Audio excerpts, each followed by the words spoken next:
Typing madam వర్డ్లో type చేసేయండి word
ಯಾರು ಮಾತಾಡ್ತಾರೆ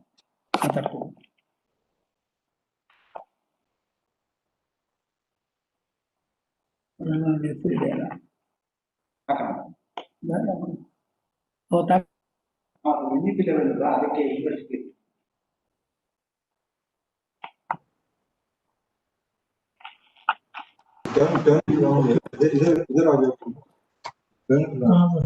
जाओ। तुमने कौन सा लॉगिन किया इससे? ना लॉगिन किया गया अभी ये जो इनके मेल पे नाम लिख दो ना, चेंज करना मेल पे चेंज करा दो उससे। ना ये यूजर नेम है ना अभी नहीं हुआ कर देगा मेल पे उसको कर अभी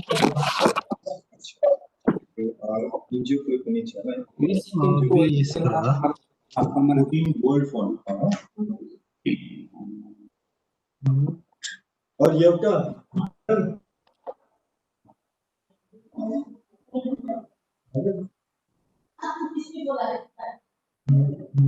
प्रेजेंट सर्च खबरें से पूछ रहे थे ना ये जो फिर मैं वो लॉगिन किया हैं वीडियो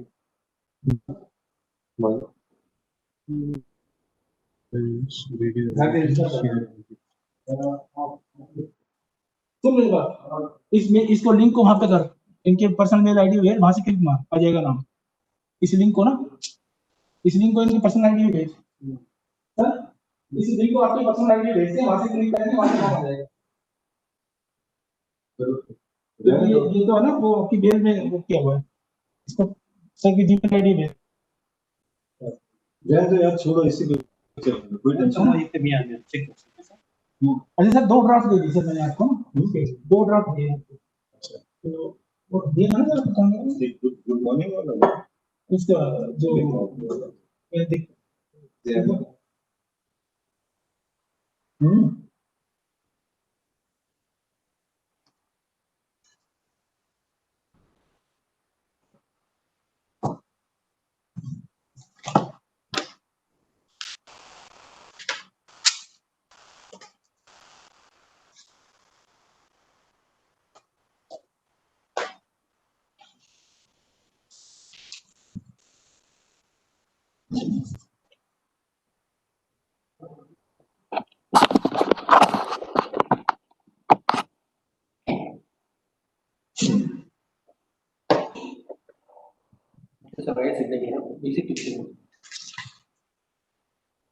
प्रॉपर सर शुरू करना पड़ता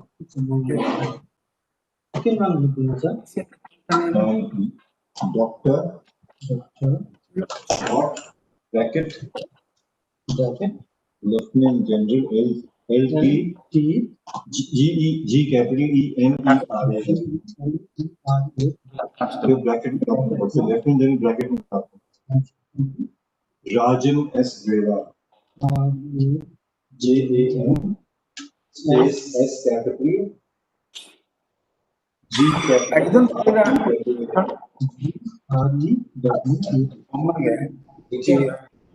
login ID doctor lieutenant general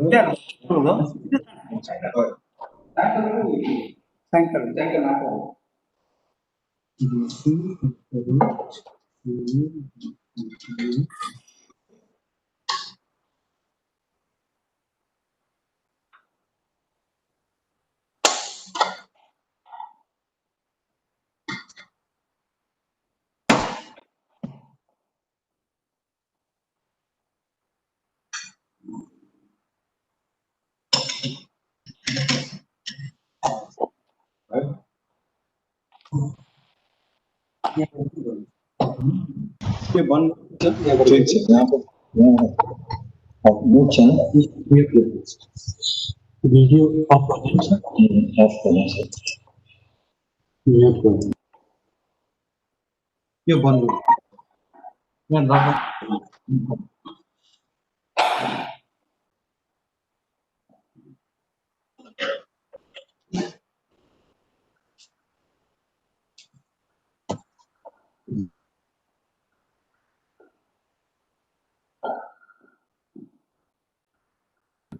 क्या है सर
कुछ आवाज ही नहीं है।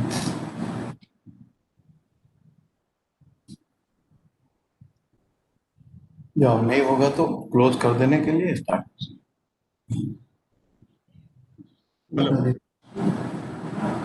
Yes, please hold on, please.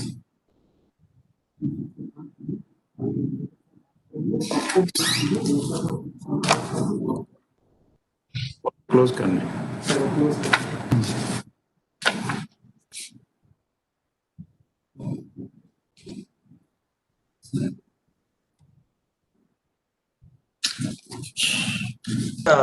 అవసరం పడరు మ్యూట్ பண்ணலாம்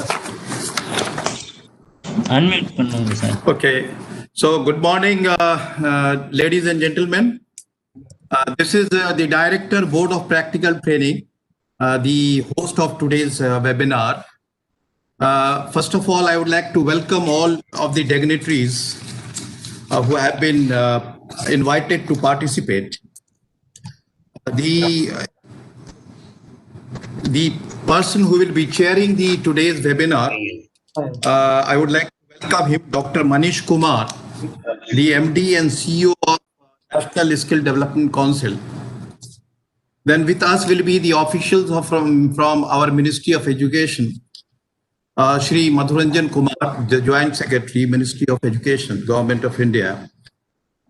And we do have with us Shri Murli Manohar Singh, the Director Technical from Ministry of Education. Okay, thank you. Apart from dignitaries from who have been invited, about more than 120 vice chancellors throughout the country. Many of them have joined and some of them might be joining very soon. We have also likely to have in our today's discussion participants from 50 reputed industries. Participants from 50 reputed industries across India. Then we do have today participation from a couple of students who are already being the part of such degree program. Then we have got the participation from sector skill councils, then NSDC, and our officials from Board of Practical and Board of Apprenticeship Training. With this welcome note, I would like to call upon the chairperson of today's webinar, Shri Manish Kumar, to kindly give his keynote address. Sir, Dr. Manish Kumar, sir. Thank you very much. And thank you so much for inviting me to be part of this discussion. Mainly, I think in the discussion today, I just wanted to cover 2-3 points for sharing with you our experiences, our understanding of how apprentice is developing in the context of India. And I would look at the labor market and then connect that with the apprenticeship and how that relates to India, firstly. And then I will also then share with you a bit about what NSDC is doing, what is it that we could do together. NSDC, whatever it does together with sector skill councils. And I'm aware that some of our sector skill council are also present for the discussion today. And I think lastly, I will touch a bit on, does skill really make a difference? Because I think it's important to touch upon that point. What is our experience? What have you really found? What kind of impact does it make? So firstly, looking at, I think, the big picture of why apprenticeship is becoming so important for India. And what is that global trend within which all these things are occurring?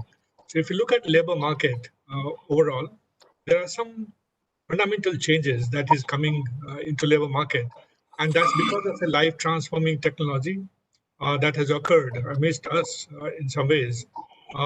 It's a global phenomena. It's a civilizational issue. So you'll find that a lot of change that's occurring in the world is because of how we communicate, how we interact with each other. And that challenge and the change has come from 1990s when you had the internet and when you had the transformation of the digital world within which we operate. And if you just compare the last pandemic with the current, you can immediately realize how much difference does it make. In 1919, when we had the pandemic, 1918 and 19, there was hardly any connection between different parts of the world. And today, despite the pandemic, we are able to communicate with each other.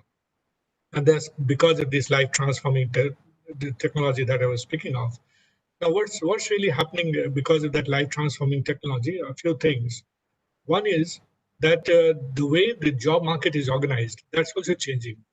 You'll notice that there's something very interesting happening globally, which is also impacting India, is that the rate of return to labor and rate of return to capital, rate of return to labor and rate of return to capital, they were more or less going up at the same slope earlier, if you look at it from 1920s onwards.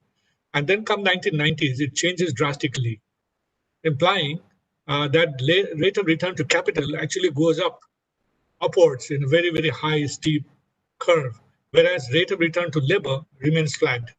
Essentially meaning that from the time when the internet has come and the digital world has come, technology is changing very rapidly. So a lot of wealth which was being generated, which normally in the previous times from 1920 onward, I was saying that both of them used to move together, the rate of return to labor and rate of return to capital. Every time a company invested and they got something in return as wealth that they generated, they would share a part with the labor.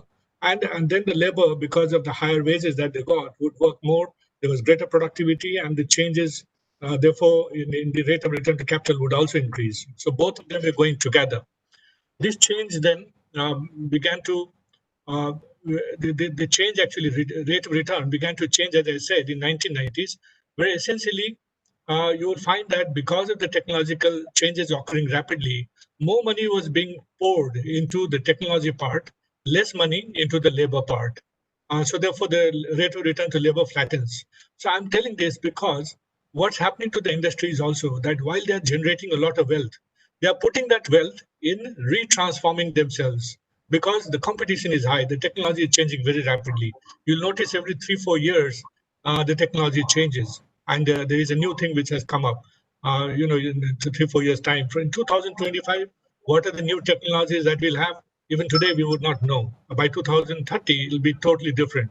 So that is the rate at which it is changing. Now, what does this imply in the labor market? Essentially, is that when conventionally when people would look for labor, they would assume that labor will learn, while on the job. Now they want labor to start much faster. They want the labor to be knowledgeable about their work much faster because the cycle is so small. So therefore, the Industry 2.0, within which our education system had evolved. Industry 2.0 was like the factory line, where you made a car, and then if you see how a car is manufactured, you'll notice that whole factory line in which it goes. It was chassis, somebody attaches door, somebody puts wiper and various kind of things. At the end of the line, you get a car. And that's how it operated globally in Industry 2.0. We have moved from Industry 2.0 to Industry 4.0 in the meantime. Our education system, which had been established with Industry 2.0 in mind, has therefore now found a challenge that how do we move to Industry 4.0? And I think that is where you'll find the new education policy also coming in and actually saying a lot of things which is moving us towards Industry 4.0. So I think we are in that sense in an optimal kind of scenario. I think India is changing fast also. We are also globally recognized as people who are good at IT. Some of the best IT leaders in the world today are Indians, implying that the recognition that we have is fairly high for what we have achieved so far. So given all that, the fact that we are moving from Industry 2 to Industry 4.0, and the fact that education has to adapt to that. So within this context, if you look at apprenticeship, it becomes fairly important. Pandemic, this particular situation, COVID, has given us an acceleration to this entire process.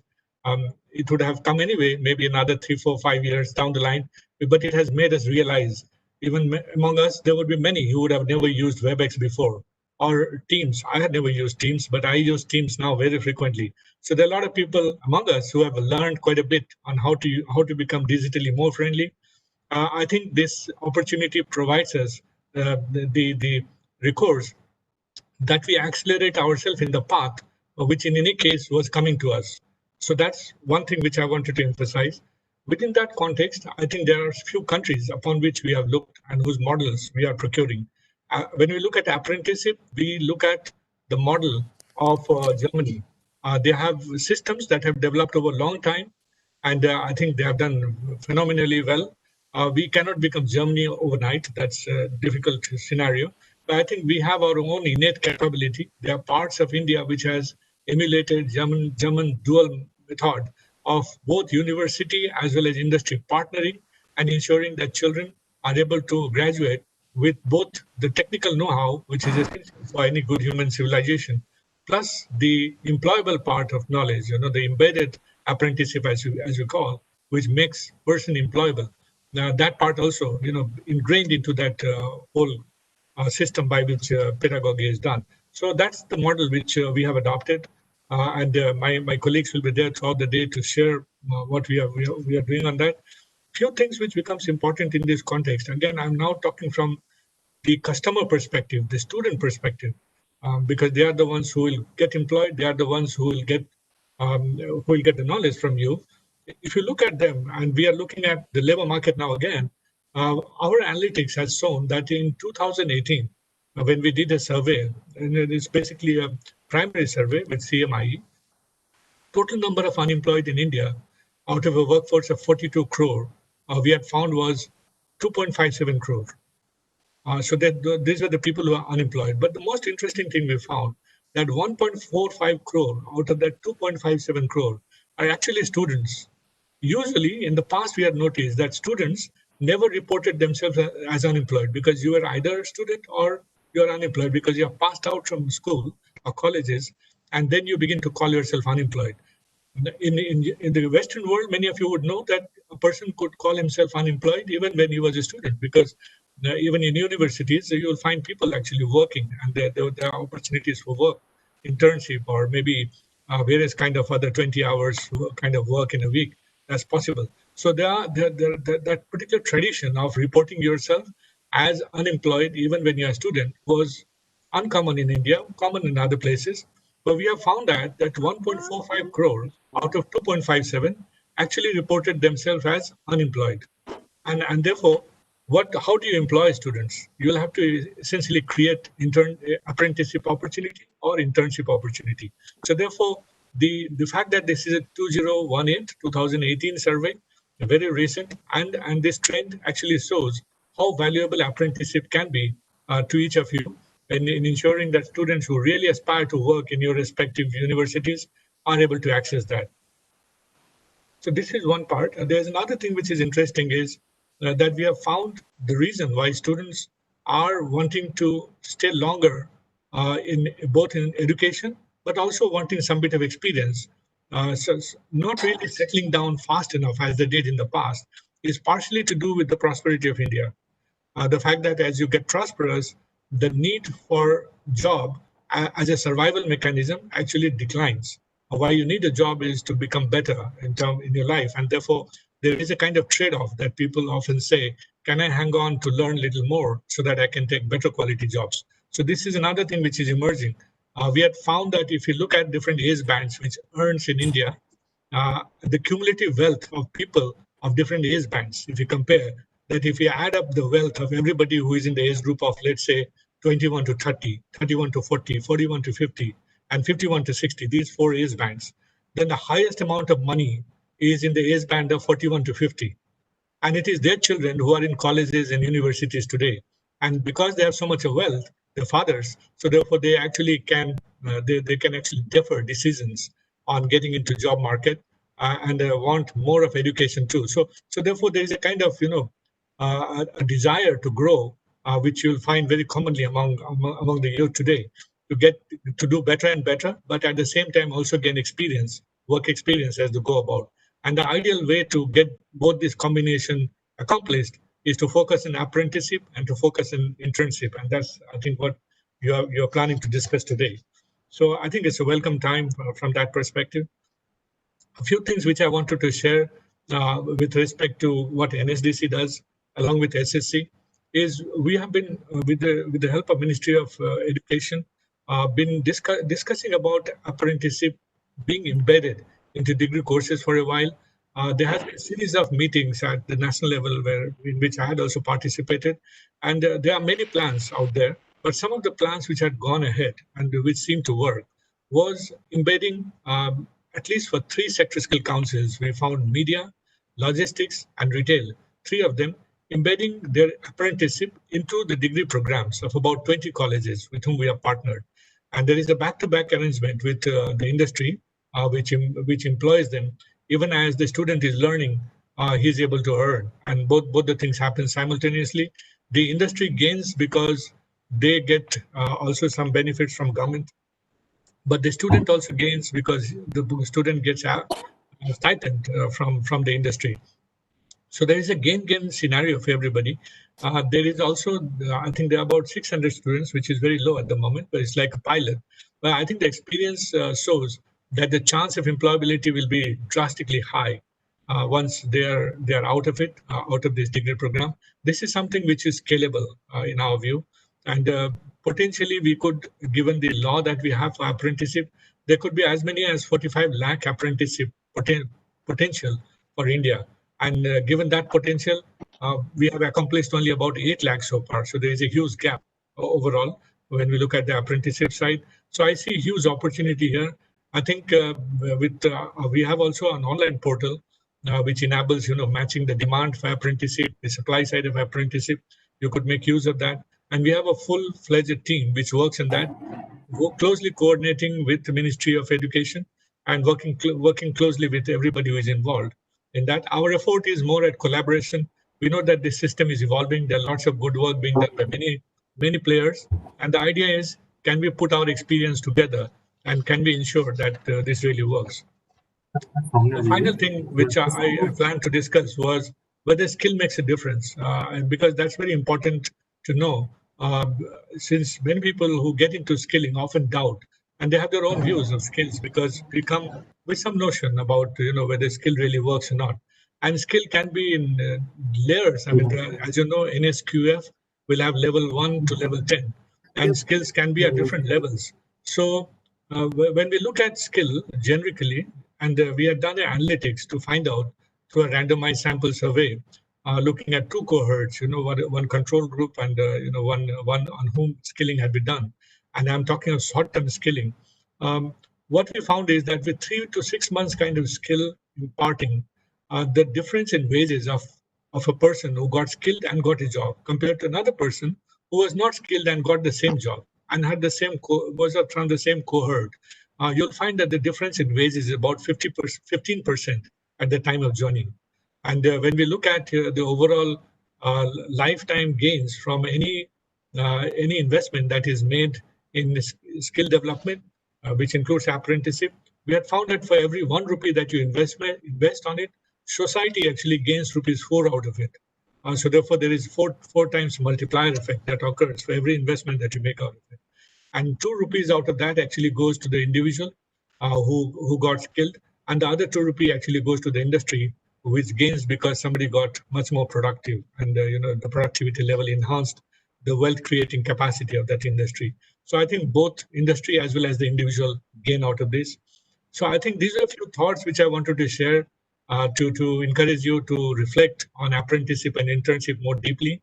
I personally feel that with the way world is changing, we would be we are in a situation of lifetime learning, and it's not a learning which can end by just going to a college once and then coming out of it as a BTech or whatever, and then for the rest of life you don't have to learn anything.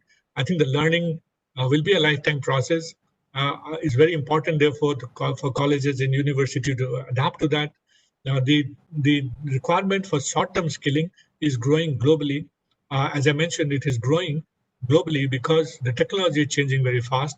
People want that new knowledge should be acquired by anybody whom they hire, and that should be done quickly. So you'll find Coursera's of the world, Udemy of the world actually getting very popular, and they're attracting quite a bit of talent to themselves. So given this changing scenario, given the opportunity that it creates for India, we being in a demographic window of opportunity, I think we should all capitalize on it and create the opportunity for our youth that they can make best use of the time and get into jobs that they really enjoy. So these are a few thoughts which I wanted to share. Now, while I would have loved to actually join you for much of the day, but I'll have to actually go for other things today. So Mr. Ahmed, I really thank you for inviting me, and look forward to listening to you for a while before I go for my other meetings. Thank you so much. Thank you very much. Thank you, Mr. Ahmed. Thank you very much, sir. In fact, thanks for especially for giving us a lot of inputs in terms of ideas, so that we all, the participants, can have a full-fledged discussions over the period of next 4 to 5 hours. And the information that you have shared, especially the work that has been done in the recent past by the sector skill councils and other stakeholders, that input will certainly help us in taking this discussion further. Thank you, sir.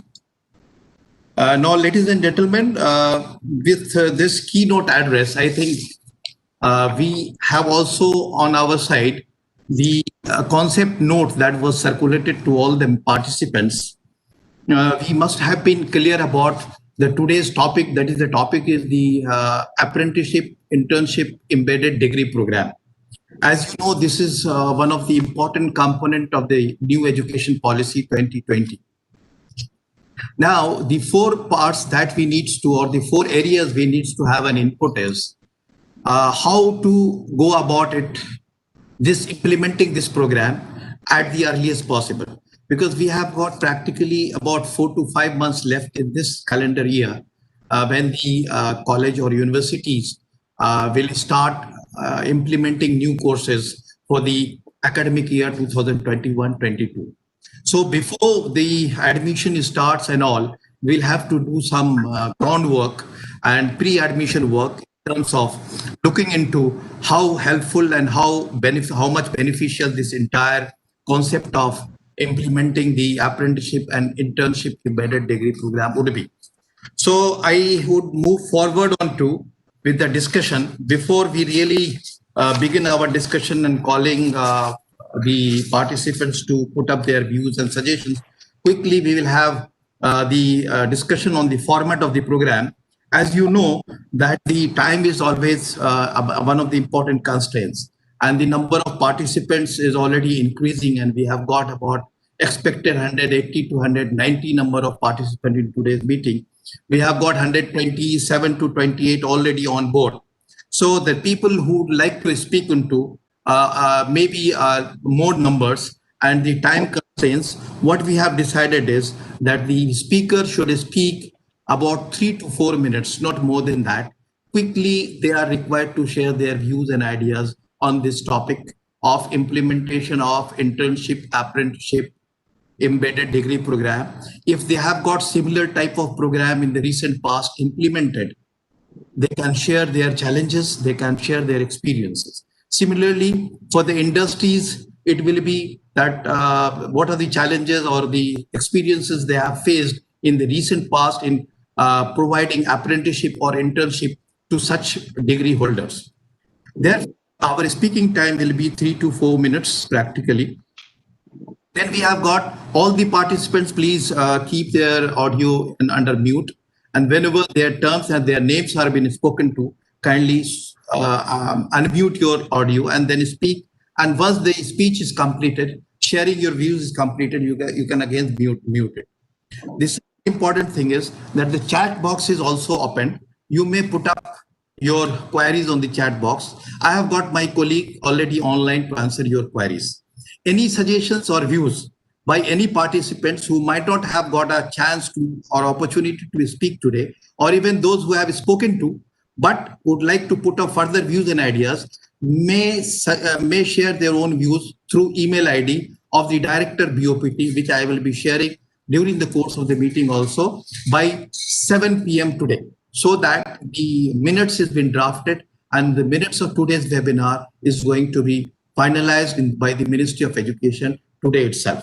So with this brief, I would like to now move on to the discussion session where I would like to invite the participants who would like to or who have expressed their views to speak in today's webinar.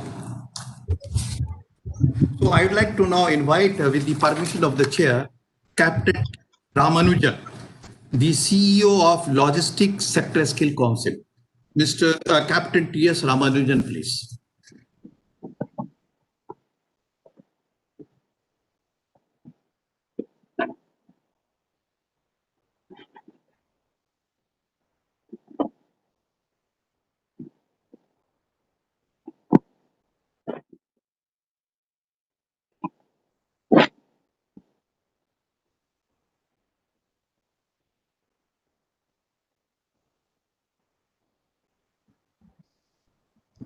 Mr. Ahmed, can you see my presentation? Yes, we can see. Yes, sir. Please go ahead. Yes, it will be able. Thank you. Thank you. Thank you. So I head this Sector Skill Council for logistics, and to keep within the time limit specified, I'll move directly on to the presentation.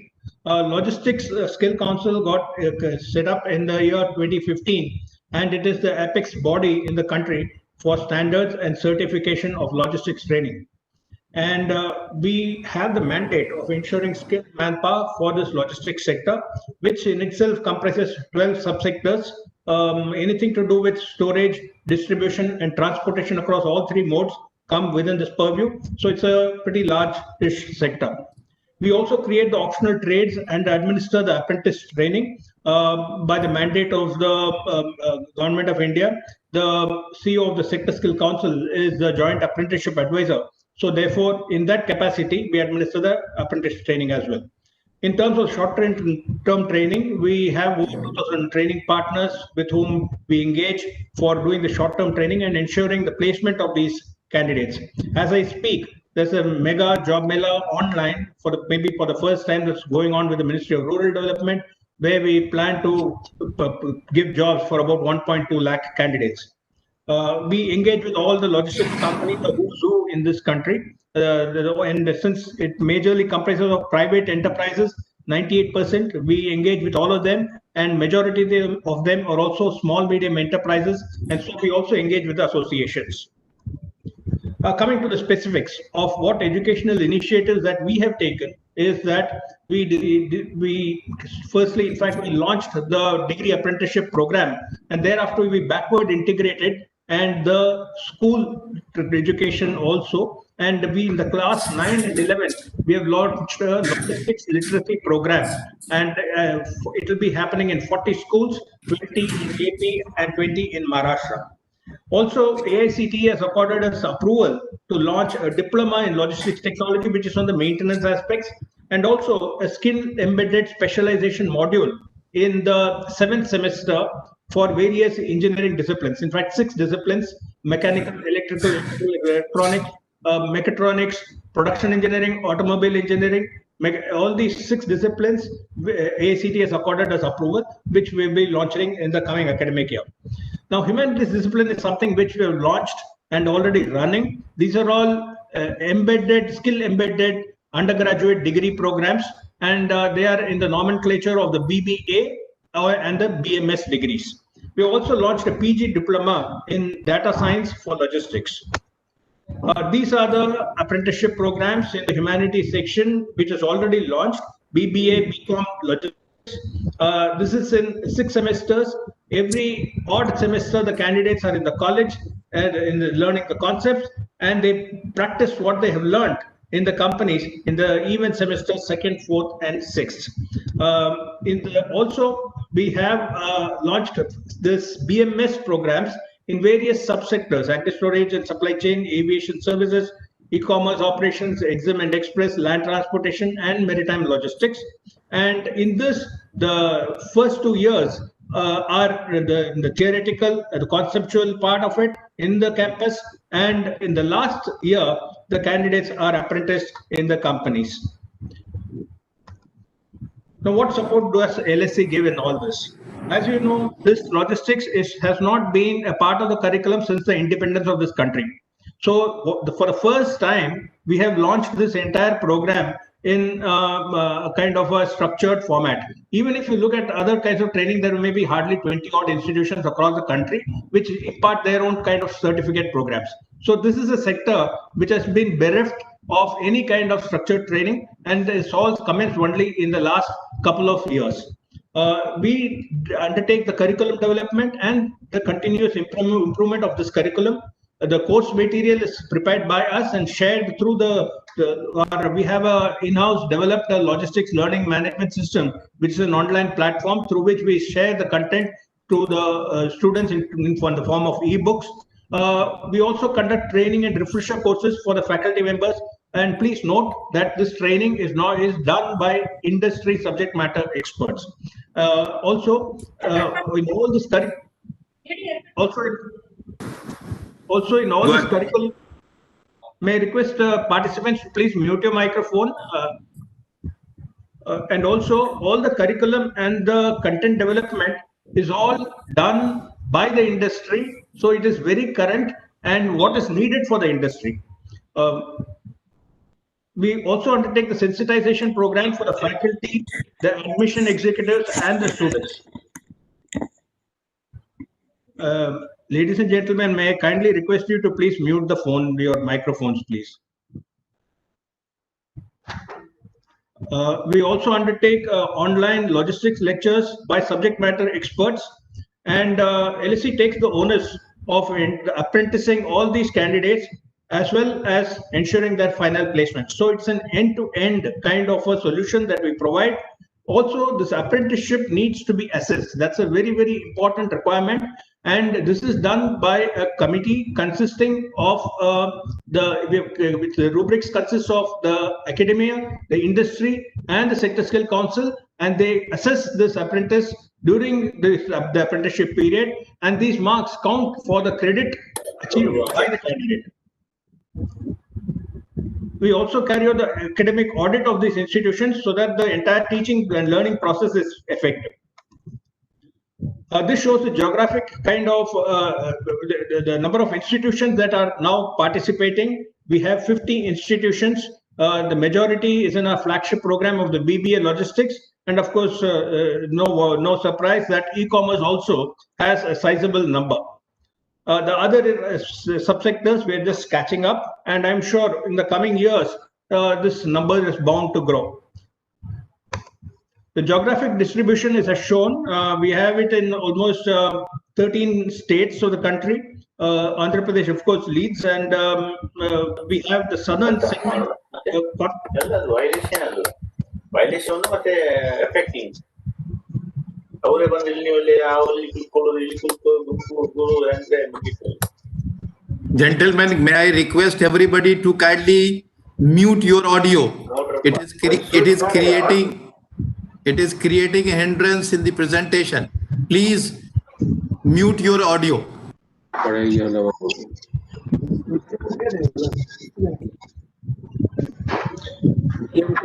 Captain, you may please go ahead, sir. So there are 50 such programs happening across the country. Now we have already, as I said, done this for a batch of 400 students from 15 institutions, and they were apprenticed in companies. Unfortunately, due to the pandemic, it had to be foreclosed and cut short. I might also place on record that 10 students, despite that being recalled, stayed back and continued to work in the various warehouses and maintain essential supplies, etc. So this is something which we can take, take note of, that the future of our country is in the safe hands of our youth, who, despite answered the call of duty and beyond, even during this pandemic. And the stipend that we ensured for these candidates was in the region of between 9,000. Of course, few students got 15,000 rupees also. And so, in commercial terms, the earn while you learn is a very good kind of a means for even for the parents. It doesn't put much pressure on the parents, and the students also get a genuine sense of pride in having become an earning member of this of their families. And this feedback you will yourself get to know when Ms. Sakshi and Mrs. Sriyarsha, they join us to give what is their kind of feedback on the little bit of apprenticeship training that they got towards the end of this whole session. Indeed, we feel that this degree apprenticeship is a game changer. It is a nation building exercise. It is nothing else, but it's a nation building exercise. And I feel, as head of the Logistics Council, I feel a great sense of pride in the Sector Skill Council having contributed to this nation building. Thank you. Thank you, Captain T.S. Ramanujan. Request once again to all the participants to ensure that their audios are under mute whenever any speakers are giving their presentation. Otherwise, it is unnecessary consuming some more time. Ladies and gentlemen, with the inputs given by Captain T.S. Ramanujan, especially I would urge upon the Vice to kindly keep on providing, getting the inputs from all these speakers that will help them in understanding and try to create new courses in their universities, in the institutions approved under their universities. Now I request the second participant, Mr. Meghdut A. Kardik, the CEO of BFSI SSC. So BFSI SSC Sector Skill Council, Mr. Meghdut A. Kardik, please. A very good morning to all of you. And from Bombay, we welcome with nice, beautiful weather and good rains to all of you across the country. My name is Meghdut Karnik. I'm the Chief Operating Officer of BFSI Sector Skill Council of India. BFSI stands for Banking, Financial Services and Insurance. Our sector covers all banks, public sector banks, private sector banks, cooperative banks, rural banks, non-banking financial companies, all insurance companies, all NBFCs, all microfinance companies, and the entire accounting sector. As such, this degree apprenticeship, I think, is a big game changer in the entire country, because historically, across the years, even when the time since I graduated, which was maybe 30 years ago, the top 10 or 15% of the people academically who score those high number of marks are easily placeable or have very good, strong career choices. Now, here is a chance, here is an opportunity for the entire batch to have a very strong career choice. So while we really haven't progressed too hugely with the degree apprenticeship, we have started it in one institution in Haryana. But now we are going to talk about it through to all the corporates. The key in degree apprenticeship has two components. The first component is the graduation training, where we have introduced vocationalized specialized courses which are there. That is the first aspect of it, which is the easy part. The difficult part is if I have an institution in say Sagar in Madhya Pradesh, or Fazilka in Punjab, or Namakkal in Tamil Nadu, and we have introduced degree apprenticeship there. Trying to get apprenticeship opportunities for these people locally is going to be one of the biggest challenges. But as a sector skill council, how we plan to tackle that challenge is by talking directly to companies at central level. Thankfully, the BFSI sector has a national presence. So if I talk about, let us say, an HDFC Bank, it will be there in large parts of the country. If I talk about an ICICI Bank, it will be there in most of the parts of the country. So any agreements, any contracts which we take with the bank at our level, asking for apprenticeship in line with the new education policy, will then ensure applicability across the country. As Sector Skill Council, we would like to go slowly on this and introduce it slowly. So eventually we ensure that all candidates are able to get apprenticeship opportunities, which makes the candidate employable after 3 years. Exactly as Dr. Ramanujam said, we will want a candidate to have classroom training for 6 months in the year, followed by on-the-job training for another 6 months on a specific qualification pack. And we will have multiple qualification packs where we will have classroom training as well as on-the-job training, which ensures that an all-round personality comes out at the end of 18 months. And the person or the candidate carries with him or her on their resume a graduation along with an experience of 6 months each in either three different financial institutions, or 18 months in one institution, or 12 months and 6 months in different institutions. That, I think, will strengthen the candidate's chances of getting employment in the long run. So we as a Sector Skill Council are very happy to work with individual colleges, individual institutions to frame programs for at local levels. And as I said, we would like to take it step by step and not do as an overall basis. We as a Sector Skill Council are open to feedback, are open to suggestions. I am putting my email address in the chat so that any university who is interested in this can write to us and we can take it from there. With the permission of Mr. Ahmed sir, can I put my email address in the chat? Please, sir. Please. Thank you. So this is all in a very short manner that I have to say. I am open to questions if permitted. Over to you, Mr. Ahmed sir. Sir, we will have question answer sessions provided the time permits at the end of this session.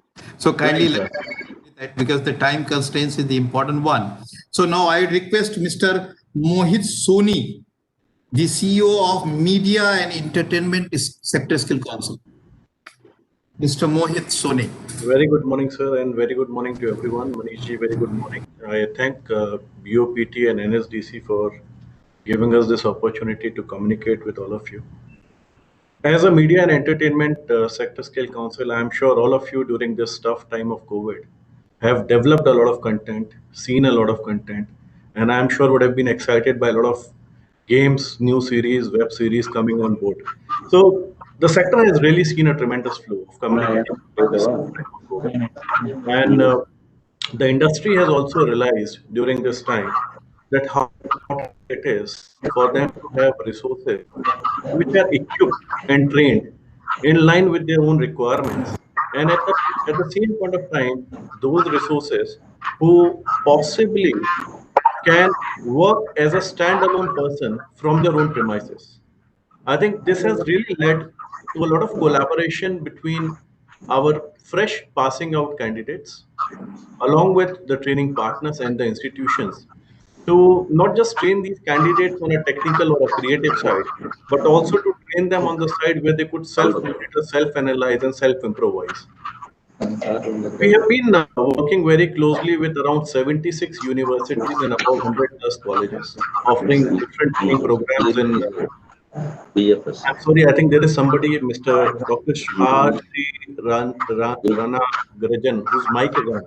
May I request you to please switch off.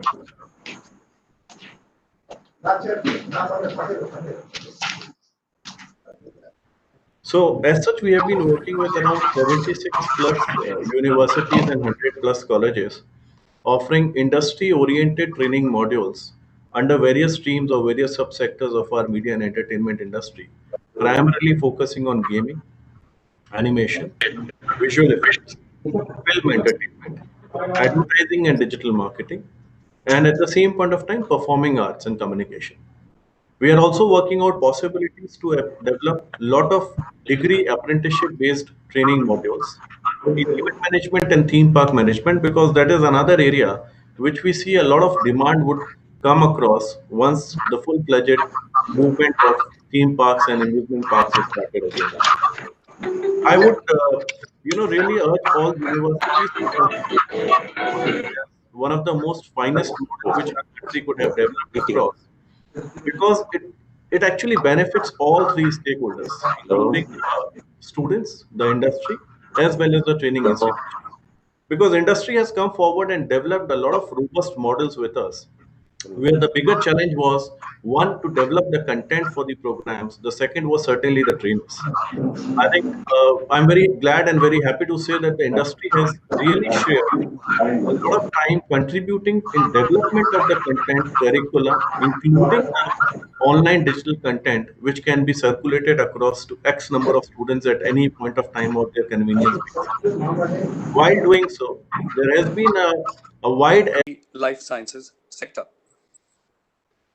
The final point that I'd like to make is that for all institutions, academic institutions, which are keen on joining this very crucial, high priority sector, now most important in view of the pandemic, and one that has indeed been least impacted by the pandemic, we are offering an end-to-end academic support program. So what does that imply? It implies that for interested institutions, we help them select appropriate modules, including now, which we have started, the e-modules. By the way, we launched 3 e-modules in June. Another 3 are being launched this month. So we are very much on track in delivering after developing with industry help e-modules. So selection of modules and e-modules in the curriculum, then interactive sessions with students and an aptitude and counseling session or sessions with them as required.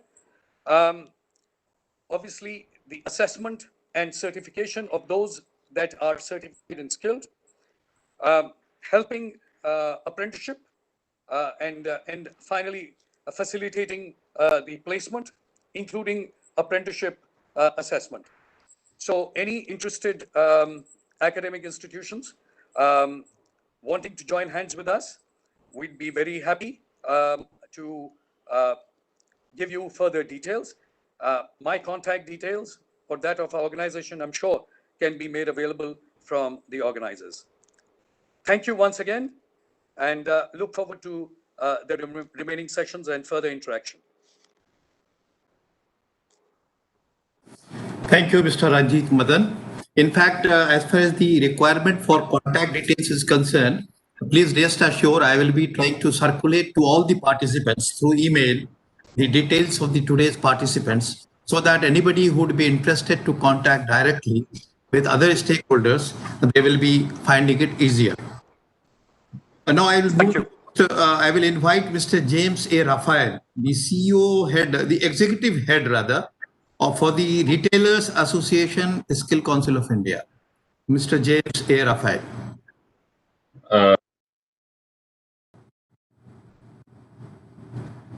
panelists and colleagues on this session. Uh,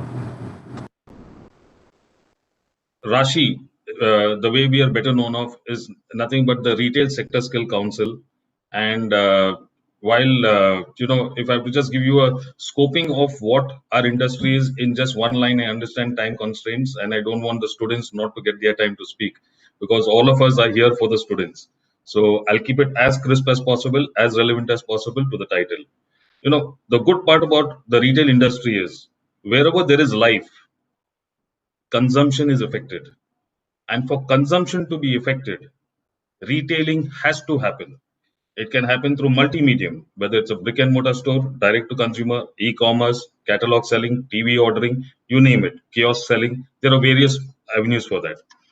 Now, while all of my colleagues have spoken about, what we have done, etc., I would like to speak of it more from the perspective of what's in it for academia, what's in it for the industry, and most importantly, what's in it for students and the youth that are actually enrolling themselves within the higher education space. Now, Rasi, when we started off in, embracing apprenticeship, because we are strong believers of this in being, conduit to transformation and progressiveness of any nation. While we've done approximately 45,000 to 50,000 apprentices, with large corporates within the retail fraternity, while we were embarking upon the higher education system, me and my team, of course, in discussion with a lot of our colleagues with NSDC, we looked at it as this. Suppose James was a student and James took admission in a college which may be well known or not so well known. And in the first year itself, if James has to get into something known as an embedded apprenticeship degree course, and in the first year, James knows that he is guaranteed of his job post completion of the third year. What will it do for the entire system? James's confidence, James's parents, their faith in the institution's reputation within the vicinity and the entire system will rise up. Industry will be very happy because they know that they've got a person like James whom they can groom and skill, whether it is existing on the platform that is industry 2.0 going to 2.3 going to 4.0. It doesn't make a difference, because if James is working with the industry, as the industry evolves with different modes and different maturity levels where technology is concerned, James will also evolve, because industry has to evolve to stay relevant. So we said, yes, that's exciting. Now, that means I'm not looking at post-graduation placement. I'm looking at pre-selection placement. And we said, now, if the kids had to anyways graduate, and let's assume in our nation, there was no skill development and there was no apprenticeship. If James was a kid who went through the first year of higher education, second year and third year and graduated in any stream and came outside, he would anyways get a job.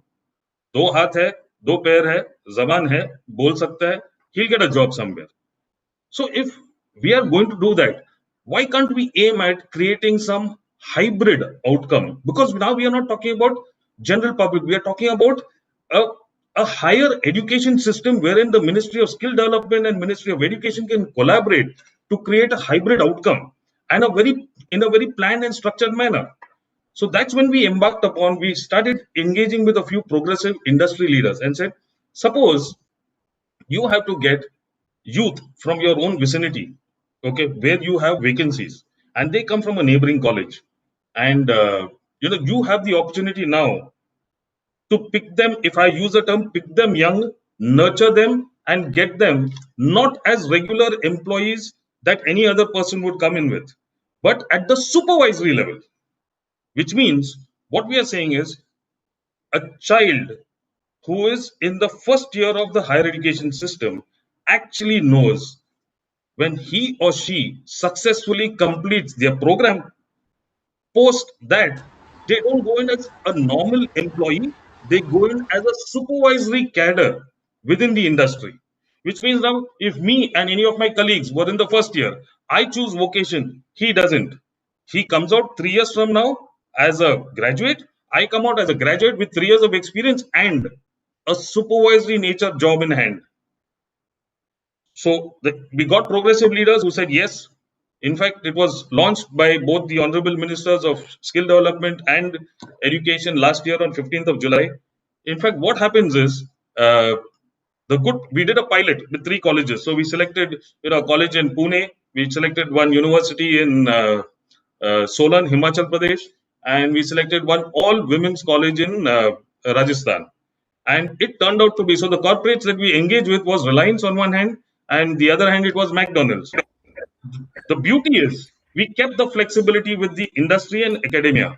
Now what happens is, while McDonald's and the college in Pune have selected, doing it on a basis of learn and apply. So on a weekly basis, they actually go within the college, and within the same week, they spend then 3 days in the industry. So what's in it for them is they're actually getting fast tracked in their career, because they know that when they exit as graduates, they're actually exiting with a guaranteed job at a supervisory cadred level. And this before even the student starts the first lecture of the academic year in the first year. An MOU, a tripartite MOU, is signed enumerating and articulating what I have just spoken between the academic institution, between the industry, and Rashi. So what happens is, effectively, we are aiming at a hybrid outcome. We are aiming at no wagering of job at that point in time. It is already a pre-placement. Okay, because we are looking at success for each and every person that gets enrolled within that system. That's all that I wanted to say. I'll be very happy to engage towards the course, through the course of the day, for any questions that may come up. But this is a very progressive initiative, and I'm really happy. I think we can create magic, the 2 ministries together. If we have to come together, we can create magic and create a completely new revolution in this space, wherein people will be relevantly skilled as and when technology changes and business evolves. Thank you so much.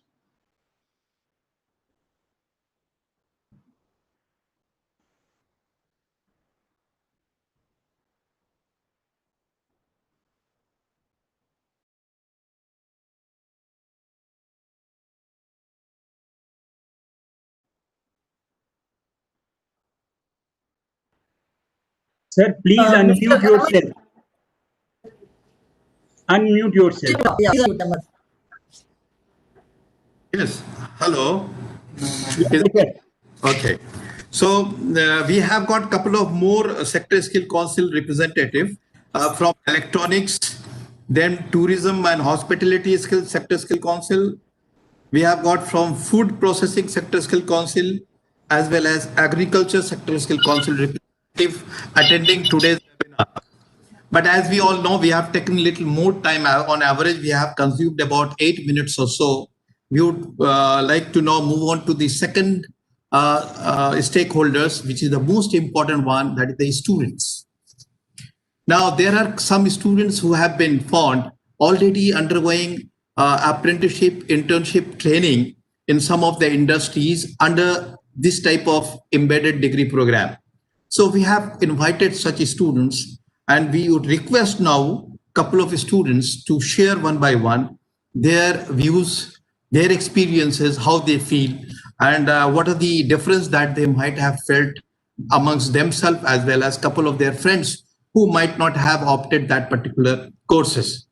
So in this line, where I would like to request Mr. Chintalapati Sri Harsha Verma to kindly share your views. Mr. Sri Harsha Verma. Yes. Unmute your mic. Unmute your mic. Unmute your mic and then speak, please. And unmute your audio, Mr. Verma.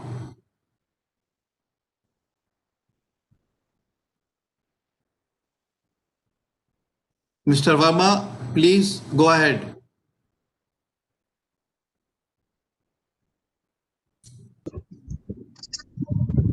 Burma, no, Mr. Verma is available.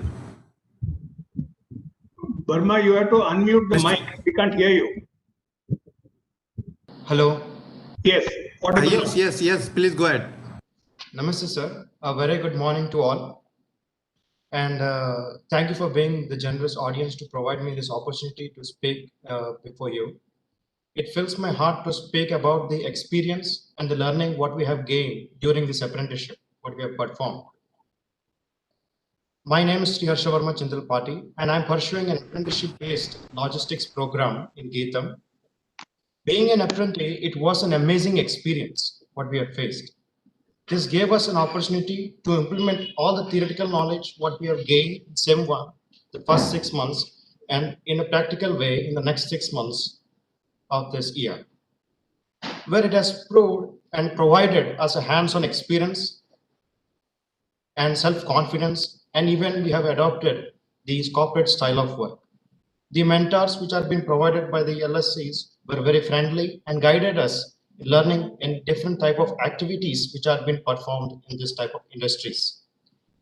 And we have performed all the activities like picking, packing, staging, QC, warehouse management system, all the type of activities from the scratch, which has brought a great confidence and experience in us. And it also helped us to find ourselves as a logisticians after a few years. Finally, I would like to say that this apprenticeship program was a golden opportunity. It was a golden opportunity to all the students of this program. Thank you. Thanks a lot.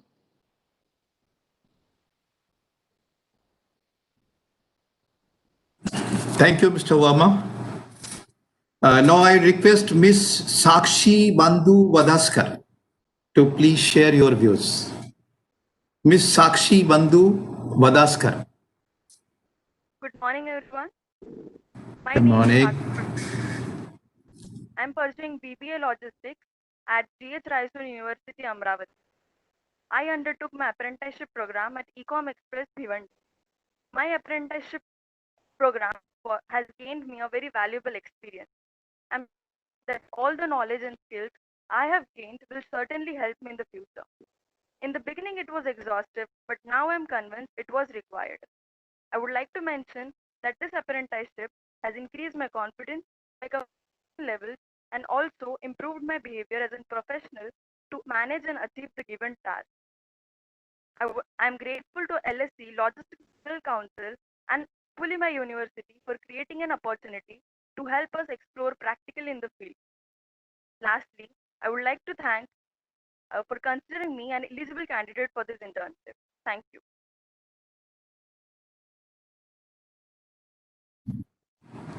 Thank you, Sakshi. Now I would move upon to the other segments practically, where we are going to have the mix of speakers from industry association as well as a couple of students also. So before we invite the students, I would like to first go ahead with listening to the industry association.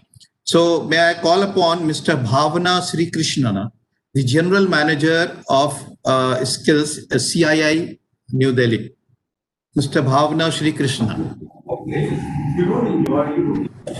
Hi, good morning. So this is Miss Bhavna. Miss Bhavna. Sorry, I am extremely sorry, madam. I'm sorry. Yeah, and I represent Confederation of Indian Industry, which is the CII. Our take on this, first of all, it's a big must to do. So we are happy that it is being done. The industry connect that is required for students, because to make the education much more relevant and also to offer some sort of outcome to students is the need of the hour. CII, of course, and industry associations can play a very important role over here, because there is multiple offerings that a university may have, and any industry association could actually play the role of an aggregator if it is stationed within the university or appointed within the university, and we can play the role of an aggregator of jobs. So, and jobs and internships. So one is hoping that the internships or the apprenticeships then actually translate into jobs for the students, and the credibility of the institution also increases with that. And the second thing, what we're saying is that the student will need a facilitator. You see, when I've been understanding the apprenticeships working from universities and other institutions, there are some practical challenges that come about. Like and to give you an example, the holidays. So the student is following a holiday schedule of the university, but the industry doesn't follow the same. So therefore, you need a facilitator who will be able to match these two and ensure that the student and the industry both benefit. And that's just one example. Also, the industry will not be able to view the student just as an intern. So there's a lot of sensitization that is required with the industry. And therefore, you need another neutral party which should be able to facilitate that industry awareness and the industry capacity building to take on interns. A lot of earlier organizations, which is under the DGET Apprenticeship Act, have been able to do it at a factory level and at an operator level, but I think we now need to move it into the services level, and industry is just not geared for it. Typically, interns are ignored when they come on to learn. So how do we create structured curriculums which are owned and managed by industry but facilitated by a third party is what I would suggest that we look at. And to build up industry ownership, to take on the interns. So Germany, Switzerland, all of these have very highly integrated systems, but there the industry ownership to take on apprentices is very high. And that's again something that we will need to work on. And so just keeping the time limit in mind, I'm going to be quite brief over here. Happy to take questions or do a one-on-one later on, because we have suggested this to a lot of the state governments, how we could work with the state universities to encourage and enhance internships within their own state boards. Happy to do it at some other point of time. Thank you very much.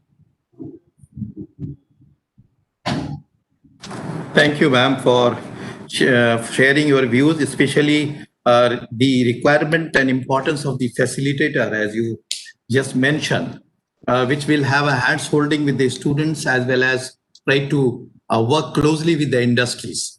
And this what the student also feels, that there is nobody who is just leaving them alone.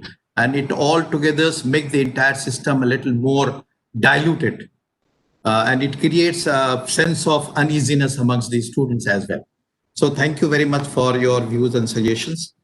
Now I would request Mr. Rajiv Mathur, the CEO of ASSOCHAM, to kindly present his views about the role of the industries and the as ASSOCHAM as an industry association would foresee the best possible manner in which we can implement this degree embedded program. Mr. Rajiv Mathur. Yeah. Okay. First of all, I'd like to tell you that I'm CEO of ASSOCHAM. I am a very active member working for ASSOCHAM in the Education Council of theirs. But I am CEO of a ticket company, and we make a lot of e-learning programs in the vocational space, converting QPs into educational programs, training programs, e-learning programs. But we have a very clear view of this new, under the new education policy, this implementation of apprenticeship and internship embedded degree program concept, which has just been launched. Let me tell you that in my previous stint at National Skills Development Corporation, where I was a founding member there,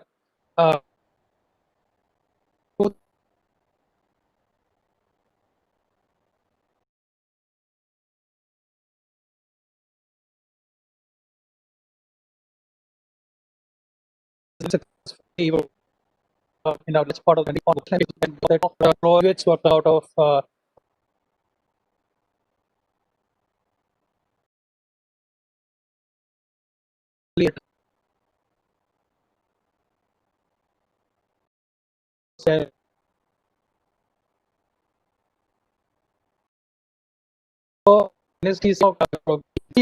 from industry percent, the academic part was coming from the concerned university. So a pilot was launched, but there was a slight difference in the new format which I have seen.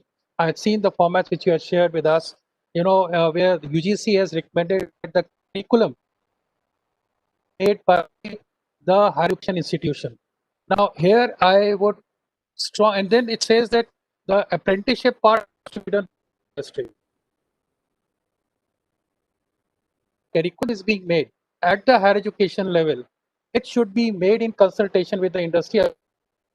Will go back to the same where the academicians, design the curriculum, and then you try and force fit that with the industry requirement, and then there will be a lot of problems and uneven touch points coming in. So why can't the industry drop in at that point also, where they revise the higher education? A lot of sectors. I just give an example. We devised a program called BSc in Facade Engineering. Now, BSc is an approved nomenclature by UGC. It's there in their records where 60% can be skills and 40% can be part of it. So this 60% was devised by Sant Gobind because there is a huge shortage of people who can do facade engineering. The buildings which come up today, whichever shortage of people of this acute shortage, not only in India but in UAE, in the Middle East and Europe, everywhere. So Sant Gobind was very keen to launch this program, and we launched a pilot with a couple of private universities to start with academic arrogance, and they didn't want to any kind of interference to come in at that moment. So it was launched with private universities, and there were some other programs also. The piloted work. There of example, and welders in the country. So there was an organization, a German company called P3 Consulting.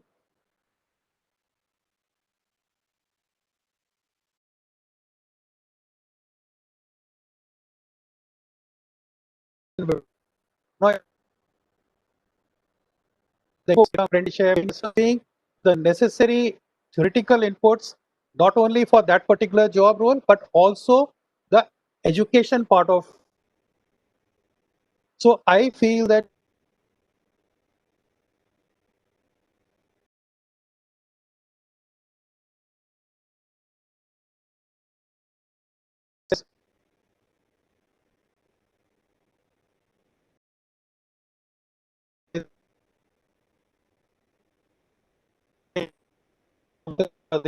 they are almost three active in this particular sector.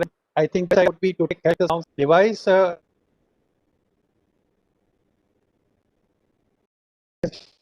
the industry. It will be academic decision to connect with the industry for devising a curriculum with that is what I would say in this platform. The time is less, otherwise I would have given some more examples of how this collaboration can work. But I'll be very happy to take questions later on, or if people can write to me, I'll be very happy to support on this and share, the live examples of what we did earlier and how the success came in and how those programs are progressing and how industry. Because and more last thing before I hang up is that even today it should not happen that a university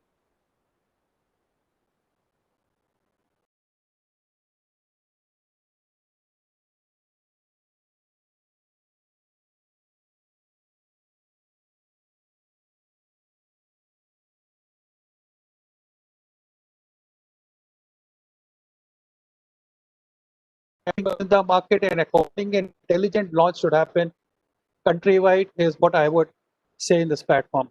Thank you. Thank you, sir. Thank you very much. Back to the concept note, which I believe that you must have gone through.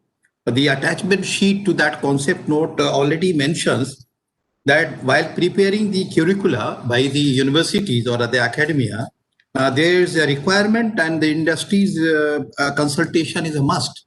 So it is already there, as you have said, in the existing program, and the coming time also, whatever curriculum that is going to be developed by the universities will certainly have the call from the industries also, and they will be invited to be a partner in framing such curriculum. Thank you very much, sir. And now I would move ahead to the next speaker of the day, Mrs. Shobha Mishra Ghosh. She is the Assistant General Secretary General Assistant Secretary General of FICCI, New Delhi. Madam Shobha Mishra Ghosh. Good morning, Dr. Ahmed. Thank you for this invite. It's indeed a pleasure to be here listening to all my colleagues in, from the Sector Skill Council and our fellow industry chambers talking about, what progress has happened in the apprenticeship field. And I think this is a very, very opportune webinar. In fact, I would like to not only endorse what my previous colleagues have mentioned in terms of the role that chambers can play in furthering the apprenticeship. We have been actually working very closely with Ministry of Skill Development, Entrepreneurship and DGT in terms of creating awareness generation for apprenticeship amongst industry. I think there is a similar need to create awareness generation amongst universities and students and to make apprenticeship aspirational for students also, because currently there is a mindset that apprenticeship is aligned to the blue collar job profile, and I think that perception needs to be changed, and that can only be done through continuous awareness creation and maybe celebrating apprenticeship day. It could be done monthly, quarterly, bi-month, annually or yearly. I mean, that is for all of us to decide, but certainly there needs to be a very rigorous awareness creation amongst the students, and we need to also showcase role models, people who have gone through the apprenticeship route and have made success in life. Probably in our country, there are few sectors, and I'm sure media and entertainment, and these are the sectors where apprentices have made good and big in life. But we have a lot of international experiences, and we need to showcase those role models. FICCI had actually last year done a very detailed study on what is it required to create, break this zing, which is there around apprenticeship. How can we make it more acceptable and more seamless within the industry and in the education system? And we had done both primary and secondary research, where we had consulted and done many focus group discussions with the sector skill councils, with industries, both within the country and in multinational companies, and also multilateral and bilateral organizations. And also in the backdrop of the NEP 2020, there are certain, I think, 4 or 5 points which I would like to put forward. Some of them may have already been included, but it will be also a kind of reiteration from my side. We know that NEP 2020 has, kind of made it mandatory, that by 2025, at least 50% of the learners across schools and higher education systems should have exposure to vocational education. And I think apprenticeship will make a very, very, it will be a impactful route to achieving this target. We know that there are several, programs within the Ministry of HRD and MSD, like Shreya, NEEM, NAPS, NAT. When you go to the industry, there is a lot of confusion about these programs. So there is a need for a very a rationalization and probably giving a one very simple framework. And within, that framework, you can have these various streams, which obviously will branch out to various ministries. But as far as the end user is concerned, it should be one umbrella, both from the industry side and from the student perspective, so that they know that this is one agency you go and you will get all information about. I think somebody's mic is on. May I request you to please switch it off? So that is one recommendation that we have mentioned. The other one is that the UGC guideline, again, when it talks about apprenticeship and embedded degree program, the document does not provide any information whether the apprenticeship training scheme run by various ministries are covered under it. So, when you talk about UGC, you'll think it's only MHRD. Now, if it covers the other, and I think it should cover, because that is when you will be breaking barriers against the university and skill vocational education ecosystem. So that is a point that needs to be looked at.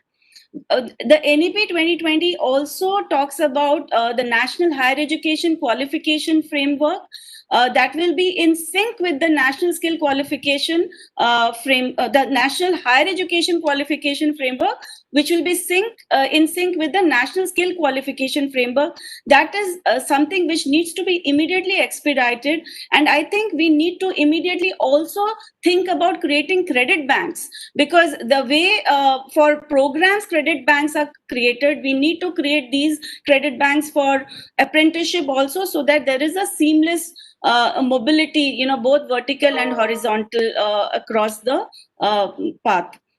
Then we also talk about the National Committee for Integration of Vocational Education, which is suggested in 2020, should provision linking of apprenticeship with BVOC or with diploma courses. This also will create the the pathways. I'm not sure if it's already been done. If it has not been done, this is a point which needs to be again looked at.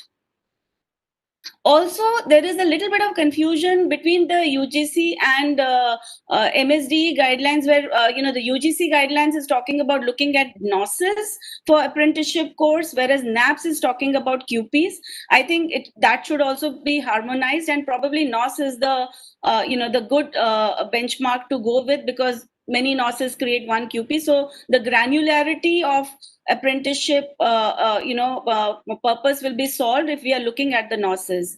And also, apprenticeship should be covered under some insurance scheme while undergoing training, and it should be very clearly demarcated from wage earners, because apprentice is a learner and not a worker.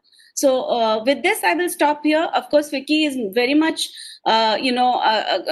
happy and willing to be part of the apprenticeship journey and become a facilitator both for the universities, students, and the industry. Thank you so much. Thank you, madam, for sharing your views and suggestions. In fact, a couple of views and suggestions are really, it requires special attention, and I would request the authority, and I will send my special recommendation to consider those. Thank you very much.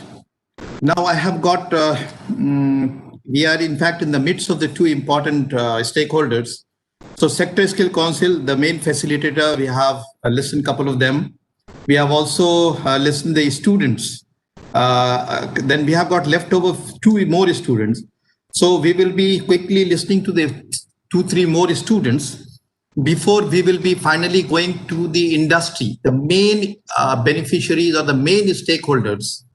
One side is the industry, another side is the producer, that is the academia, and the student will be the product that will be flowing from the academia to the industries during the course of apprenticeship. So let's quickly go through with the first student. This is she is Miss Mirthu Bhashani. Mirthu Bhashani.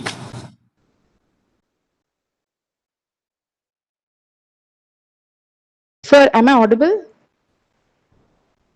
Yes, madam. Go ahead. Miss Mirthu Bhashani, please go ahead. Yes, sir. Good morning, everyone. I'm really glad I got this opportunity to share my feedback about my apprenticeship, and I hope all of you are fine and safety. Okay. I'm Mirthu Bhashani, pursuing my bachelor's in business administration in the field of logistics in PSG College of Arts and Science, Coimbatore, Tamil Nadu. As a part of my apprenticeship training undergone in Delhi, private limited company situated at Bangalore, which is into the field of the movement of parcel across India, where my responsibilities included bag checking, put to light and pick to light, report generation, scanning and feeding process. Also activities extended to support pickup team and closing team. As soon as I have stepped out from my comfort zone, I realized that there is so much to learn. I feel that apprenticeship is essential to all the students, which helps in developing our skills that we can't get it in our classroom. Skills such as multitasking, communicating, learning to deal with someone, and dealing with deadlines were the skills that I have learned during my apprenticeship. Another important aspect I have experienced is the art of time management. To be honest, at some point of time during my apprenticeship, I got tired and I felt like giving up also. But then I realized that the only way to gain experience is to move on with the working world and to get used with that. Day by day, I was able to see small changes within myself. I have gained some knowledge about warehouse and I have an idea of about the working of equipments used in the warehouse also. In my opinion, the practicality of the working is not something that can be taught in a textbook. The best way of learning is by doing. I'm truly grateful for this opportunity and I thank college and LSE for giving me this golden opportunity. From my experience with Delhi Very Company, I conclude by saying that apprenticeship is a key to a student as it is the small taste of the real world. I'm really grateful. Thank you. Thank you, everyone. Thank you. Now we quickly go to Miss Kushi Vekaria to listen how she is feeling while undergoing apprenticeship training during the course curriculum. Miss Kushi Vekaria. Hello, very good afternoon to everyone here. I'm Khushi Vekaria from final year student pursuing BSc with Communication in Sri Shankala Sundarbai Sashin Jain College for Women in Chennai, that is in Tamil Nadu. I took the course COE, Center of Excellence Sashin, 3D modeling and animation, and I was really grateful for that course. And this apprenticeship program was really helpful for every student there. And I'm really grateful for giving me such an opportunity as I learned a very new things in the program. And that really helped me a lot in time management and performing my work given on time. And it was really hectic to do everything on time, but it was really helpful for me as a student and giving me such a great opportunity. I'm really grateful. Thank you very much. And I conclude by saying that apprenticeship program is really important. Thank you. Thank you. I would like to now move upon quickly Mr. Kamalpreet Kaur, a student. She is Miss Kamalpreet Kaur, sorry. Miss Kamalpreet Kaur, who is also a student undergoing apprenticeship training during her course of degree. Miss Kamalpreet Kaur, please go ahead. Hello everyone, thank you for inviting me. I am Kamalpreet Kaur, currently pursuing BWOC animation in Kanya Mahavidyalaya, Punjab, which is pioneer institution of women education in North India. मैं बहुत ही thankful हूँ कन्या महाविद्यालय and media and entertainment sector skill council की, जिन्होंने मुझे बहुत सारी अप्रेंटिसशिप्स प्रोवाइड करी, जिसके थ्रू हमने बहुत सारा काम करा, जिससे मुझे बहुत सारे एक्सपोजर मिला. एक इंटर्नशिप के थ्रू मैंने एक पंजाबी इंटरटेनमेंट चैनल MH1 पर पंजाबी शो नेम्ड गेड़ा पंजाबदा में एज एन वीडियो एडिटर काम करा.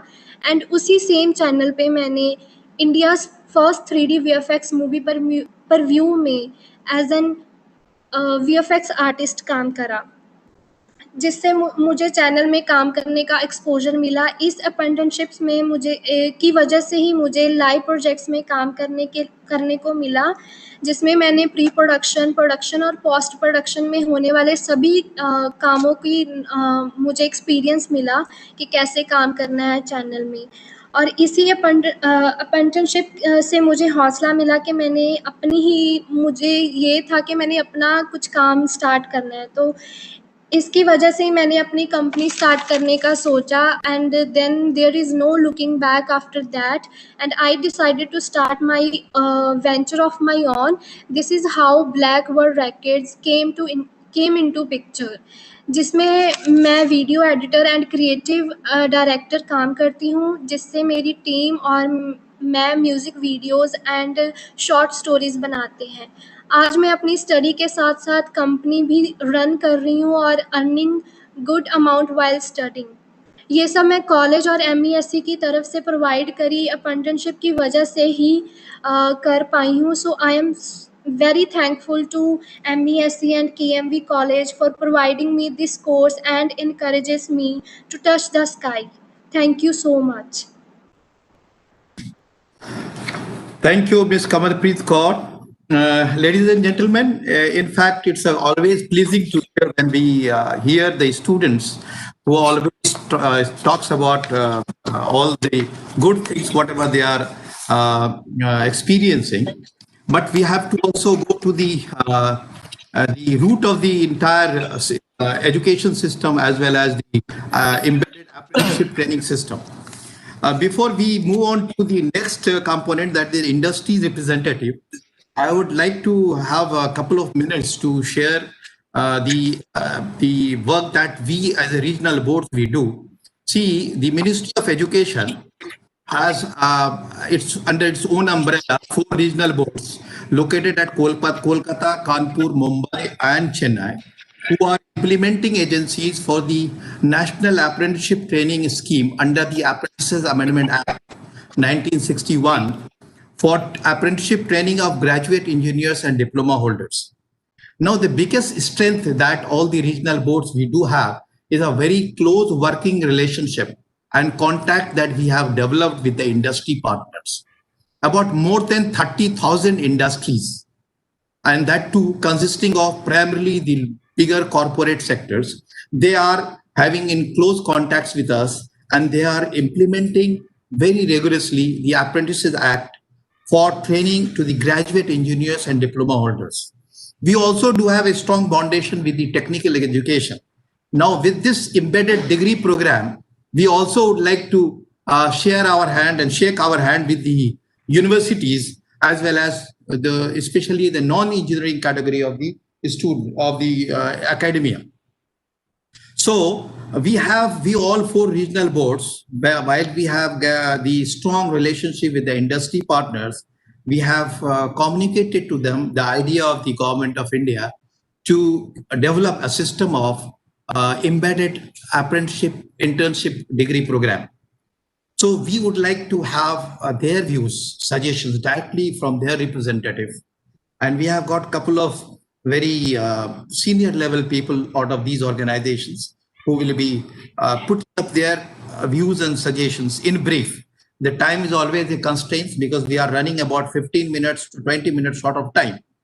So we all 4 regional boards have invited about 15 to 16 special invitees to speak about on this. The academia will have a great time to listen to such industry partners so that they will also be attracted to open up such courses at degree level. So going ahead with this, I would like to now invite upon Mr. Sunil Kumar Singh.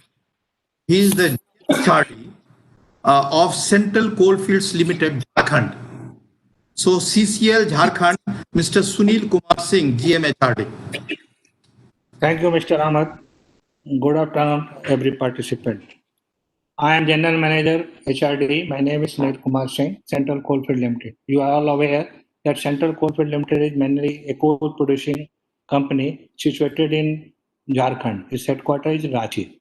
We are here mainly coal production and selling coal to the consumer. Mostly coal is sold to the power plant and other beneficiaries. What exactly this seminar that has been organized is about the embedded degree courses. I really welcome it because when I studied, we did not have this type of things and we were not given any training. We were simply thrown out to the industry. And when I joined, I felt the need. I was not aware of how the industry functions because of my theoretical knowledge.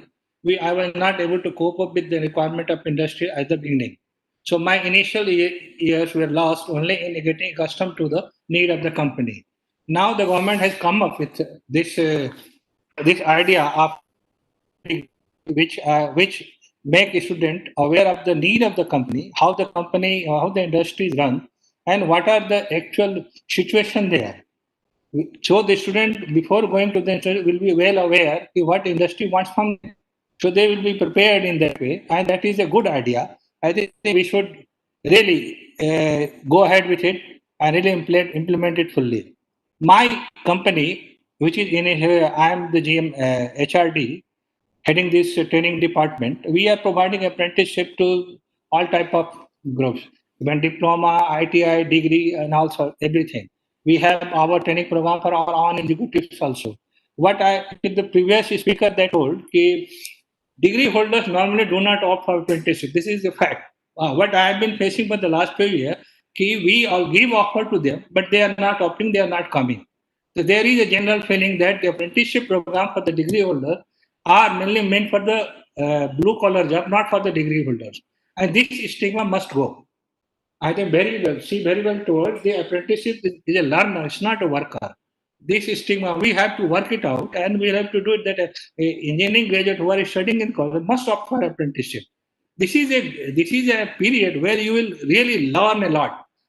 What I exactly mean to say, we in our company are now deploying one of the biggest HEMN, which you won't see in any of the colleges, or you won't see normally in any other industry.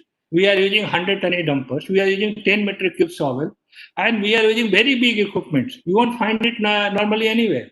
Even the tires of those machines are bigger than the size of the normal human. They cost more than a low-end car.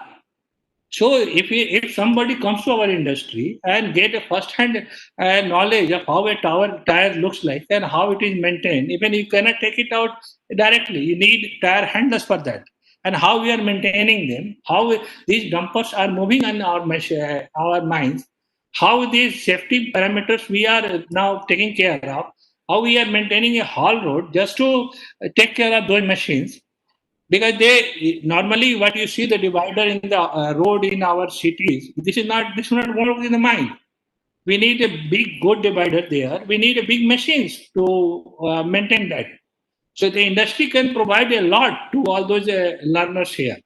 If I as a head of the industry, I worked for quite a long time, and I have really felt the need why we were not given this opportunity during our study period. And this is a great step this government is taking, this BOPT and STP, what you people are suggesting.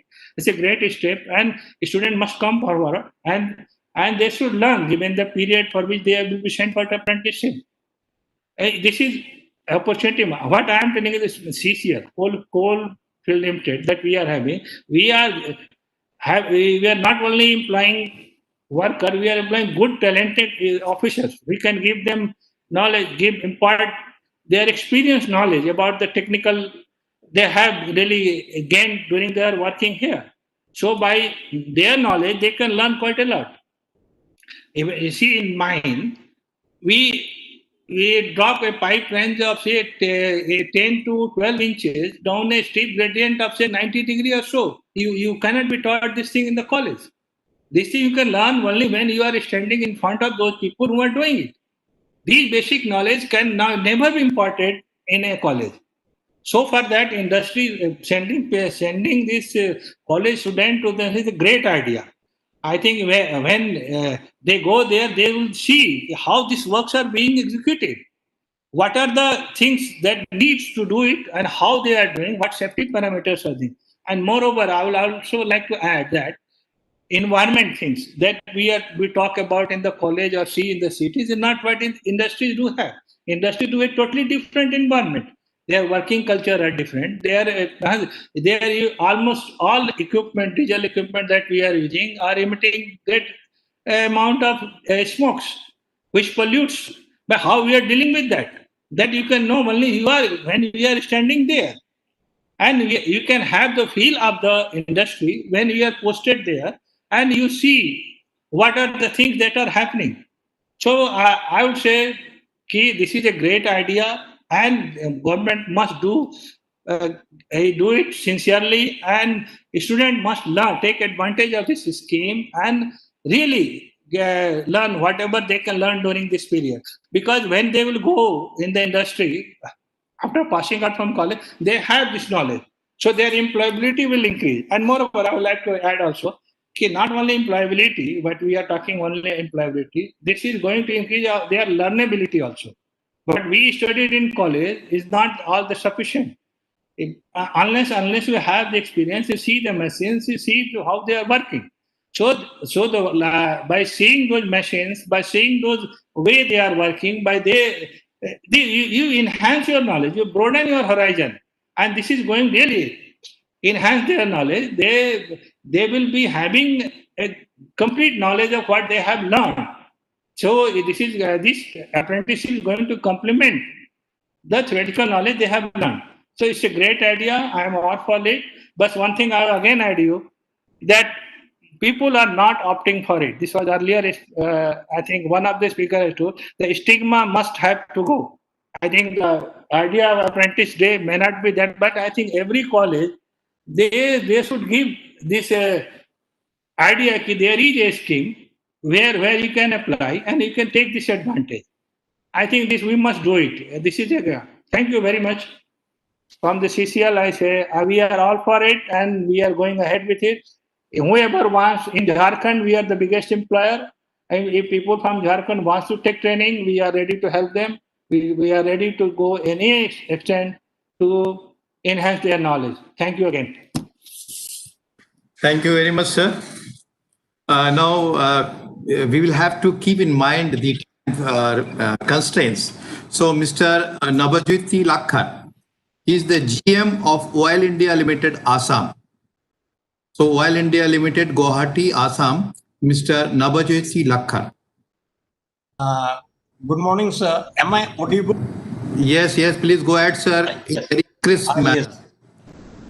That is the subject matter of this. I'll start my deliberation, and this is the key objectives is that improve employability, the main focus, and the focus on outcome-based education for general stream student, and promote active linkage to mitigate the industry-academia gap. As on date, it is actually the gap is huge, this industry and academia, and we have lots of youths unemployed. But thing is that we really have no skilled manpower in real terms. If we have to beat China or other countries, then we have to make people skilled people. And with the world around us is changing at a breathtaking speed, it is important that policymakers focus their attention towards imparting skills and attributes that make the graduates from general stream more likely to gain employment and become successful in the chosen occupation. Though the curricula may facilitate the development of prerequisites for getting an employment, but with the changing scenario of jobs and technological trends, depending upon curriculum alone is not appropriate proposition, and hence the outcome-based education is must. Outcome-based education is a competency-based education model which focuses on producing graduates with transferable skills that may help them to cope with challenges and prepare them for transition into industry and practical fields.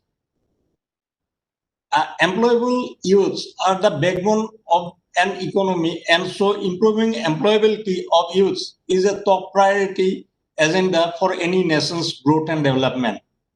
Embedding employability skill in the curriculum is one of the effective ways to bridge the gap between employment and employability. Now, the new course, it has multiple possibilities for employability and entrepreneurship. This employability and entrepreneurship, suppose if we can develop one engineer or skilled worker, and if he start his own startup, he will generate another 10 people for employment. That is the important thing of this course. So we have to focus on entrepreneurship also. And it will open doors for diverse profile in multiple industries. And another segment where embedded system play a major role is the agriculture, which has huge opportunities in respect of market. And with explosive growth of IoT, Internet of Things, it is expected that in near future, no device will probably exist without an embedded system technology.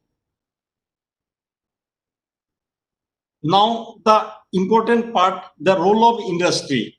The role of industry is actually, we are also imparting trainings under the apprenticeship training to diploma holders, engineers from time to time.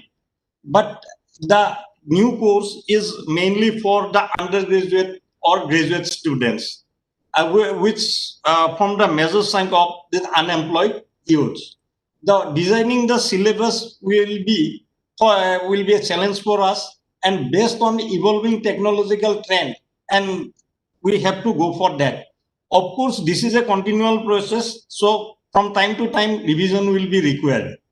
The core objective of the course is to focus on imparting transferable skill to enhance employability skills during the process of teaching and learning. And in the curriculum, what we feel for working in the last so many years in the industry, the refresher course with minimum credit or weightage to ensure successful and smooth transition from basic science curriculum to practical training. This is essential for understanding of the overall application of any embedded system. Actually, what I want to say is that a student is coming with science background, and he will come with some academic knowledge. But for a smooth transition from academic knowledge to practical field, the basic understanding of input and output of the system is required, because embedded system, internally he will do the programming and other things, intricacies that will not be visible for him. But thing is that if we make them understand the requirement of input and output, then he will be more interested and he will be successful in giving he will be a good skilled worker in near future. And in the whole process, actually, so as I told earlier, that importance of entrepreneurship is that suppose a person is a skilled one, and if he wants to do something, then he will initially need some kind of help or guidance from the institute or industry. For example, just to set up a startup, the person needs at least some financial assistance. Suppose he goes to bank, the first question the bank manager will ask him, where is the project report? Although he may have certain qualities in the technical field, but he may not have that quality or expertise in preparing the project report. In that case, actually, that the industry or other financial institutes should help. That should also be taken into consideration while preparing the syllabus. So syllabus preparation is very important from that point of view, because if we generate employment, sir, we have to be a little brief. For another 10. That should be the motto, and that is what we feel to the need of the hour. Sir, by a small request. Okay, thank you. Actually, we wanted to be a little more brief. As we all know, the number of speakers are more, and many more participants are expressing their desire to speak. So we have to be a little very brief, and mentioning the fact that how that particular industry employs or foresee the requirement of such degree embedded students as a part of trainer or as a part of providing them the employment. So training and employment, both are the important factors when I expect the industries to talk about in terms of this. Now I would request another important speaker, Mr. Augustus Azaria, the HR leader of IBM, looking into the West Bengal, Karnataka and other on pan-India basis. So Mr. Augustus Azaria from IBM. Thank you so much, sir. Can I share a couple of charts quickly? Do I have a share option? Is it enabled? I have something to show the students. Yes, please go as quickly as possible. Yeah.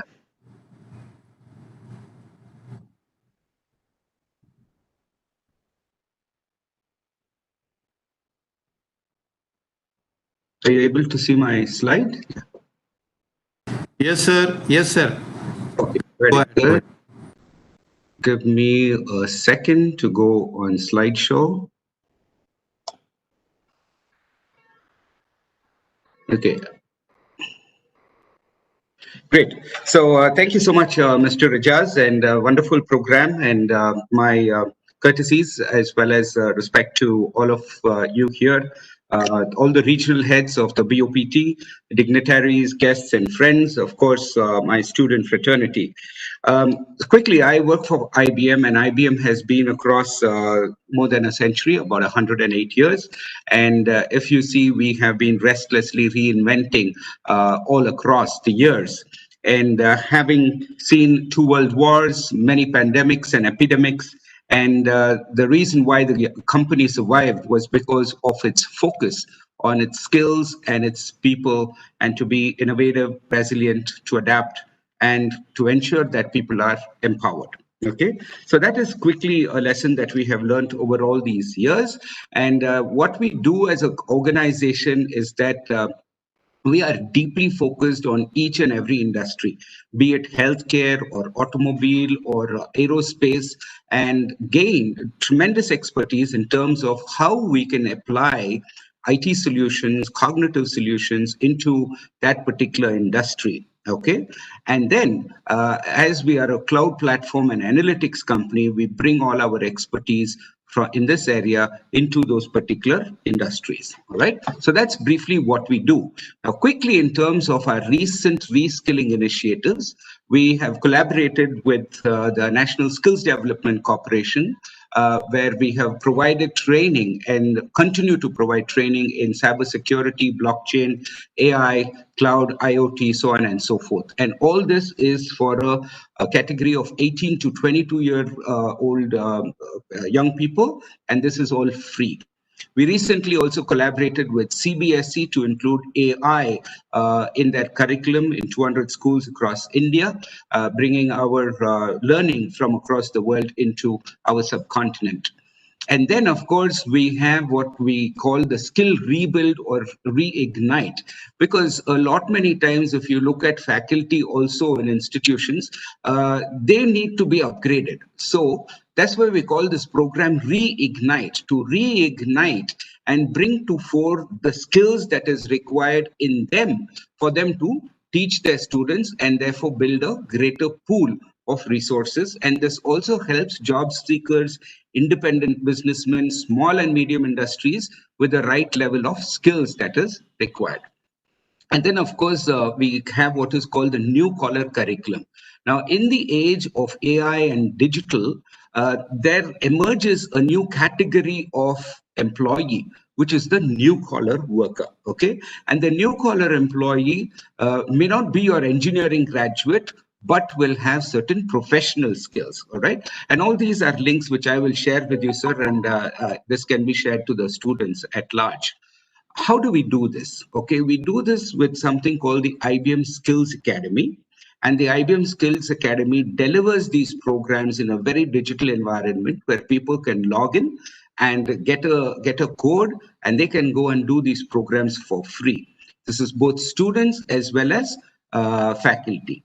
What are those courses that we are offering and how? Okay, so if you look at this chart, we were offering courses in the current areas, now blockchain or AI, data science, cognitive security, and also we are offering professional skills like design thinking and agile technologies. So this will enable the new collar worker to be more relevant, current, and futuristic. So this is very briefly the screenshot of Reignite, which I will encourage people to see, and the numbers there are enough for us to say how many people have come forward to it. These are certain endorsements that the industry and the media has showered upon us, as this has typically enabled a lot of organizations to in their digital journey and also to be future ready. How do we do this? Now, today, with distance learning, distancing, social distancing, and things like that, the delivery happens through these type of technology and tools. Okay, which in a sense means that the students and faculty will need to have some of the, this is not everything, this is only some of which I think works for me. This is something that they'll have to equip themselves with in order to get the best benefit out of this thing. Now, what do we do in the future is that we are taking people from a crisis chaotic situation, making them crisis neutral, giving them the right technology at the right time, and then journeying them to be crisis resilient. So having a crisis resilient workforce in the future, using the current pool of college grads as well as unemployed grads, right from the ITIs, is our mission. So all these programs are available. All we have to do is embed them into your academic initiative, and I'm sure it will find deep resonance among you and among the academic community at large. Thank you so much.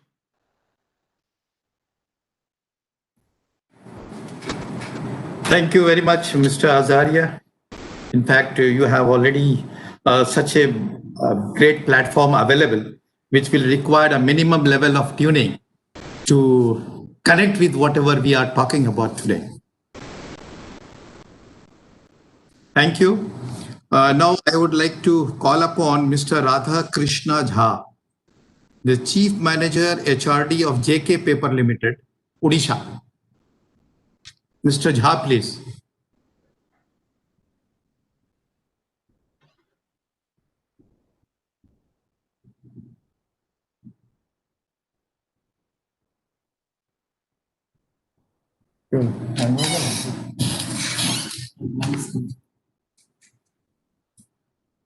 Mr. Jha?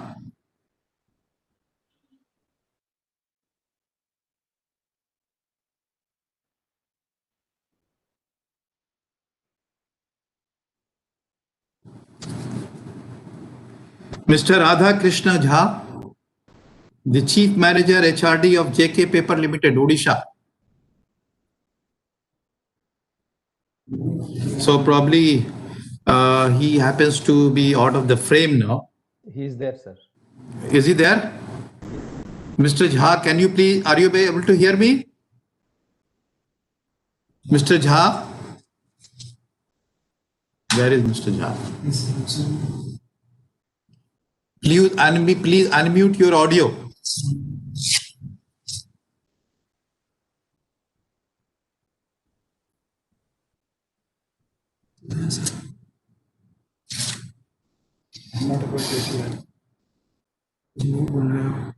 So let's move on to the other speaker, Mr. Sitaram Pandey. He is the Vice President of Corporate HR, Tata Motors Limited, Pune. Mr. Sitaram Pandey. Yeah. Yeah, please. Good afternoon. Hope I'm audible. Yes, please. Yeah. So good afternoon, everyone on the call. At the outset, let me thank everyone to invite and share our thoughts. As I was told that I have to be brief and to be precise, not more than 3 minutes. I assure you that I'll not be more than 3 minutes putting forward my points. So being 25 years in the industry and going to the campuses year after year to hire the talent, there is always a conversation of industry not getting the right talent, and the colleges and the universities always have an issue that our students are not getting placed. So obviously there is a gap. Trust me, even to find a trainee engineer, the organization struggle a lot. So there definitely is a gap. So I would like to highlight a couple of asks which, if the institutes incorporate, I think it becomes far more easier for the organization to absorb students. The first and the foremost is, from my personal perspective, this is my personal experience and perspective. 2 months looks too short for a student to gain anything in a company. When we have the summer internship, the industry or the guides in the companies are very reluctant to absorb a lot of students because they spend a lot of time but by the time they turn around and start doing the project, the students are off. So if we make it minimum 6 months, 6 months and up makes life very, very comfortable for a project guide, so that they impart the training and then they can also deliver on some value add projects rather than just reading or doing a study in the company. So that is my first ask. The second ask, obviously, a lot of small scale industries would always have a challenge of stipend. So if like apprenticeship, if there is a minimal stipend prescribed, and if there is a support to at least to the small scales and owner driven companies, a lot of people would come forward to absorb a lot of apprentice and training. But the last and the most important thing which I've been finding it a big gap is when we go to the campus and ask how many of the faculty members have seen the company. I say that none, not even one faculty member has gone to the campus.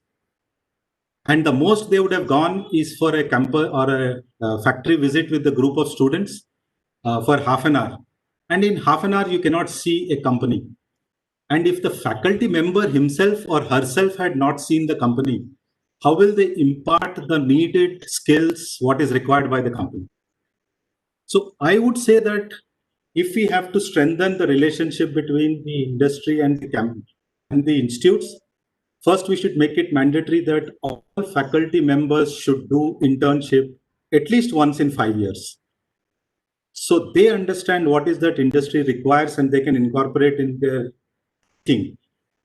The biggest challenge, as someone who spoke earlier than me have said, our biggest fear, if I take 100 students, our biggest fear is safety, because these students come out of the college and in 1 month or 2 months of staying in the campus, their still attitude and behavior is like a campus.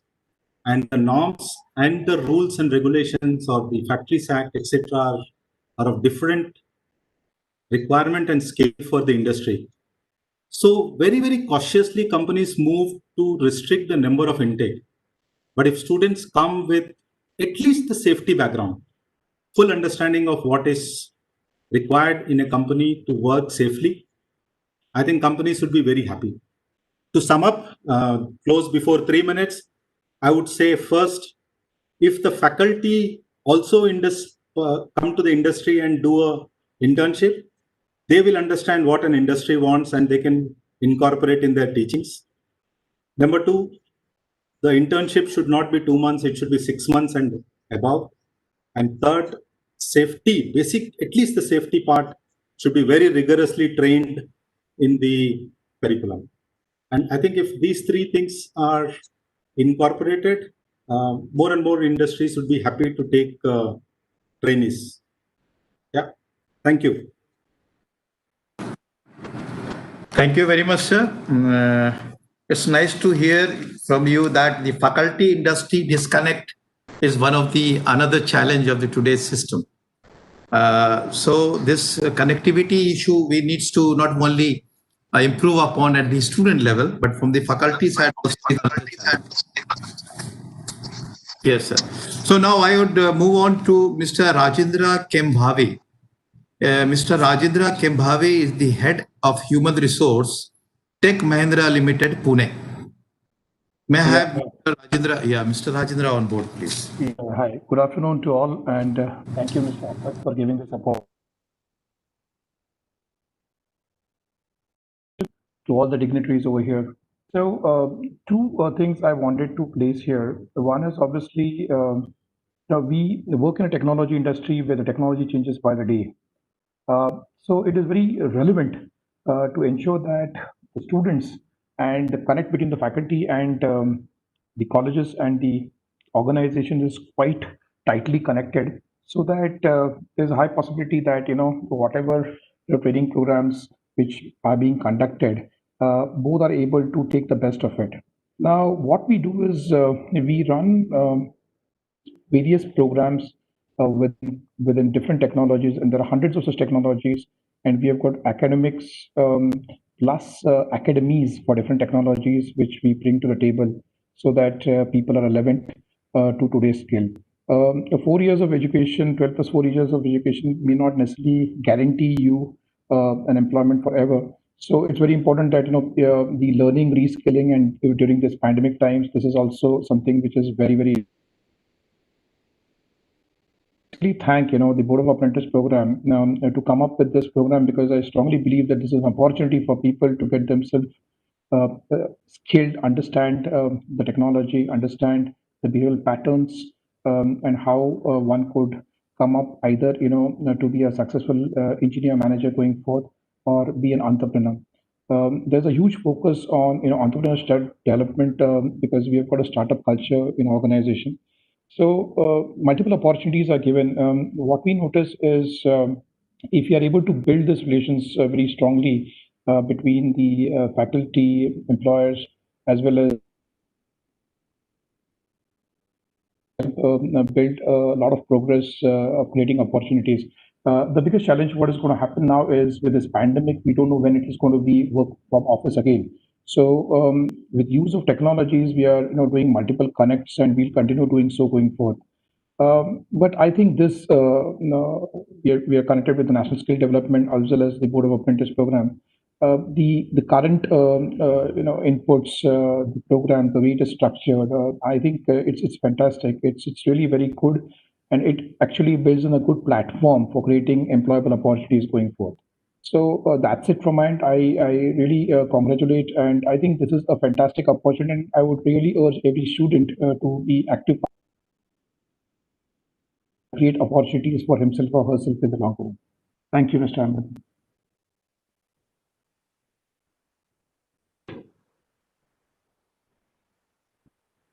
Thank you, sir. Thank you very much for sharing your views. Now I would invite upon Mr. Ajay Tripathi, who is the Chief Human Resource Officer of Larsen and Toubro Infotech Limited, Mumbai. Good afternoon to all the participants. It gives me great pleasure to understand the context of this forum and trying to hear the thoughts from various participants. So I would want to make a couple of points. First one, I think historically, if we look at it, making students ready to be employed has mostly been seen as the industry responsibility, and that is where industry has been investing good amount of effort, and all those things have continued. I think with this initiative, it is trying to get that responsibility into the collective domain of Ministry of Education, academia, and industry, all coming together and taking that joint responsibility to shift employability quotient higher. I think the second point which would be important is that somewhere, I think we should not try to force it into everyone. I think as far as the market forces are concerned, that will automatically balance it out over a period of time. To my mind, we should try to move in a direction where it becomes an optional program with the students. And in case somebody opts and sees a different outcome of it, that will automatically start the supply-demand equation changing, and therefore adaptability will go higher. Because I heard from quite a few participants that today internship is not seen appropriately and maybe is not branded appropriately. So if that supply-demand equation starts changing, it will automatically help in terms of branding of the initiative, and also for more and more students opting for it in order to be better prepared for the industry. I think if we look at these two aspects, then probably the third one for us to pick up, and that is where we do have use cases which are available from quite a few global universities, where there is a co-opt type of program that is available, and students get enrolled into that program. Because when we say that internship duration has to be longer, it necessarily means that we will have to make a change to the curriculum design. So for example, if the engineering program today runs for 4 years, and if we are going to introduce a 6 months to a 12 months type of an internship program, then it necessarily needs to go to a 4.5 years or a 5 years type of a program. And somewhere we have to be conscious about it. And that would help if we try to go into a co-opted model where industry as well as student, there is an opted individual is opted, and that is how the individual goes through that particular internship program and how the person graduates subsequently. So to my mind, these are the 3-4 thoughts which come to my mind when I look at this initiative. And I congratulate all of you to take this initiative forward. And we will definitely look forward to participating in the same. Thank you so much.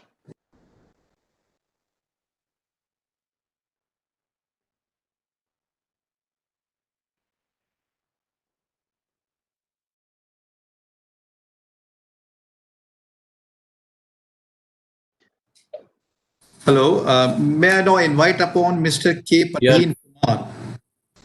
Yes, Mr. K. Parveen Kumar. Yeah, No, good afternoon. am I audible? So, Yes, Mr. K. Parveen Kumar, yes. General Manager, please go ahead, sir. Very good afternoon to all the dignitaries and participants on the forum today.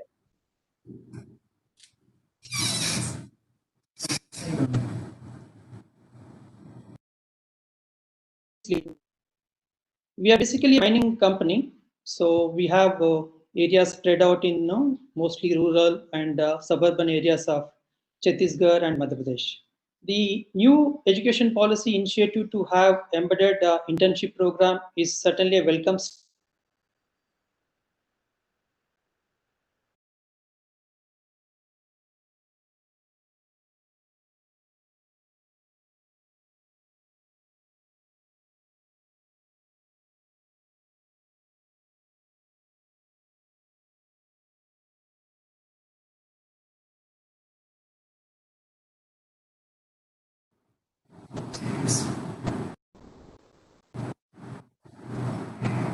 Mr. Parveen, you are not audible.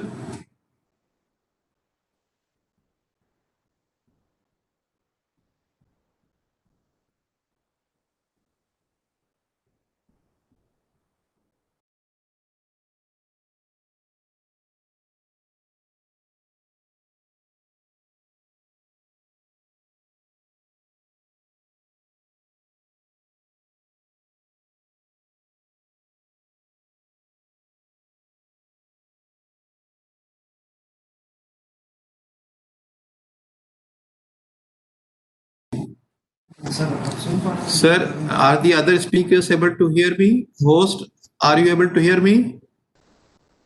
Yes, we are able to hear you. No, but are you able to hear Mr. Praveen Kumar? No. No, there is an audio problem with Mr. Kumar. Mr. Kumar's side has got a problem, sir. Your audio problem, kindly see. Not coming, sir. Anyway.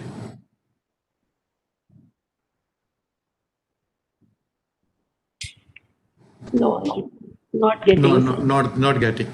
So we will try to connect Mr. Praveen Kumar later on. So we would like to move on to another Mr. Praveen Kumar Jain, the DGM Training and DCS GAIL India Limited. So may I have Mr. Praveen Kumar Jain on board, please? Mr. Praveen Kumar Jain. Hello. Yes, Am I Mr. audible? Yes, Mr. Jain. Audible? Yes, sir. You please start your speech. Okay. Very good afternoon to all dignitaries and participants of the program. I'm from GAIL India Limited. GAIL India Limited is a youngest Maharatna public sector undertaking. Its verticals include natural gas transmission, petrochemical plants, LPG plants, LPG transmission, liquid hydrocarbons, city gas distribution, renewable energy, and exploration and production. GAIL India Limited had launched the apprenticeship training program for engineering degree and diploma candidates as per the directions of central government in association with Board of Apprenticeship Training, Kanpur. As a first step, a comprehensive GAIL apprenticeship training scheme had been made in February 2017 for the guidance of all GAIL officers to adhere. Had engaged more than 1,300 engineering apprentices in last 2 financial years. The apprenticeship training program in GAIL India Limited had been successful and apprentices improved their technical skills during apprenticeship of 1 year. Further, they have learnt the attributes of attitude, communication, time management, leadership, analytical approach, and multitasking. The above mentioned skills of engineering apprentices are improved and upgraded during apprenticeship in GAIL.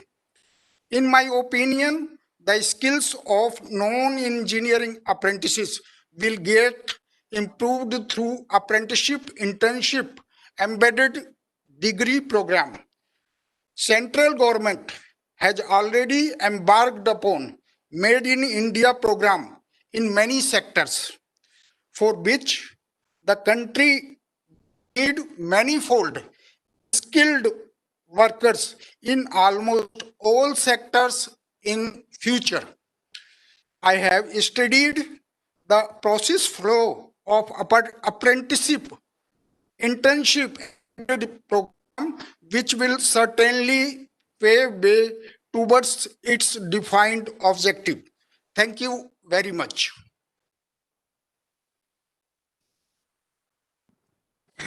Thank you, sir.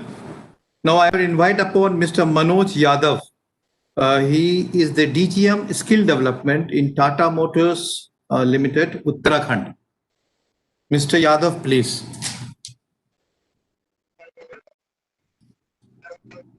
Hello, good evening, sir. Manoj Yadav, sir, engaged in another meeting. Okay. Okay. So will you be able to speak something on his behalf, or we should go to the next participant? Yeah. Sir, I am Vikas from Tata Motor Pantnagar. Sir इसके बारे में थोड़ा मैं input देना चाहूंगा sir कि हम लोगों ने यहाँ पे टाटा मोटर पंतनगर में लास्ट 10 ईयर से अप्रेंटिसशिप का हम लोगों ने डीएटी डिप्लोमा इन अप्रेंटिस हम लोग ले रहे हैं, और ये भी एक अच्छा स्कीम है जो अभी गवर्नमेंट ने लॉन्च किया है, तो हम लोग इसको भी हम लोग अडॉप्ट करेंगे। और ये सारे जो है सेंट्रली मॉनिटर होता है, तो सीताराम गांधी साहब से भी ऑलरेडी अभी मीटिंग हो चुकी है इस मैटर पे, तो ये हम लोग आगे कंटिन्यू करेंगे सर ना। Thank you sir. Thank you, Mr. Vikas. So, Mr. Manoj Tyagi, he is the AGM of Human Max Healthcare Institute Limited. Mr. Manoj Tyagi, Max Healthcare Institute Limited, Haryana. May I have Mr. Tyagi on board, please?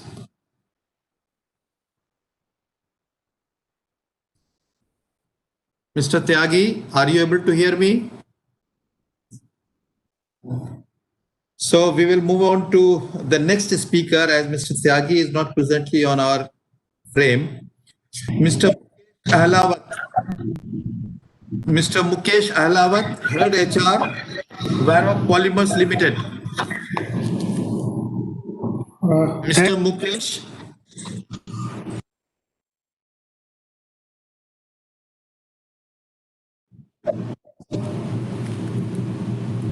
Hello. Is it Mr. Mukesh? Yes. Is this audible? Yes, audible. Please go ahead, sir. Yeah, thanks, Mr. Ahmed. First of all, good afternoon, everyone.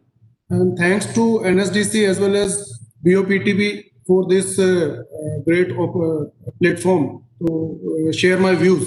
So I would like to start with one famous idiom, if you allow, Mr. Ahmed.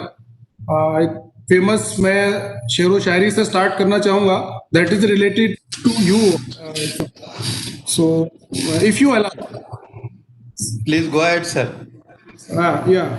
किसी शायर ने कहा है कि मिलना ना मिलना मुकद्दर की बात है, मिलना ना मिलना तो मुकद्दर की बात है, पर हम कोशिश भी ना करें ये तो गलत बात है। दिस इज एक्चुअली द कोशिश, this is actually the platform which every student was looking since a long. So I'm Mukesh Elawat, representing Vero Group. The Vero Group is an automotive group. Overall total 28 plants in India and 8 plants abroad. We are in automotive sector and with 3 verticals, you can say polymer, metallic as well as lightning. So related to this webinar, I would like to congratulate each or every organizer who give us such a nice platform to share my views. I just like to start with my career. When I was completed my engineering background, engineering graduate in early 2000s. So at that time, there was no such platform. So we struggled a lot to go for any employment or any internship, could not find very easily. So this apprenticeship program have created a nice platform to elaborate one's exposure to another level. So actually we are adopting new technology, which is as per our current scenario. This is actually requirement of industries, actually requirement of students itself. So this degree program will be totally a game changer. You can say game changer for students. Students also. 2 or 3 students have already shared their views. One name, I think that is Mirthu Bashin and Kushi. They have pointed out 2 points. One common point is this: they have shared that the time they have shared their time management process, which is the actually requirement. We should focus on time and motion studies as well as time management. So this is, I think, this is the best benchmark I have seen in the terms of students' point of view. Time and motion study is the most important factor to elaborate for growth of anyone, either in terms of employer or in terms of employee. So as an industry, we will be happy to accept this change as a great opportunity for because it will be able to find out good assets. So my main concern is what Mr. Meghadut have already raised related to multi-points, multi-parts, you can say pan-India basis. We have, as earlier told, we have 28 plants. So that will be the major concern area of our side also. But I think BOPT or NSDC have already made us some solid plan to, you can say, eliminate this contamination also. So from industry point of view, provision which is given in this program for non-engineering students will generate new platform or new scheme for degree facilitations. So students will get more confidence and increasing, you can say, industry can get more competent level of this technical as well as no technical background also. So my thought, I should appreciate this Koshish for this new scheme for degree embedded program, and my full support as well as heartiest congratulations to your team also. Thanks a lot. Thanks a lot. Thank you, Mr. Mukesh. Now since we are moving very close to the lunch break, we have got very few more speakers left. With my earnest request to be more precise and brief, if we can quickly complete and have views of your valuable views and suggestions. Mr. Arun Leslie George, who is the Coromandel International, Secunderabad, Telangana. Can you hear me? Arun. Yes, please. Yes, please. Yeah. My name is Arun. I'm the Executive Vice President and Head of Retail Business, Coromandel International Limited, which is part of the Murugappa Group. We are, among others, India's largest agri-retail player with over 750 stores. Retail industry is a fast-growing sector with the development of the Indian economy, and is likely to get grow even faster. The sector is likely to grow from about $700 billion to $1.3 trillion by 2025. It has been one of the largest employers of undergraduates, degree holders from the general stream and non-graduates for more than a decade now. The predominant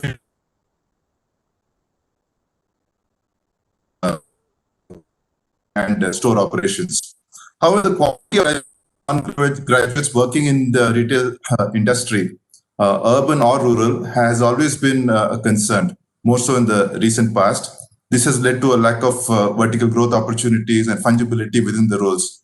They don't come out from the college ready with readily employable skills. There have been a few retail training institutes or finishing schools which have catered mainly to non-graduates, but it has not done much to bridge the gaps to company competency gap and expectations. Now, this is pushing many retail players to go for automation in view of the difficulty of deploying suitable manpower. Many stores, including our own stores, we are opting for various kinds of automation, such as kiosks, online sales, AI-based systems, etc., to scale business. This will be really unfortunate because as research shows that we Indians are culturally wired to serve customers better than most countries in the world. We are willing to keep the customer one notch above us, and therefore it give a great customer experience. But the real, in fact, in our culture, we treat guests as gods. But what kills the entire customer experience? But the lack of trained personnel.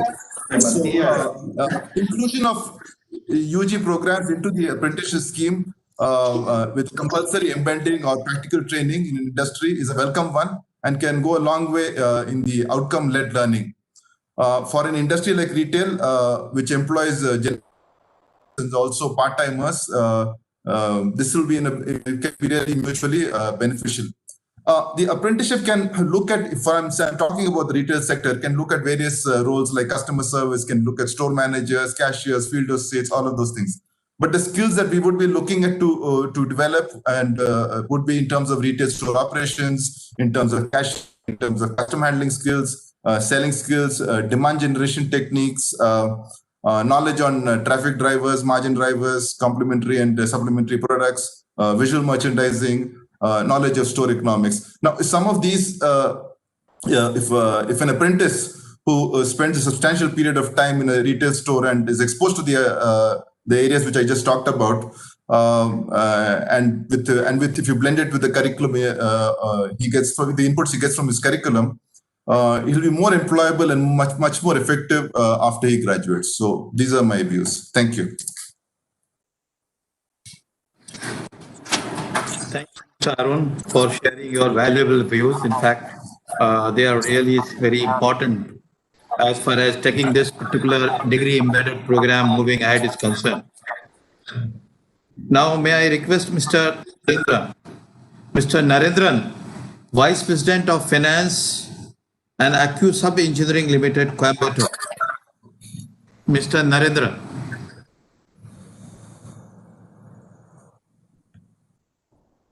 Is Mr. Unmute yourself, sir. Sir, Mr. Narendra, can you please unmute your audio? Unmute your audio.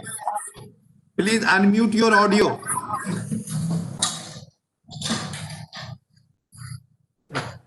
Yes, sir. Yes, sir. Now I'm audible now.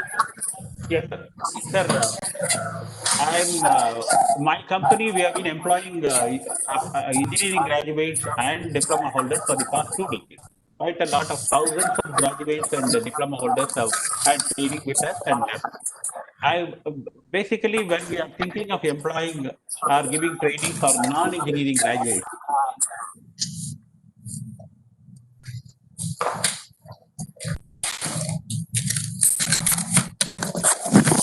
Sir, your audio has gone here. Sir, yeah. Apprentices Act restricts the total number of apprentices to 10% of the total workforce. Am I audible now, sir? Yeah.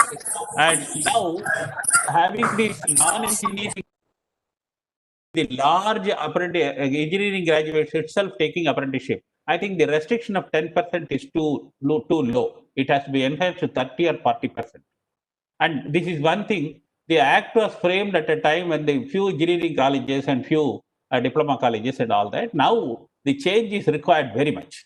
And secondly, the other departments like Provident Fund and DSA will have to be realistic. I think the Apprentices Act must be to show that even if they do actual training, the PF and other departments should not interfere. Now what happens is, when they are doing actual, even Apprentices Act has one small flaw in my opinion, where they are not supposed to actually do the work. They are supposed to observe. This is not, this will be difficult because having about 20% or 30% of workforce just observing will be difficult in the industry. This will please be taken into account. Now, coming to the main point of engaging non-graduate, non-technical graduates and all, mainly it is the force like science graduates, arts graduates, and commerce graduates. With regard to commerce graduates, I feel the service sector also must be opened, like banks, insurance companies, insurance brokers, and all. That's a very big force. And actually, when they come to employment, they are going to do that only, in addition to what an industry accounts department and all that. In fact, insurance is one sector where there is absolutely no training. These commerce graduates, if they are employed in insurance companies and insurance brokers office, they will have a very big opportunity. Like now, and when we are taking in commerce or a postgraduate as a person to look after insurance, he has no basic knowledge at all. So this apprenticeship training must include that also. And secondly, one more sector, the arts graduates, this is out of this thing. Most of them graduates in English literature or Tamil literature or in languages and all. They get opportunities in schools and colleges. Why not think of opening the apprenticeship to schools and colleges also? Because one session they can serve there under the supervision of experienced professors and teachers. And they are anyhow going to be teachers.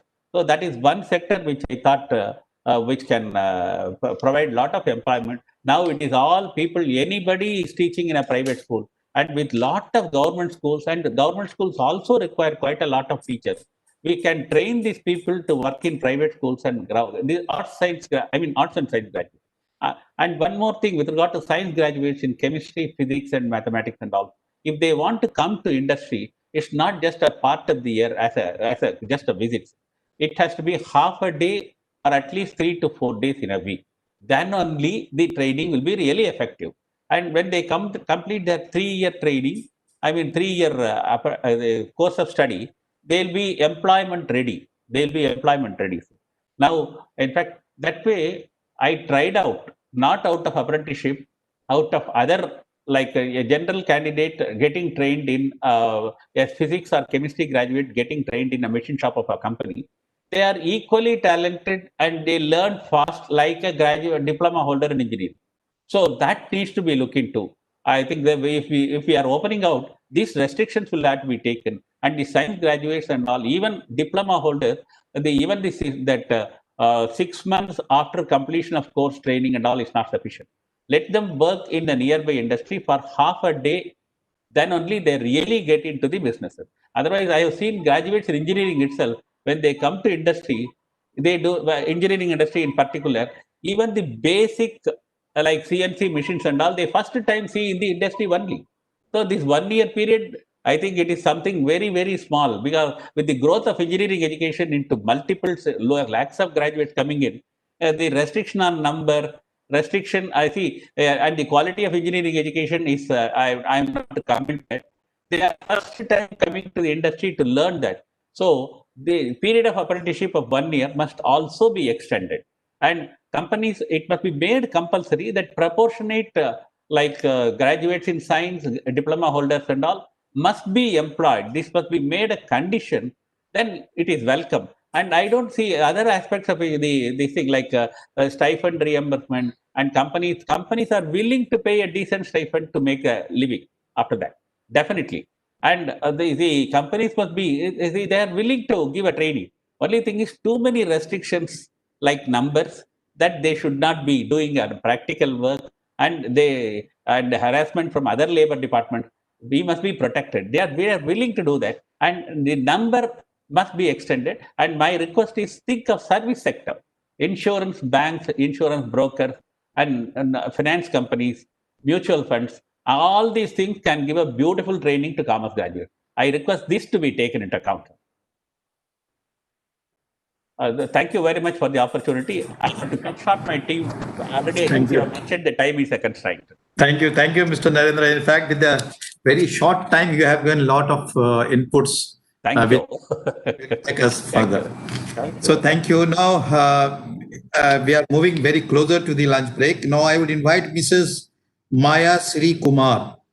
She is the Assistant Vice President of India Campus Hiring, Training and Development Head, Cognizant Technology Solution, Tamil Nadu. Mrs. Maya Sri Kumar. Good afternoon, sir. Good afternoon, participants. Am I audible? Good afternoon. Yes, yes, madam. Please go ahead. Yeah. So what I wanted to just say is, in brief, Cognizant is a technology company, and we are a technology services organization.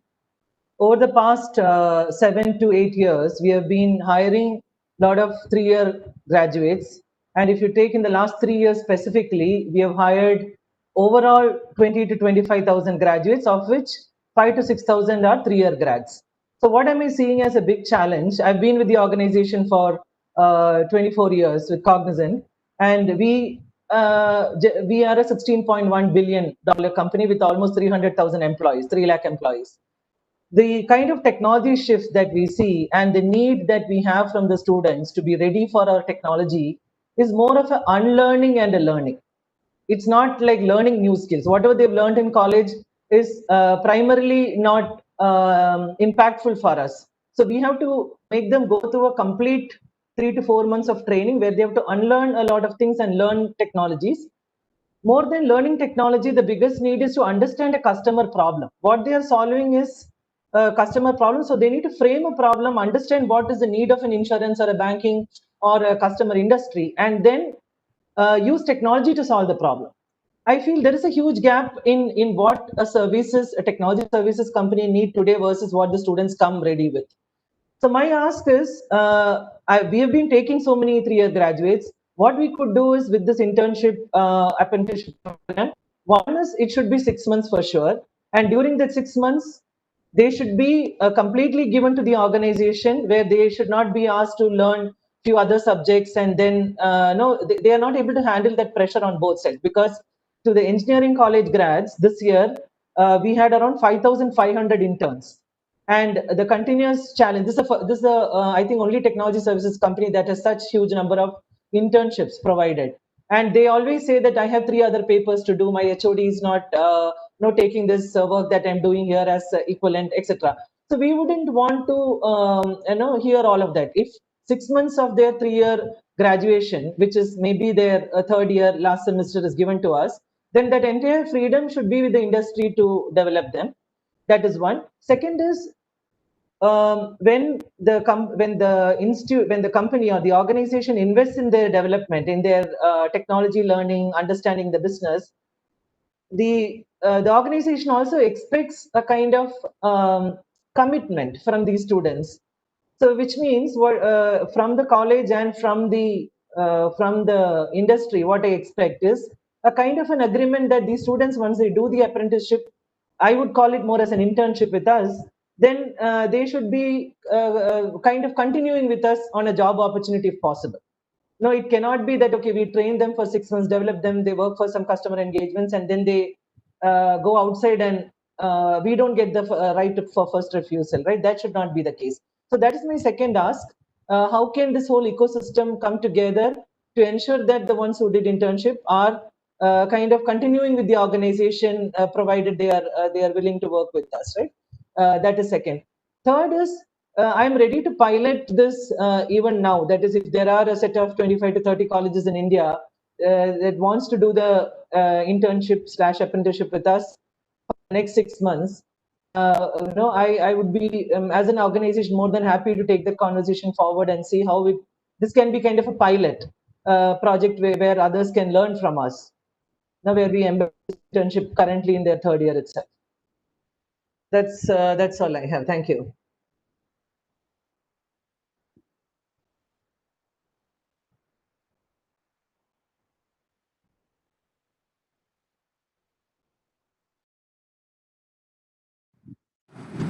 Yes, my apology to the participants. In fact, I had to quickly attend an important call. So thank you, madam. Yeah. Yeah. No, I have presented 3 hours. Maybe I can write and send it if you have not got it. But yeah, that's all I had. Thank you. Okay, thank you, madam. Now I would try to find out if Mr. Radhakrishna Jha, Chief Manager, JK Paper Limited, Odisha, is he available? So, am I audible? Yes, Mr. Jha, please go ahead, sir. So, good afternoon. Good afternoon, ladies and gentlemen. I apologize for not being able to connect So I represent the Odisha facility of JK Paper Limited, which was established in 1962. So we are into pulp and paper manufacturing. And talking from a site perspective, we absorb almost 95 trainees per year. So trainees who hold an ITI or a degree diploma in mechanical, electrical, instrumentation. Now, if I talk about the key processes in pulp and paper manufacturing, so that would include coating, pulping, soda recovery, and chemical treatment. These are the processes. And hence we look at our precise requirement, then a diploma or a BSc in chemistry, industrial chemistry, would fit in our unit level requirement. What we are doing currently, we are absorbing a BSc in chemistry or a BSc in physics or a BSc in mathematics for all such requirements as of now. In some cases, we are also putting a diploma in mechanical electrical for these processes which I have highlighted.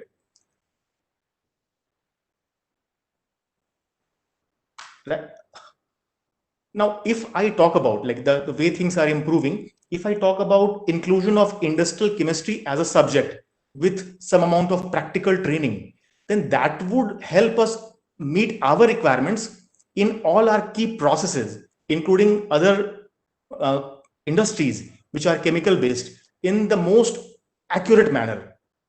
And with the way industry and academia partnership is working, I am very confident that we would witness a major transformation in the years to come, and that would help industries, including companies which are into pulp and paper manufacturing. So that's all from my side. Thank you for giving this opportunity, sir. So thank you, Mr. Jha. Thanks a lot. Now, last but not the least, let me call upon Mr. K. Praveen Kumar, the General Manager of Southeastern Coalfields, Bilaspur. Is he there in the framework? Is he in the frame? Mr. Praveen Kumar. No, I think he is still not there. So, gentlemen, ladies and gentlemen, we have completed the first session. In fact, we are 25 minutes almost behind the schedule. But I would like to extend my sincere thanks to all of you for being with us for such a long time, bearing with us. And, let's go ahead and we will try to listen to the academia side in the second half when we will be again assembling sharp at 2 o'clock. Thank you very much, sir. Thanks a lot. So with a break, hopefully we'll be assembling at 2 o'clock. Kindly join us. Thanks a lot.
Salunke sir नमस्कार.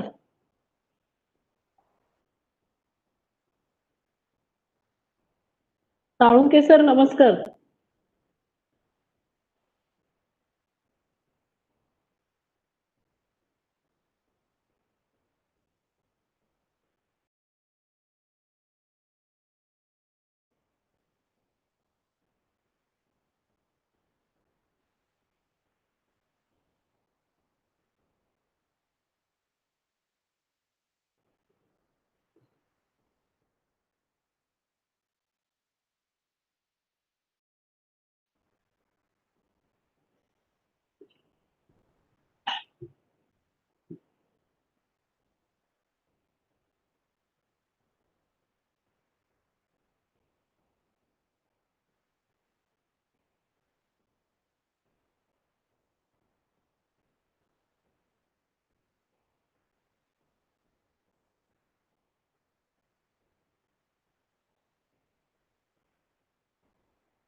So, good afternoon, ladies and gentlemen. I welcome you back once again in the post-lunch session of today's webinar on Internship Apprenticeship Embedded Degree Program, which is an important component of the National Education Policy 2020 of Government of India. So we will have now a lot of honorable vice chancellors of the universities as a part of academia who will be putting up their views and ideas as to how to go about it. Before that, we have left over one important dignitaries from the industry side left over. So quickly we will go through to find out whether Mr. Venkat Ramanna P, the head HR of Indomim Private Limited, Bangalore, if he happens to be in the meeting room, he can put up his views and suggestions. Mr. Venkat Ramanna. Mr. Venkat.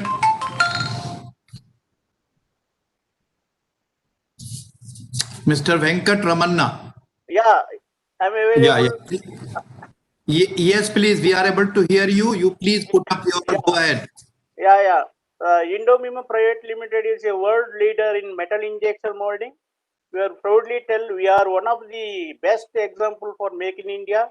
Around 80 to 85% of our parts get exported across the globe. Coming to the topic apprenticeship for non-technical branches, with my 3 decades of experience in human resource management, I would like to state that apprenticeship is essential for both technical and non-technical groups in bridge the gap between theory and the practicals.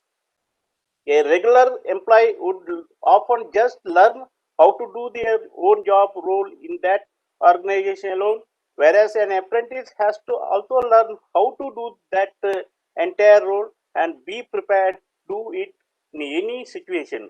They will have to explore new ways of working and developing their skill set, which will help in to progress their career.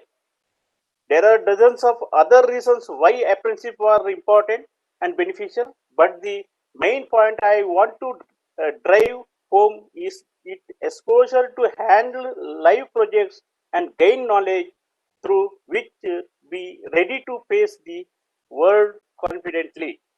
They become self-sufficient and responsible to handle their career. As a company, Indomim, we are engaging apprentices from past 15 years and we are still doing at ITI diploma and engineering level, and we also love to engage in non-technical stream too. Apprenticeship means for me a skilled workforce for the future for the nation. I thank Board of Apprentices, especially Mr. Suresh Kumar, who are coordinating with us here for providing this opportunity to represent my company and myself. Thank you a lot. Mr. Venkata. Yeah. Now, with this presentation, we have got the industry sites completed. Now, we will be moving on to the academia sites, and now we will look forward to see that more and more number of the universities should opt for implementation of the degree embedded with apprenticeship internship program in their universities or in their affiliated colleges, because these are the areas which are emerging, and as per the national education policy, we have to see that these emerging areas which has got a high potential for the job, high potential for the training and the employment, more and more for students to opt for. And as more and more avenues will be available for students, we will see that in very short future, more students will be getting enrolled in type of courses which has got a high potential for training and employment. Instead of generating unemployed graduates, it will be of a great advantage for the nation to go for producing employable graduates in different emerging areas. So with this idea, I would now invite upon Professor Brinchi Kumar Das, Honorable Vice Chancellor of Bhattadev University, Assam. Professor Brinchi Kumar Das. Professor Brinchi Kumar Das. I am here. Yes, please, sir. Go ahead, sir. And good afternoon to you all. I am from a new university in Assam, which is Bhattadev University. It used to be a college which has been recently upgraded to a university, a state university. So, really good on our part that this kind of a program is being organized by BUPT, because we are in the process of formulating our curriculum. New curriculum. It is a new university. So we, while hoping to do so, we are trying to do it based on the suggestions of NEP 2020. Hopefully by next year, we shall be trying to introduce some programs according to NEP. And in trying to do so, we shall hope that we shall be able to keep or leave our curricula as flexible as possible to even accommodate such internship and apprenticeship opportunities to students. Prior to as the Vice Chancellor last year in the university, I was a professor of chemistry in Guwahati University. So it took me to a Fulbright fellowship position in Georgia Institute of Technology in the USA about 10 years back. I met one research student to the professor with whom I was associated. That research student was working with him as a PhD student. He was from India. He was a former student of IIT Roorkee. And he was not, I found, he was not completing his PhD. He was taking time to complete his PhD.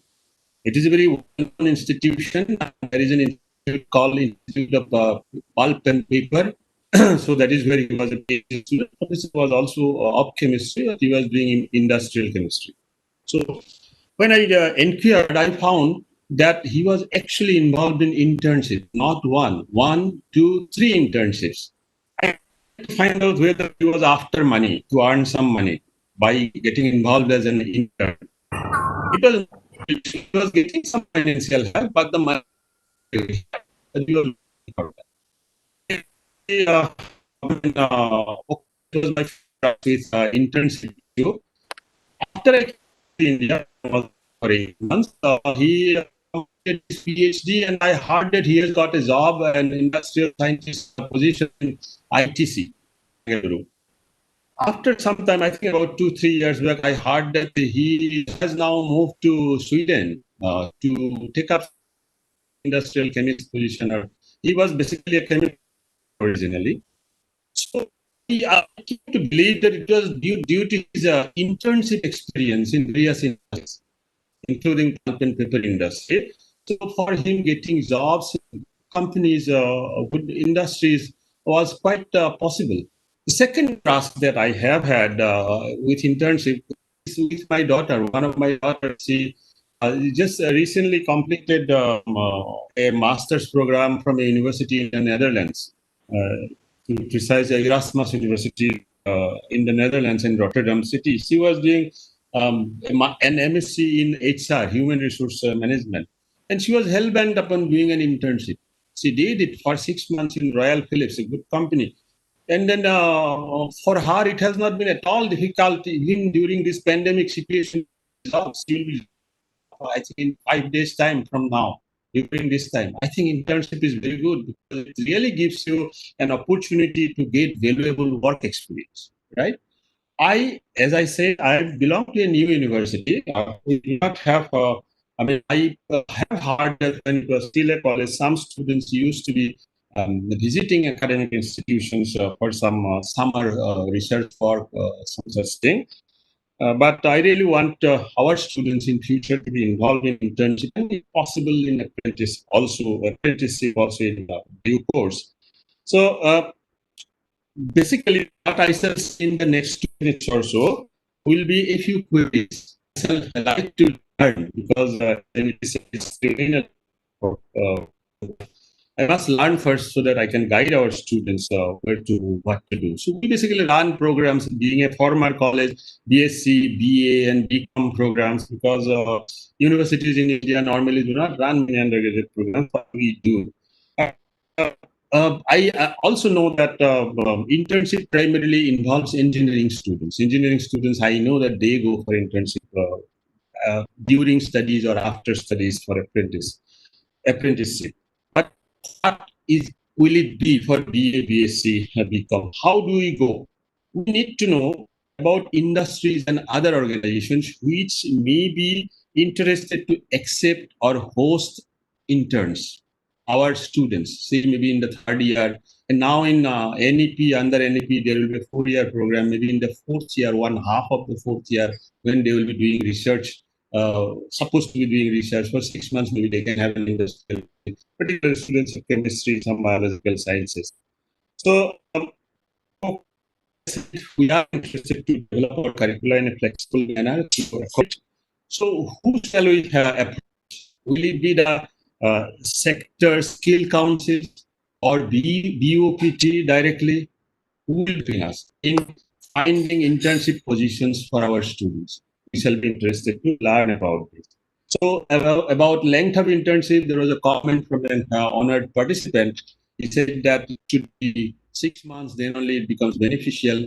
If that is so, then we are interested to have one semester so that our students can take up, some students, selected students can take up internship during that semester.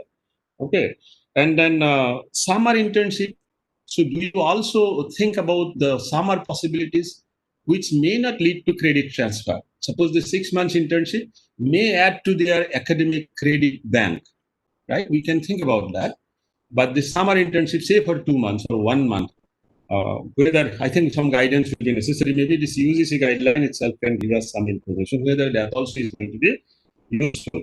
And you have that also in And then for this internship, I already said that we some in these SSCs or UT, but for syllabus framing also there is an indication in that that has to us. I think there also will need help. In that also we probably will need some guidance.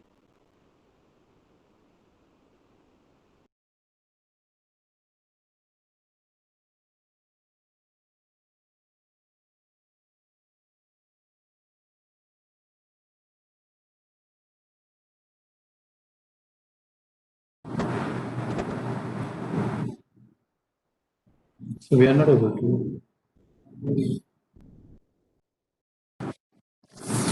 So, Mr. Das, have you completed?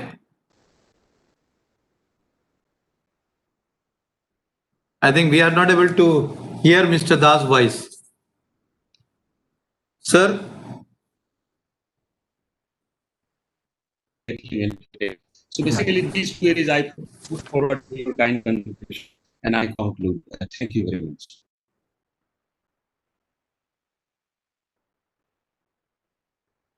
Queries that put up. As far as the BOPT is concerned, or the regional boards, BOPT or BOAT is concerned, which are located in the 4 different regions of the country, and they are having their different states under their jurisdiction. As such, Assam falls under BOPT only. So if you contact BOPT and look for the website of the BOPT, all information pertaining to apprenticeship and internships are available. And if anything further you want to get it, kindly be in touch with us. Give us a call or send me a mail. You will get every information about what are the areas where we want to help you, what are the areas where maybe MSDE can help you or sector skill can help you. So we all have to work in a coherent manner. So absolutely there is no issue. Once you approach the bodies like us, you will be clear as to what are the responsibilities shared among us. Thank you. Thank you. So we will go to the next speaker now, Dr. Savita Sengar. She is the Vice Chancellor of Jharkhand Rai University at Ranchi. So I would request Dr. Savita Sengar to kindly give her views and suggestion as to how she would be liking to at least adopt 2 new areas as a part of curriculum or course in the next academic session. Madam, your turn, please. Thank you, Mr. Ahmed. I hope I'm audible. Yes. Yeah. Okay. Good afternoon, everybody. I will start with a few of our speakers earlier. They stigma and lack of respect attached to the vocational education and internships. I would say that although this vocational education and apprenticeship based training has been a success globally, but in India, yes, it could never earn that kind of a respect which it deserved. I would say partly due to the education system we've had. There is a very clear demarcation of academic and vocational education, which has not been interchangeable. If you take an academic route, you can always come to the skill-based trainings or something without harming your academic credits. But the moment you take the skill education, you start from the skill education or vocational education, you cannot go up the academic ladder. You cannot go to the academics. So it is not interchangeable. Once you've taken a route, it is clearly demarcated. That is why we could never give a respect, or the perception has been, oh, this is a low in status and academic degree is a higher in status. But in the new education policy and the UGC guidelines which have come for the apprenticeship-based program also, I would like to highlight that it clearly talks about the vertical mobility. All these perceptions of fears of respectability should go with this vertical mobility.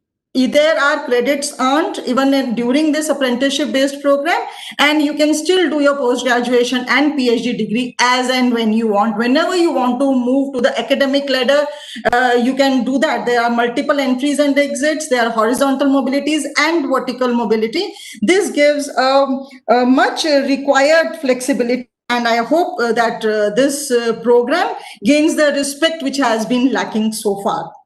Now I move on to the next point. As a university in Jharkhand, we are probably the first university which is already running an apprenticeship-based program along with Logistics Skill Council, that is BBA Logistics. This is our first year.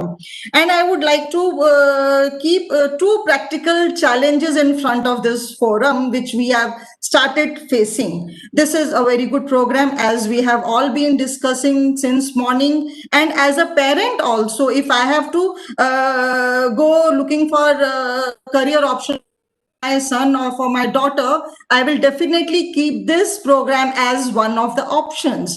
But unfortunately, what is happening? While we are doing a digital campaign for this program, it is such a beautiful program, very well structured.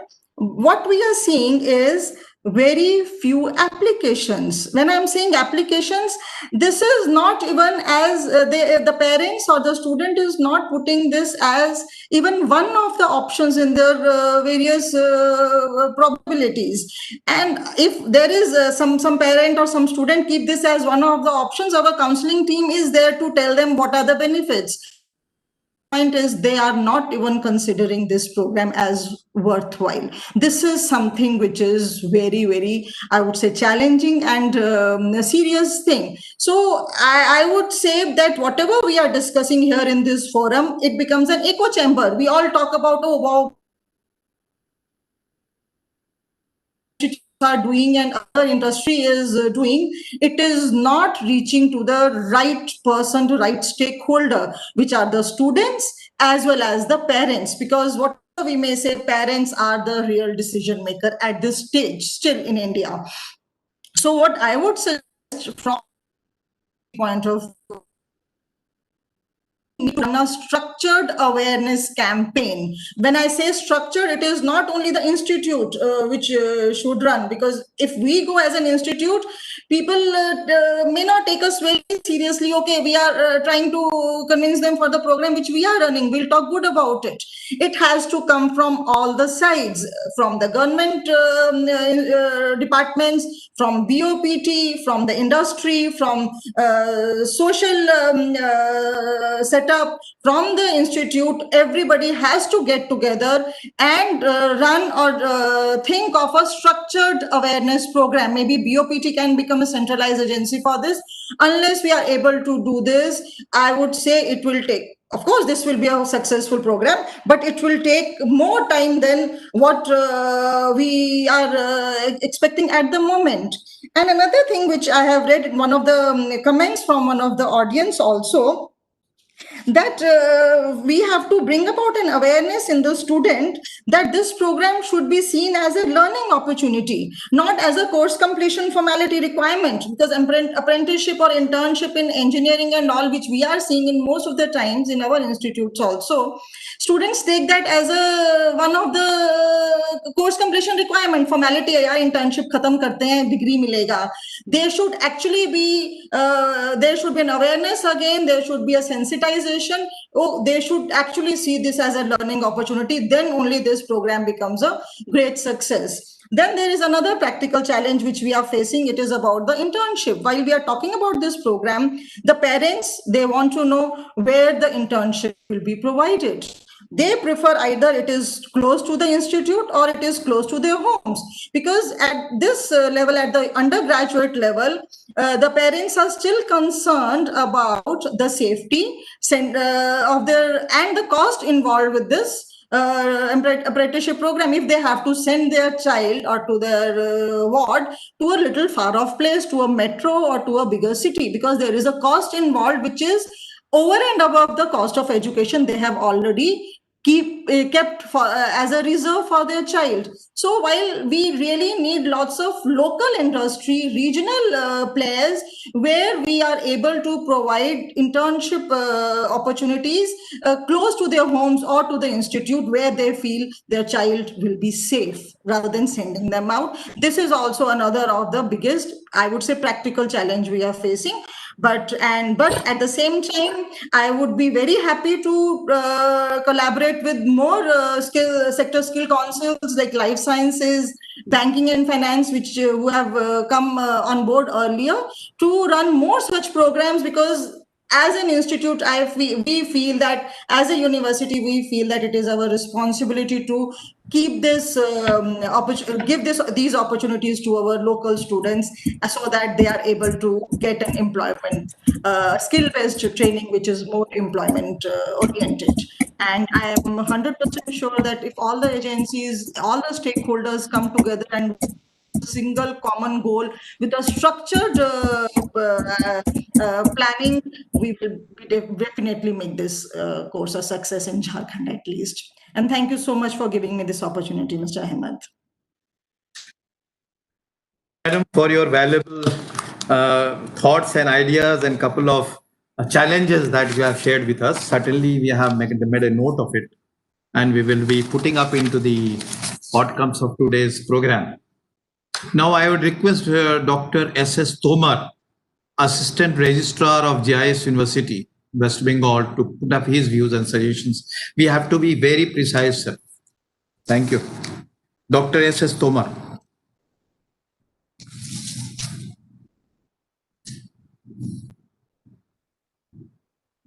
Is Dr. S.S. Tomar is on this today's meeting, bro? I think since we have not got any call, we'll move on to the second speaker, next speaker, that is Father Anthony R. Uveri, Vice Chancellor of Xavier University, Odisha. Father Anthony? Yes. Good afternoon, sir. Good afternoon. Good afternoon to all of you. And Mr. Ahmed and all the distinguished speakers and the participants. I am Father Anthony Uveri, the Vice Chancellor of Xavier University, Bhubaneswar. In fact, before it became a university, it was known as XIMB, Xavier Institute of Management, Bhubaneswar, you must have heard. Last 32 years, we have been running MBA program in it. So last 7 years, we are into university. The XIMB has become into Xavier University. So therefore, we have, as of now, 10 different schools or 10 different programs where we have degree programs and master's programs also. Now, we have this industry connect all throughout last 33 years. All our students go for internship, actually 2 months compulsory, right from the beginning. And we have that database with us, with the industry. And we also have a lot of connect between the academia and industry. This we give a lot of importance. Then to assess the needs of the industry time to time. So therefore, what I would suggest in every university in terms of this apprenticeship and internship, based on our own little experience, it is better to involve the industrialist in being part of our academic curriculum development. In other words, what we call it a strategic advisory committee, a strategic advisory board for a particular program, where the industrialists are there, the government officials are there as educationists, and other notable academicians are involved in developing that curriculum which suits the current requirement of the industry. In this, the students will get the real technical know-how, the real practical based experiences when they move to the industry, number one. Number two, in our degree programs, the last 6 years, we have started 10 different degree programs. In each program, every year, this 2 months internship is there. As somebody has rightly pointed out in their chatting box, there is a little slight difference between apprenticeship and internship. Internship is more of informal, a psychological contract between me and the industry. Whereas apprenticeship is more of you are part of that organization or an industry for a period of 3 to 4 or 6 months. So there it is more of you are not an employee, at the same time you are not only a student also. You are also, it's a learning process. So we need to come out or the UGC or the NEP has to come out clearly between the distinction between apprenticeship and internship. If it is apprenticeship, in this morning, some industrialists said should be minimum 6 months apprenticeship. That means if a degree program, 3 years of a degree programs, the last semester, 4 to 5 months, it should be totally dedicated for apprenticeship. So this and all is a structural thing, as the previous speaker, madam, said that the UGC level, the guidelines, there itself it is, if it is embedded or if it is involved or inbuilt, let us say the last semester of any UG program has to be apprenticeship. That means only 5 semesters in the UG program, you have real in-depth classes, on-room classes. 1 semester totally dedicated for apprenticeship. And all these degree programs, general degree programs, I am very happy to know that the BOPT and the NSDC and all other UGC with this NEP, you come out with a very good practical oriented ideas, and if this has to be really strategized and implemented, we need a powerful guidelines from UGC and other top-notch legislators.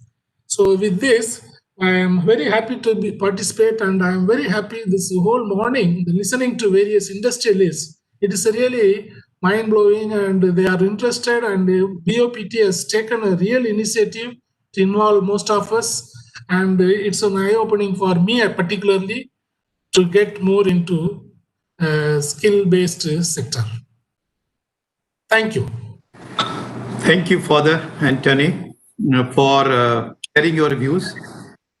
In between, I would just like to share my important observation that as per the UGC guidelines, if we look into it, the embedment of internship or apprenticeship is a freedom, or it's a flexibility offered to all the universities. While universities are going to frame their curricula, they must have a partnership with the industries, looking into the need of especially the local areas, high potential job areas.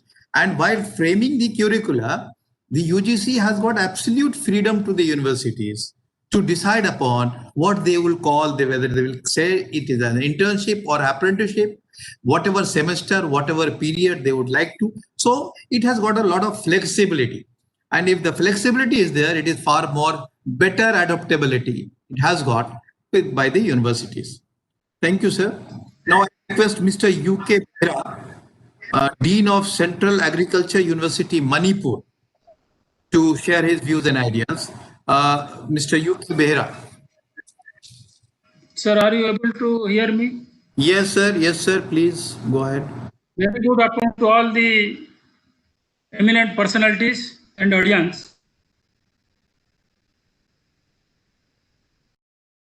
It comes under Indian Council of Agricultural Research.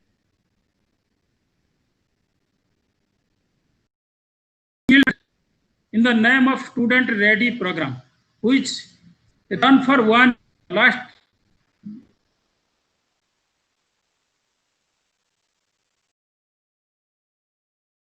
student skill development in the name of Student Ready program. Ready means Rural Entrepreneurship Awareness Development Yojana. In this program, go for rural orientation, understand the rural situations, followed by they will go for institute attachment and industrial attachment. In the last semester, they will go for self-production of the some commodities, or they will develop an entrepreneurship of their own. Sir, am I audible to you? Please go ahead, sir. May I request all other guests to kindly ensure that their audio are on mute in order to avoid any audio disturbance. Yes, sir. Dr. Yuk Pera, please go ahead. Sir, in the student ready program, the students get the practical experience from the industry, and at the end of the degree program, they develop a lot of confidence. They develop a lot of confidence to go for entrepreneurship of their own. That is the advantage of this program. And at present, ICR in around more than 10,000 final year graduate students, BSc students, they are growing this student ready program, which benefits. And these programs will definitely help the vision of our Honorable Prime Minister, like self-reliant India and rural bio-entrepreneurship. Rural bio-entrepreneurship cannot be possible without entrepreneurship or skill development. So, for rural bio-entrepreneurship is very much needed to empower the rural youth and the student mass. And for entrepreneurship development, rural bio-entrepreneurship development, to develop green economy or bioeconomy in the rural India, there is a need of their skill development.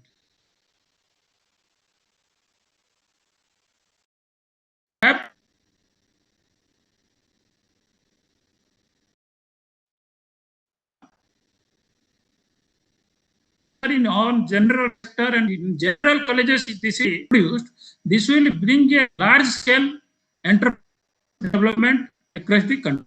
And as a result, if we in agriculture, if we go for this type of program, we have top scope for rural bio-entrepreneurs. If I will count some like very small way one can do, but need skill development, need skill orientation.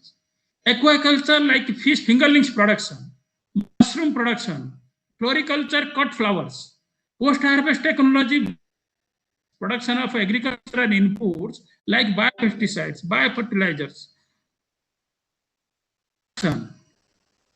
dairy farming, broiler growth farming, beekeeping, production of biocontrol agents, poultry feed production, coir making, bamboo furniture making, greenhouse technology, custom hire centers. These are some of the rural bio-entrepreneurship which provides a lot of opportunity for developing entrepreneurship through skill orientation. When we will build this skill, this type of entrepreneurship in the rural areas, this will definitely prosper the rural India, and this is a very good, will be a boon for the nation to go for strengthening the rural economy. And there are many schemes also available for after the skill is given to the students. There are many schemes like Prime Minister Rozgar Yojana, training rural youth for self-employment, integrated rural development program, Indira Mahila Yojana, Mahila Vikas Nidhi, National Bank for Agricultural and Rural Development Startup Program. These are some of the programs in which they can get a lot of advantage to start their own startup and entrepreneurship. This way, this is a very, very valued program, and I congratulate BOPT for arranging such a very good program which will give a proper orientation, and it is a starting point. We can go ahead with this type of program for mass scale entrepreneurship development for a better rural economy and also prosperity of our country. Thank you very much for providing me this opportunity, sir. Thank you, sir. Now I would invite upon Dr. Rahul Sharma, the Registrar of the Notia University, West Bengal. Dr. Rahul Sharma, please. Do we have Dr. Rahul Sharma in this room?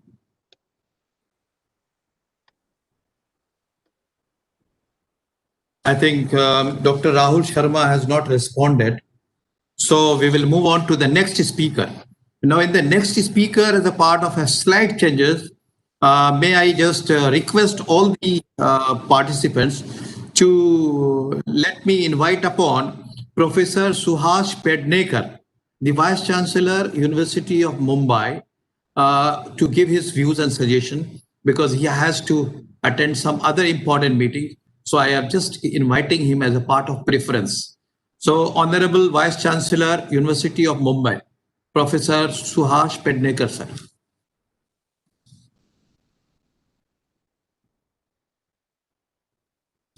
Do we have Professor Suhash Pednekar in the meeting room? Yeah, yes, I'm there. Can you hear me? Yes, sir. Yes, sir. Can you hear me? Yes. Thank you very much, and good afternoon to everyone, all the eminent dignitaries participating in this forum. I'm very happy to be here to give my input, or maybe my experience as a teacher and as an academic administrator. First of all, really congratulate the central government for the NEP 2020, which has created positive vibrations amongst us, and is a really welcome step by UGC to introduce that apprenticeship, internship, into degree programs. I'm sure these things will take us and will strengthen the 5 pillars, as our Honorable Prime Minister talked about, to make our nation Atmanirbhar or self-reliant. We all know. Sir, you are not audible. The voice is feeble, sir. Please adjust the mic. We all know that. Hello, can you hear me? Hello. It will be better if you can bring out your microphone a little closer to give a more strong voice. Yes, please. Go ahead, sir. Well,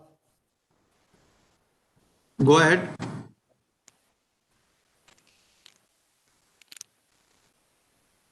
hello, can you hear me now? Okay, there is some pressure, I don't know. But anyway, we all know that the future of higher education depends on only 3 factors: technology, then the customer's choice, and the innovation. Customer choice, when we're talking about, and that is what we are today here, these are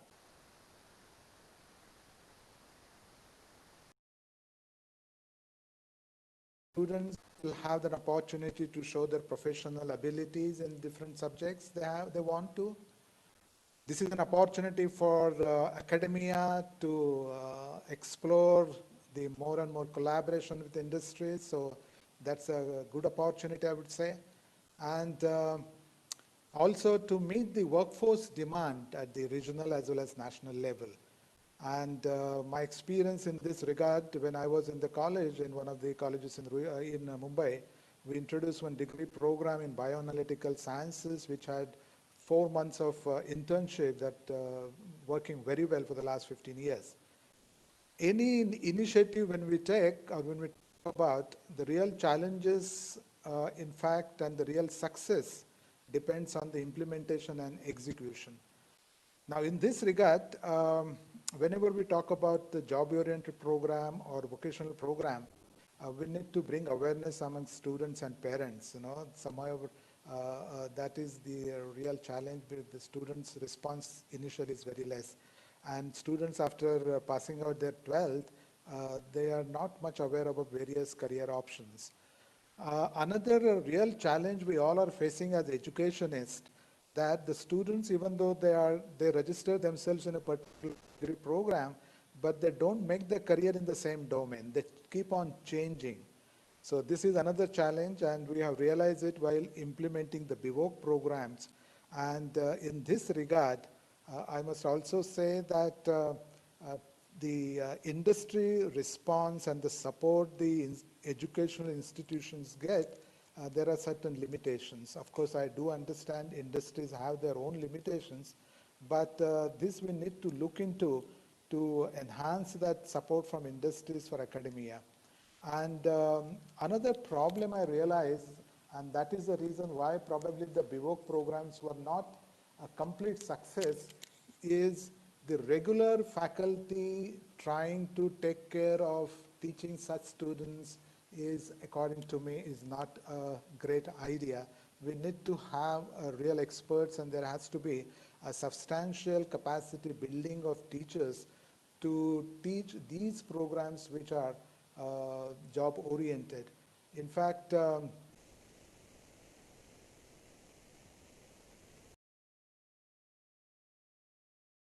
where 2 teachers teaching in the class simultaneously. One teacher was taking care of the theory, and another person was from industry, was talking about the application of the theory what students learn immediately. And that gave the importance of why one is learning something. So we may have to think about that. And somewhere I feel that the colleges need to come together from a cluster, and that is to share the best practices with one another and to avoid the repetitions. And we need to have at university level different board of studies for such programs which will have more of skill-oriented and training in industry or the commercial or non-commercial organizations, and not the same board of studies working for the same. So we need to have a dynamic curricula and to identify the job opportunities in emerging areas. The assessment should be of different type, and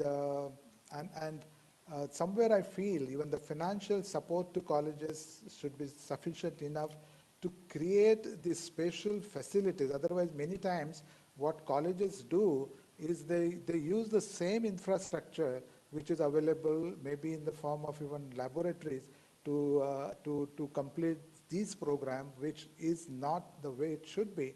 So some financial support is required, and that is where the support system, it should be in collaboration with industries. And as far as the University of Mumbai is concerned, it's a very vast university, probably one of the largest in the country. We have more than 800 colleges, so we are definitely going to take up this opportunity from next year to introduce some internship and apprenticeship embedded degree programs. And finally, I can only say that we from, the academic fraternity, I can say, what is required today is the dynamic academic leadership for good governance and sustainable development. And we need to be innovative in every respect. And to discover those limits of the possible, we need to go beyond them into the impossible to make this particular initiative a great success. Thank you very much. Thank you very much, sir, for sharing your views and ideas. I would now request Professor Ashish Srivastava, the Professor, Head and Dean of Mahatma Gandhi Central University, Bihar, to share his views. Professor Ashish Srivastava.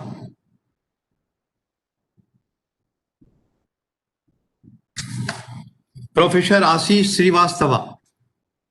Can I get his attendance here, sir? No. So the next speaker is Lieutenant General Dr. Rajan Grewal. He's from Sikkim Manipal University, Sikkim. Very important speaker. Dr. Rajan Grewal. Yes, please. Yes, sir. Please. Yes, please. I'm here, please. Please put up your views. You are quite audible, so kindly go ahead.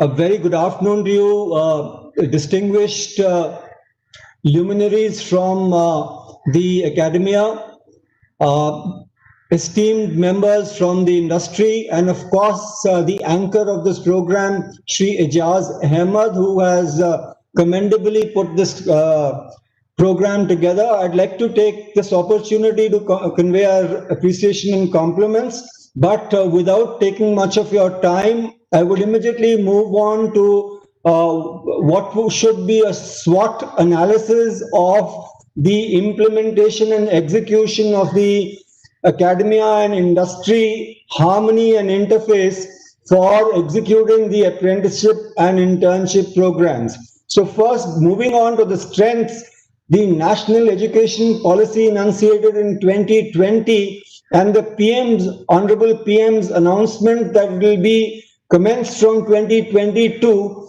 provides us the perfect platform to execute a vocational oriented roadmap which will encourage entrepreneurship, employment and employability, and the multiple entry and exit strategies which exist through certificate, degree and diploma courses will also enable this.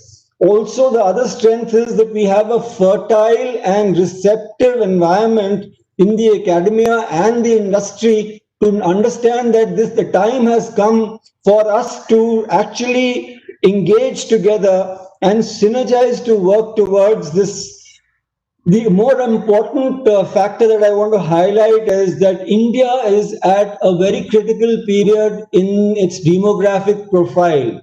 By 2030, we would have the largest workforce, which, if not adequately employed, would be extremely disillusioned and disenchanted.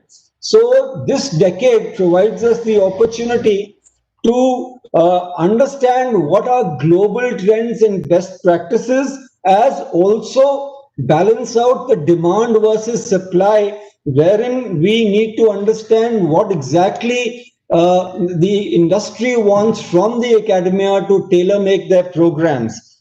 We need to be partners in this particular thing, and the need acceptance is actually not a need of this decade but of the millennium. Moving on to the weaknesses and the challenges. So first, I'll stay closer home to the Northeast region. Captain Ramanujam, in his very lucid and excellent talk, told us about the geographical footprint of their reach. And unfortunately, nothing is mentioned in the Northeast. So you can understand that we need to factor the aspirations of the students of the Northeast, as also the availability of opportunities to leverage apprenticeship and internship in this particular remote areas, so as to enable our students to get into the mainstream. The other major weakness is inertia. And inertia because we've got used to a didactic form of education which does not prevent us to plan, execute, and move forward in creating interlinkages and bridges between the academia and industry. The second other weakness is that education per se is on the concurrent list. So therefore, unless there is harmony between the center, the state, the UGC, and the governing academic body and the university, we would all have to be stakeholders who participate harmoniously in this complex relationship. The other aspect is that there is rudimentary preparation to launch this program as we speak, if I can be honest and permit me to do so, sir. Our curricula and our syllabi have to be developed, have to be adapted, and have to be totally undergo a process re-engineering to embed these apprenticeship programs so as to enable us to incorporate them and execute them. The UGC, through its section 22 subclause 3, allows us to leverage this, and we should enable this. The other thing is that the inertia also moves on to the problem of the learn, unlearn, and relearn issues. Because we are so used to what has been passed on as a British model of colonial model of education that for us to readapt to this, we would really have to set a set of benchmarks and move towards unlearning and relearning. The final weakness is that there is a little void or a gap in commitment and ownership. So let's talk about first looking closer in the academia. We need to understand that if we want our students to move up in their career trajectory and pathway, then we have to embed an apprenticeship and internship program, which is no rocket science for getting. But the equal partners in the industrial side have also to create an enabling environment wherein they accommodate the aspirational students, and we need to work forward in this particular issue. The other weakness that we feel is our faculty and our educational management is not really ripe for this change, which will have to require a reconfiguring. The opportunities that exist with us is, first is this particular interaction that we are having is a quantum value addition to our perspective.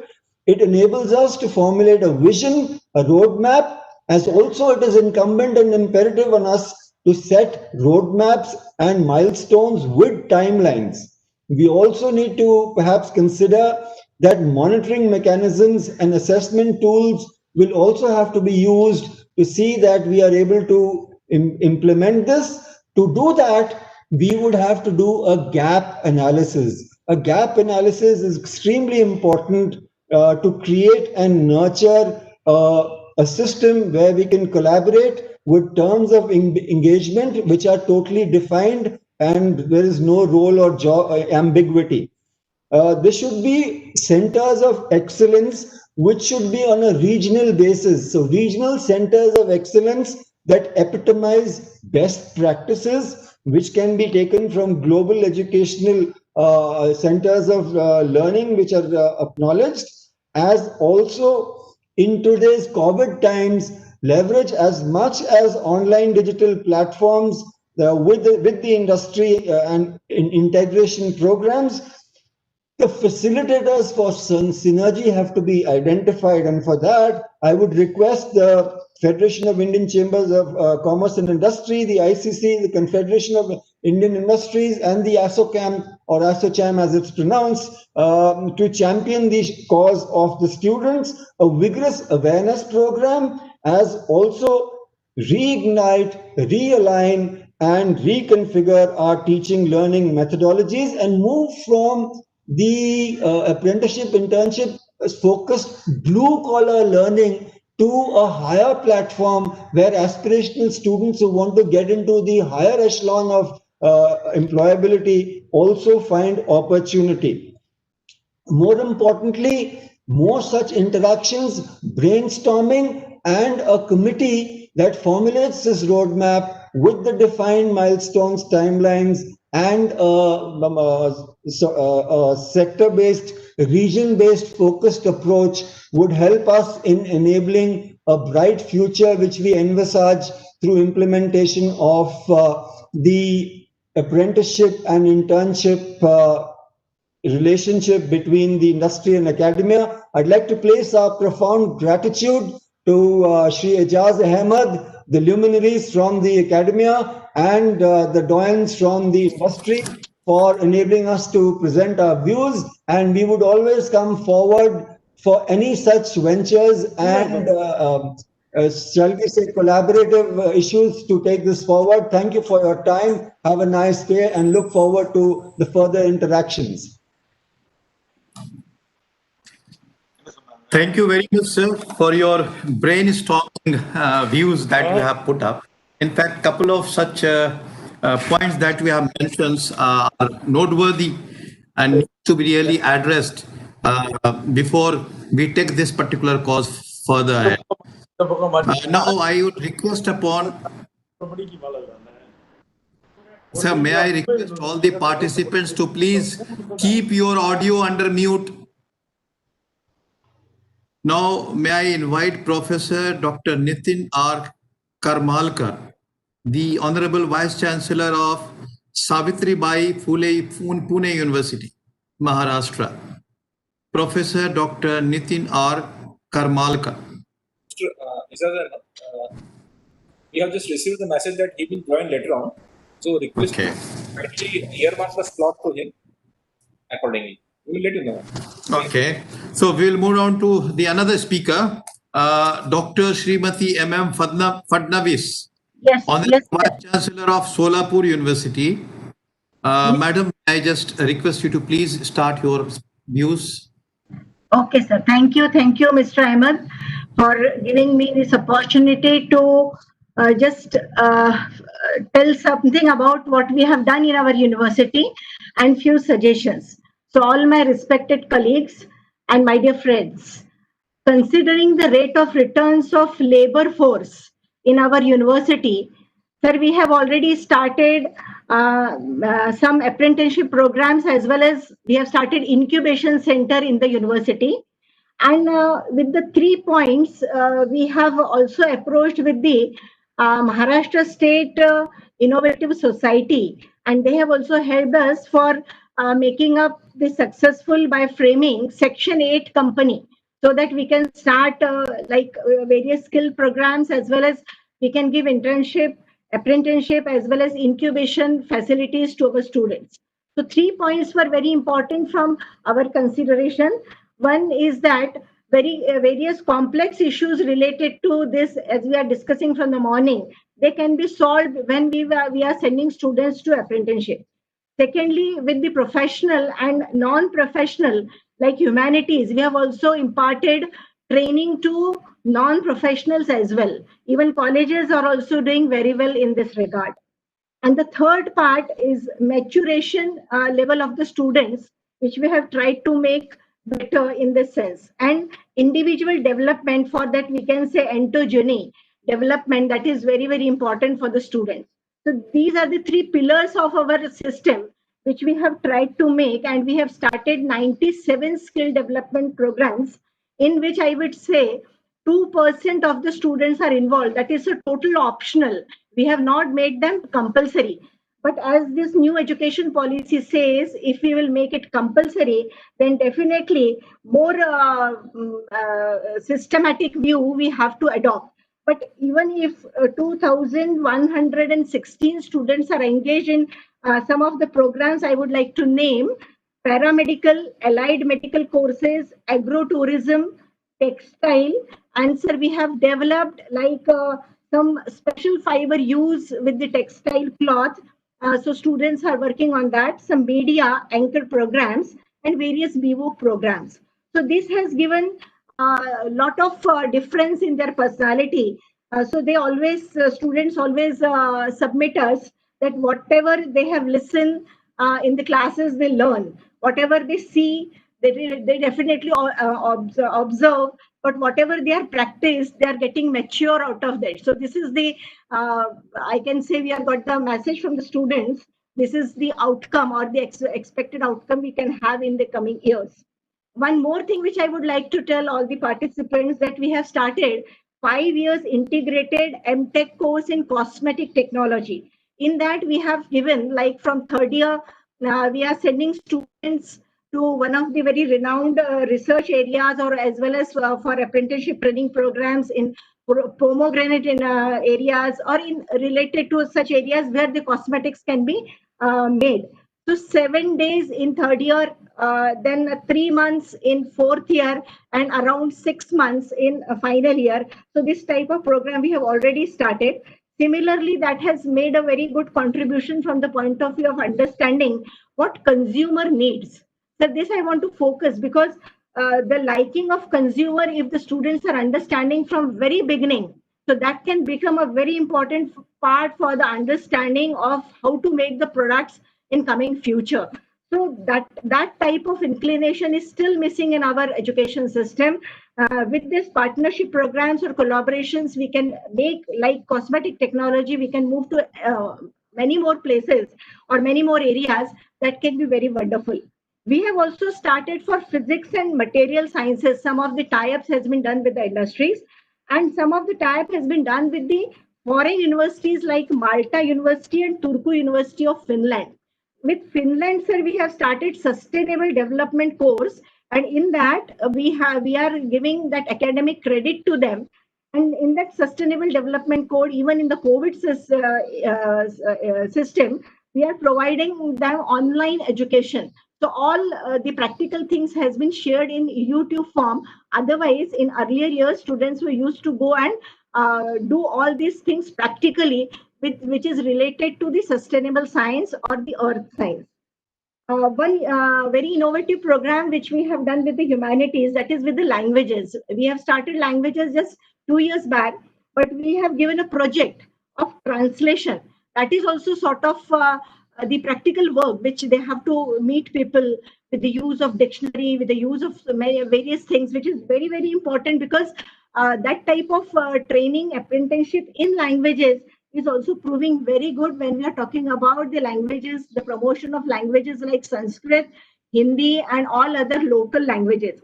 Sir, as you have, Ahmed sir, as you have rightly said, we are also looking for the local issues. And in that local issue, this textile is the, Miss Solapur is known as the Manchester of India till date. So therefore, that using of handloom and other activities is also on our record. But for future planning, we are thinking of, we have already started some courses, but for internship, they are thinking of medicinal chemistry, then biostatistics, and this type of things we can put for UG as a major and minor courses.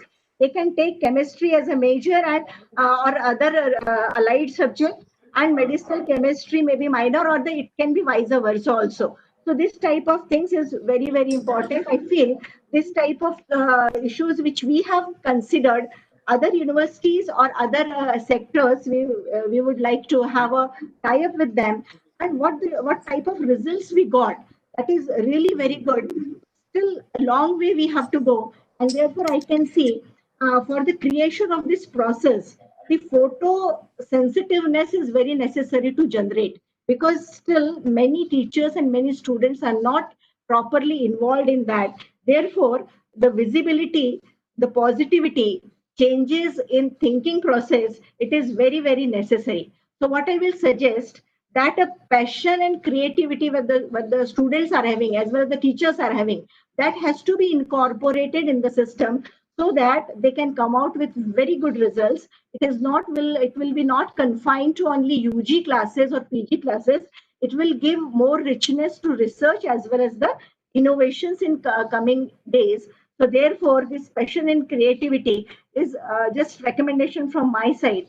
And adding to that, we can go for academic credit bank, which has already been suggested in new education policy. And for that, my suggestion is that that will be incremental growth for the students level, because they will also feel, because studying in just four walls and now moving out of four walls, they will definitely understand the difference between their own growth, as I have said about the Anchor journey, that type of level they can achieve. And the simpler things they will definitely learn, and complex things they can become more simpler. Now, few suggestions which are related to all these things, because as I have told that we have started incubation center.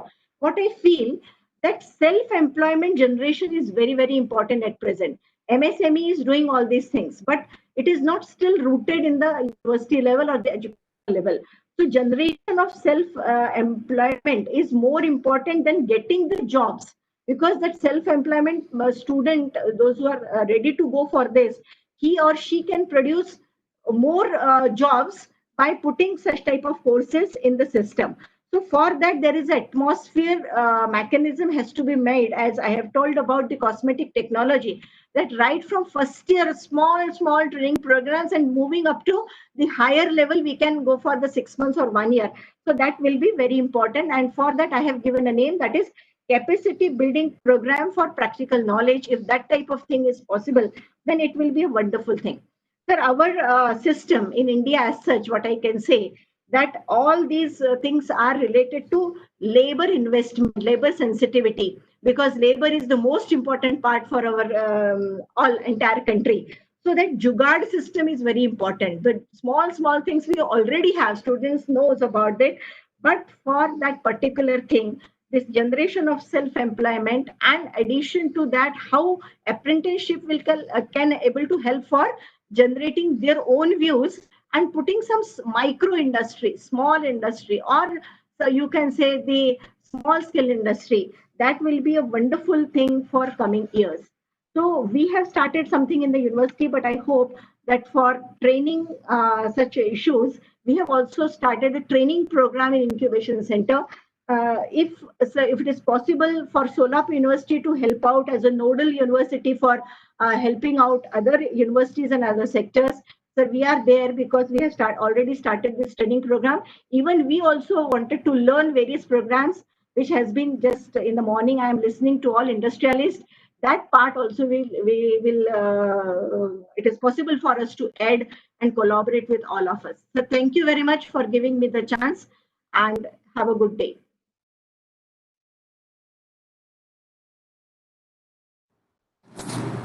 Thank you very much, madam, for your valuable suggestions and views. We will further move on to the next speaker, Professor Shashikala Vanjari, Honorable Vice Chancellor, SNDT University, Mumbai. Professor Shashikala Vanjari, please.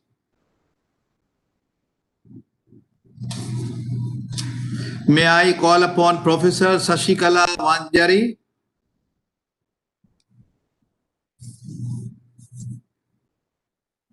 Sir, I guess she's facing some issues. You may please proceed with the other participant. she is facing some issues. So anybody else on her behalf? No. Okay, we will look for her maybe later on. We will move on to the next speaker then, Professor Dr. Manik Rao Saulunke, Honorable Vice Chancellor of Bharati Vidyapith, Maharashtra. She should also be part of it. Hello. Yes, Professor Dr. Manik Rao. Thank you, Dr. Ahmed. Very good afternoon to you all. And I would like to explain some of the models which we have implemented as a university. First model I will explain as a former Vice Chancellor of Yeshwantrao Chavan, Maharashtra Open University. This particular program, BSc program, was initiated in collaboration with Lupin industry. The students were given the first year 7,000 scholarships, second year 8,000, third year 9,000, and at the end of the program, the student will get job in the Lupin.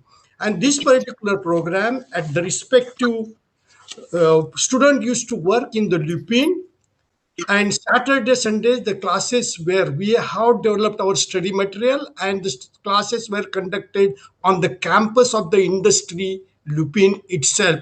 And this is a very successful, without any unemployment, all students could get the job in the same industry, and there is no gap. Whatever is required for the industry, whatever that kind of students are created through this particular program. Again, we have started another BBA program. We need large number of employees in the university. Instead of this, we have given the similar amount to the students. First year 7,000, second year 8,000, third year, and they work in the university administration in different departments, even in different departments.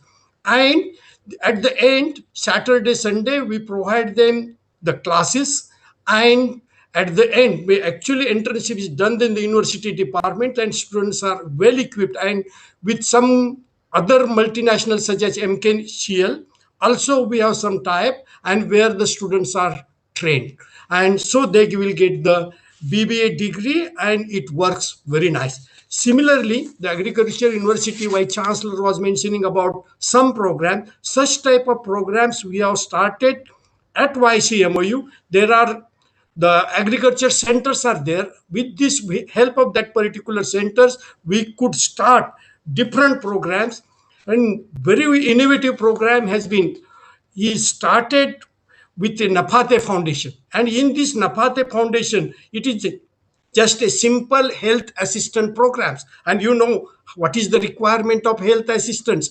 Without going to the nursing council, we have simple health assistant program, but students are not charged fees. The students will first placed in some hospitals after this particular diploma program, and whatever amount they are getting from that particular amount, afterwards the student will repay to the Napate Foundation. So Napate Foundation is not charging anything for the stay of the students as well as for their studies, and afterwards when the student will get job. And similarly, when I was a founder Vice Chancellor of Central University Rajasthan, where I could start a community college, and where we have started 3 years B vocational interior design program, and all students used to get around the salary package close to the 30,000, and it was extremely liked by the students in that rural areas. They used to, after 10th and 12th, they used to join this interior design program at our university. Also, it was in collaboration with several industrial partners. Now at Bharati Vidyapith Pune, we have started several programs with Tata Consultancy Services, TCS. We have started in our engineering college the program called Computer Science Business System. It is entire program, 50% teaching has been done by TCS, and in addition to this, they are providing job training in TCS.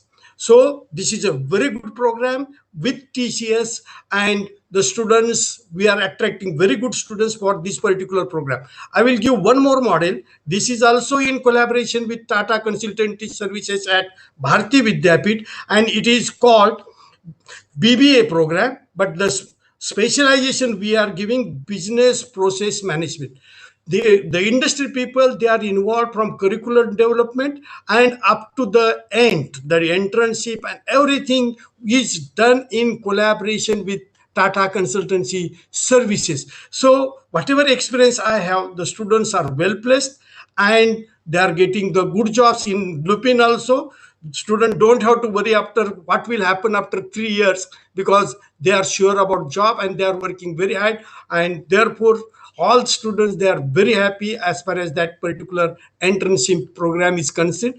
And I'm ready to provide all the details of whatever programs I have mentioned, how the programs we have conducted, how the study material was conducted, all kind of competency levels were also decided, and everything was done in a systematic pattern by using real pedagogy. And therefore I think committee should consider about the programs which we have done at YCMOU, at Central University Rajasthan, as well as Bharati Vidyapeeth. I would like to, at the end, I would like to thank organizers for giving me this opportunity to tell about something what has been done in various universities. Thank you all.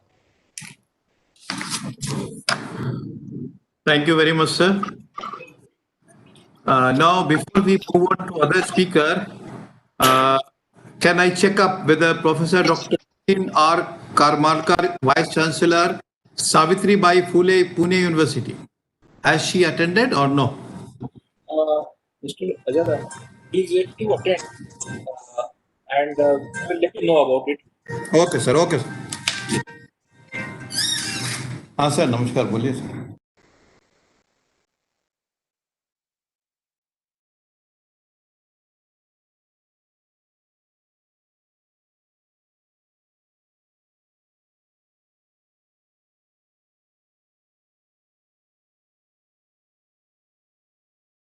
Sorry for a little disturbance in between. Now, may I invite Dr. Mahindra Sharma, the Director General of Ganpat University, Gujarat.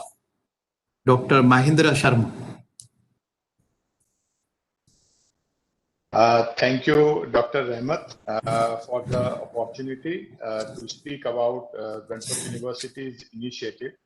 At the outset, I am speaking from the home district of Honorable Prime Minister Shri Narendra Modi. We are the first and the biggest university in his home district. Ganpat University started Faculty of Skill Development way back in 2012, when Shri Narendra Bhai was here as the Chief Minister of the state.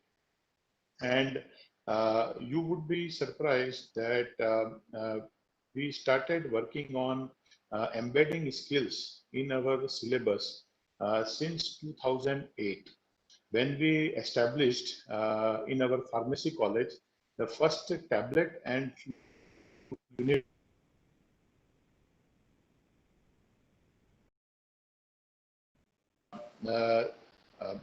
Hello, am I audible? Yeah. That was the time when we started introducing the programs where students were trained hands-on onto the manufacturing technologies within the college itself. And the second main initiative happened when our Prime Minister signed agreement with Government of Japan to establish Japan-India Institute of Manufacturing. And the first Japan-India Institute of Manufacturing for Automobile was established at Ganpat University. And we have a full-fledged automobile assembly line, semi-automobile assembly line, where the cars are assembled by students. There are 8 automobile trades in which we offer the 2-year course, and it has an intake of 400. And every year, the students who join and complete the course successfully have a job guarantee with Suzuki Motors and its allied partners. So it's a 100% employment linked program that we are offering. And in marine engineering domain, we have a full-fledged ship inside the campus, and we have started a lot of short-term programs related to marine engineering also. Gujarat has the biggest coastline in the country, but we are the only marine engineering institute of the state, and we started programs into it. There are several centers of excellences with Bosch Rexroth in pneumatics, hydraulics, mechatronics, electrical branch, with IBM into cloud computing, big data analytics, cybersecurity, mobile applications. And there are several short-term programs that we offer. Every year, Ganpati University skills around 2,500 students with certificates and diplomas over and above normal degrees and certificates, normal degrees that we award. The journey has been significant and our learnings have been quite matured. I would like to share certain issues which any university or institution which takes on into skills domain must plan thoroughly for. Some of those issues are: one is hand-holding the students to undertake skills-related program. Because making them understand the importance of short-term skills and employability and related programs is very important. So a proper counseling has to be done. There is equal importance of availability of right kinds of trainers from industry who have rich experience, because you can always buy the technology, you can bring and establish labs and workshops, huge capacities, but you need right type of trainers. So there is a need for train the trainer program, and there is a huge requirement of trainers to enable those kinds of skill programs. The third thing is mapping the skills program with international bodies like TAFE Australia, Swiss BET, UKERI UK, and those kinds of mapping. We have started mapping our skills program with international bodies so that our students have their acceptability globally. In our ERP program that we did with Victoria University, Australia, 5 batches we have successfully completed. Those are mapped with TAFE Australia, and our majority of the students who move abroad, they find fabulous careers in Middle East, Australia, Canada, and other places in Europe. So there is a need that while our sector skill councils who have brought in several well-defined skill-based courses, and many of them are mapped with UKERI and other international bodies, there is a need to involve other accrediting and skill assessment bodies of leading countries globally. Like if there is a huge requirement in mining in Australia, we need to work with TAFE to develop programs which are mapped with their syllabus, and we offer such kinds of programs. So these are the certain issues which any university which is trying to work must give focus on. And at Ganpati University, we have taken equal care, and while we are learning, we also have experience that students who have been skilled once, they need reskilling after some period of time. So maintaining a strong database of students, bringing them back for reskilling on new technologies and upgrading them are equally important parts and parcel of a journey of skills education. So it cannot be a one-time skill certification. It has to be a continued program of skilling, upgradation, and reskilling for a success of each and every candidate. So with those words, I would thank the organizers and Dr. Rahmat for giving opportunity to speak on this forum. Thank you, sir. Thank you very much, sir. Quickly move on to the second speaker, Dr. Manish Pandey, Honorable Vice Chancellor of Oriental University, Indore, MP. Dr. Manish Pandey, sir. Hello. Yes. May I have Dr. Manish Pandey on board? No, actually, I am Kamlesh Mani. I am selected as a speaker from behalf of the Oriental University. Your good name, sir? Kamlesh Mandloye. Okay, okay, sir. Please go ahead. Yeah, sir. Actually, I will tell you the embedded degree program, because we have both branches, technical as well as non-technicals. Technicals, we know, we are aware, we make aware about the students of what their requirement, and we fulfill their requirement. But in most concern about the non-technical, yeah, it comes in general degree programs everywhere. So because in India we often seen that the large number of students enroll in general degree program every year. These students after taking a degree, these students after taking a degree, they feel that the degree has taken up, it's not practically applied for the job because the requirement of industry is not matched with the degree of job seekers. So the aspect of both sides is not suited. So finally, the result occurs as unemployment. So need to bridge the gap between the industry as well as job seeker with the general degree program. That's why only the internship, apprenticeship, embedded program is really helpful to fill the gap between two. So right now my question is concerned and raised that how are the kind of embedded degree program should be conducted, in which way to apply implement on the institution, especially in general degree program. So the what will be the future strategy? Second question is that individual job seekers students who are actually different person or different kind of interest and chance and kind of specialties. So how should we as a university, as an institute, be choose to choose the skills for their students? So my second question is very unique for the student because the skill is lot of means each individual have our own skills. So right now, how should we do? Third is in future, in an embedded program as an internship for the students can include subject like the artificial intelligence, is robotics, machine learning, so on. So because nowadays this trend of using of this skill is highly used in each and every segment. So we are doing the internship, especially in technical and especially who are in mechanical branch in terms of computer science branch. But apart from because it is in future requirements, so should it include this kind of internship program in future? So my general question is that, hello? Yes, is it over, sir? Yeah, yeah. Okay. No, thank you very much. In fact, we have a couple of queries which I would like to just give you as far as best possible reply. Sir, as far as the selection of the courses is concerned, Yeah. I've listened to many universities who have started their courses based on three important factors. Number one, the requirement of the workforce in the nearby industries. Any specific discipline or any specific skill sets which might be the requirement of the nearby industries.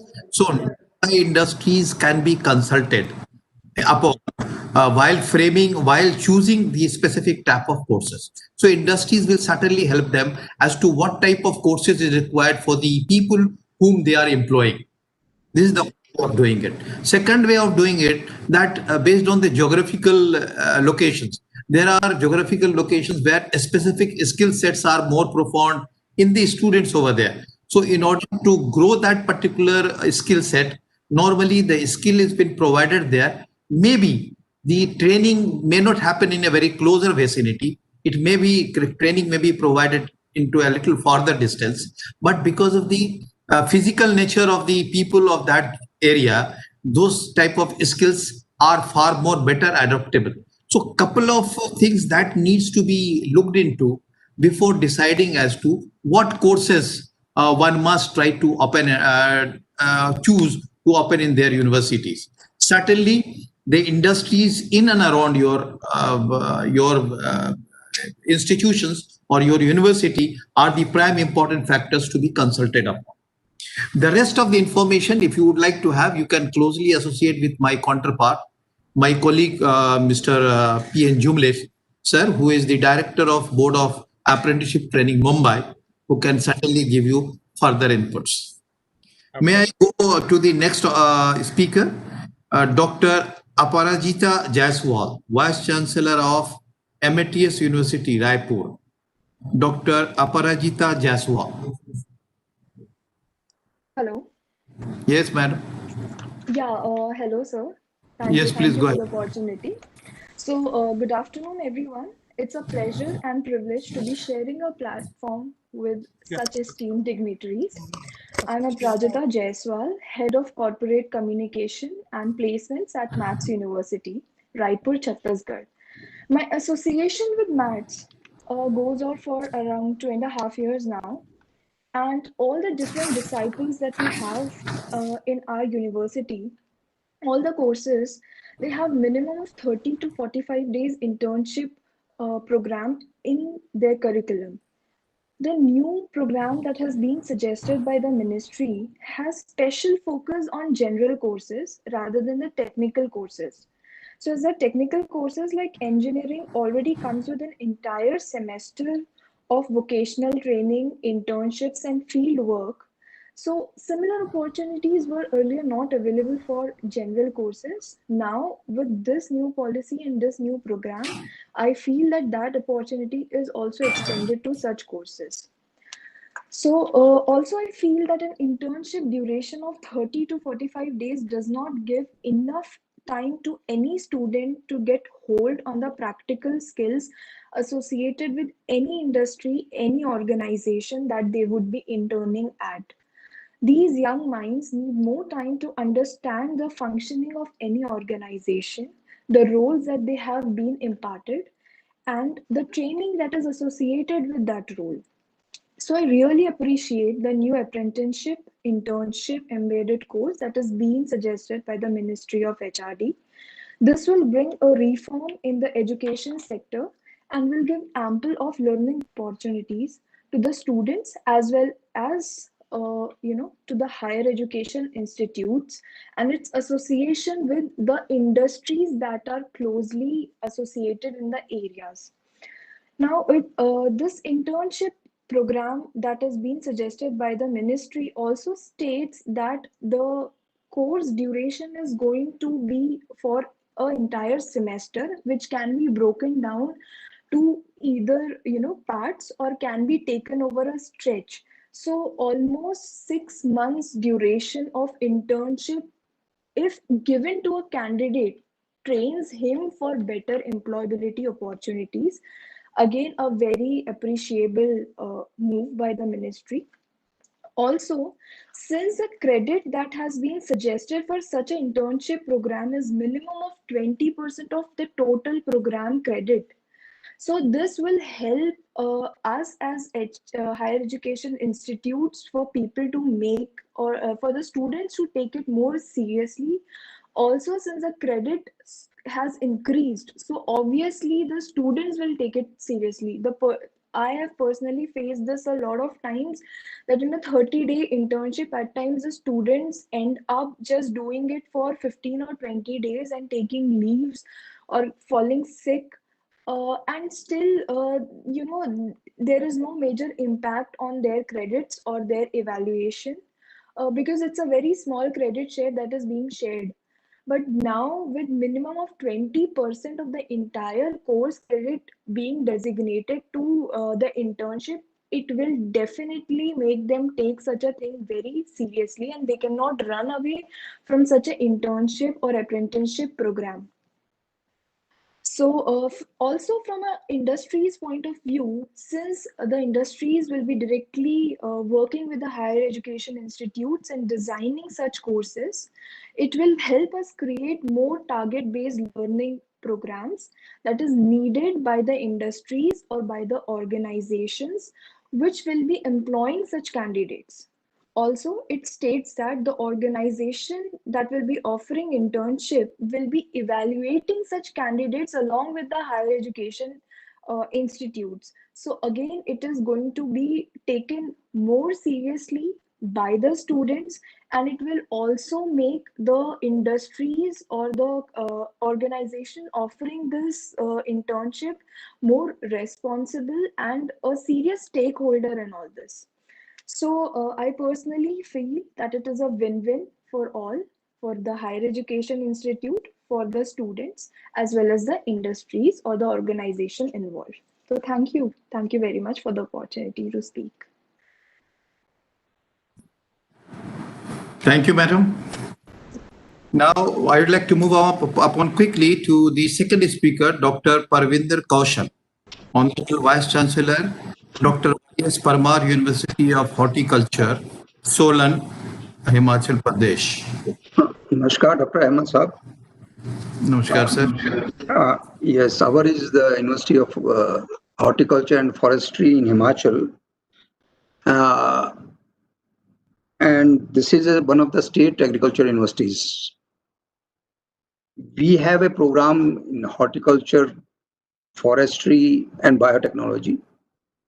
And this is the 4-year program for undergraduate programs. Of course, then it leading to the postgraduate programs in different disciplines, which comes out of these 3 main disciplines.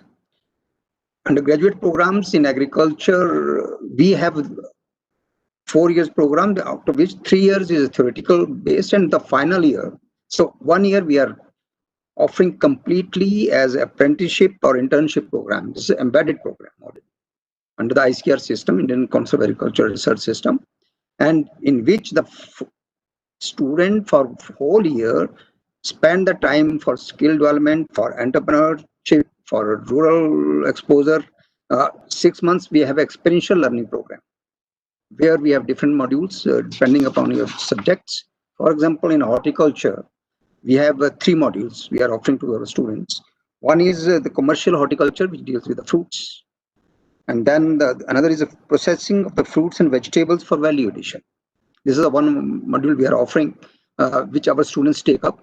The another group, there is choice for the students, which they have another module, which is related to the protected cultivation of high value horticulture crops, vegetables especially, and then the mushroom cultivation. This is another package where a student can choose this module. And the third package for a student is that the commercial floriculture and the beekeeping.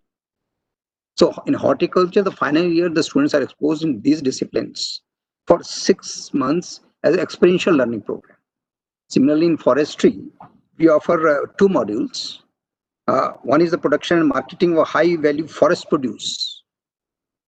And the second is raising the quality planting material for afforestation programs. So after experiential learning for 6 months, another is, normally we call it is, for 1 year program is a student ready program. Ready program is Rural Entrepreneurship Awareness Development Yojana. So 6 months experiential learning, then industrial attachment for 8 weeks, where the students are attached to the industries or in plant, where they can be exposed for different fields of their choice, where they are going to have the specializations. And after that, there is the RAWE, the Rural Work Experience Program. It's also within the 1 year program, where the students go to the villages, attached to the farmers' families. They learn about the practices with the farmers, and then transfer the technology, whatever experience they have learned in 3 years program. Then another part is that of the student projects. They have to prepare the projects, and then they submit the reports, and so that our students are fully exposed throughout 1 year to the industry, experiential learning, then development of the projects. So this is the embedded programs which we have already with us. In our university, we have already incubation center and the skill development center, which offers. Then we now, when the student join the first year, we attach to one farming family. For 4 years of his stay or her stay, they remain attached with that family. They learn what is the farmer is doing, their problems, their issues, and they transfer what they are learning throughout the 4 years stay. So that is an exchange program of mutual learning. That's what we are encouraging to our students.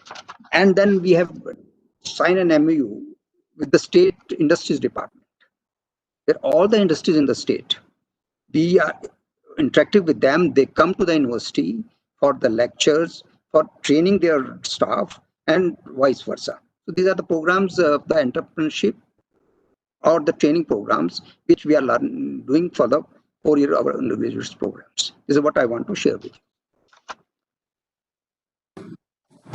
Thank you. Now may I invite upon Dr. Narendra Singh Rathod, Maharana Pratap University of Agriculture and Technology, Udaipur. Dr. Narendra Singh Rathod, please.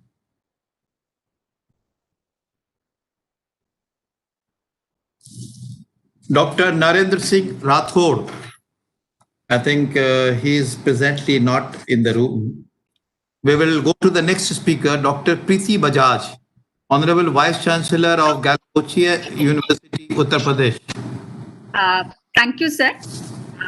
Good afternoon, everyone. I want to say many are known faces. So I have done experiment in 6 months embedded internship for engineering students, and at Galgotias we are having 6 months internship for most of the non-engineering courses like nursing, the media, the hospitality, tourism, management, and architecture. So almost all the courses which we are running having 6 months internship in build, and we are facing lot of challenges for the stipend and all.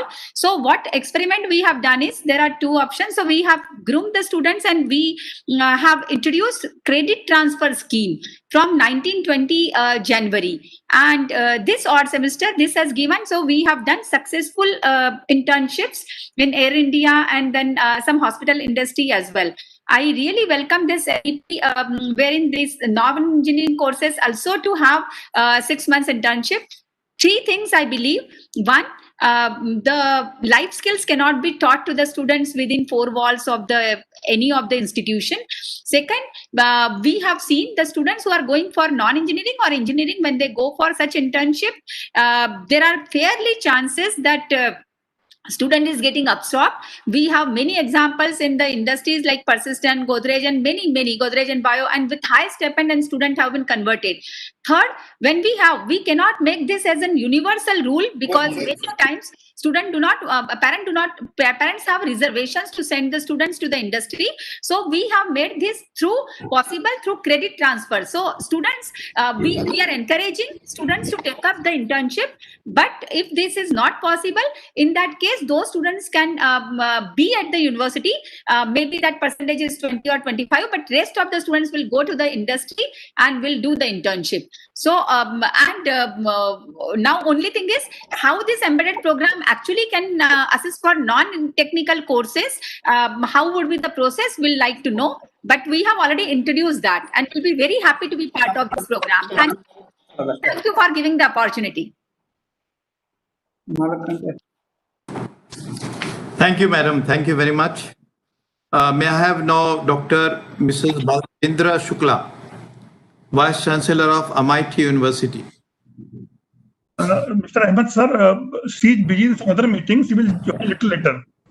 Thank you. Okay, can I move on to the next?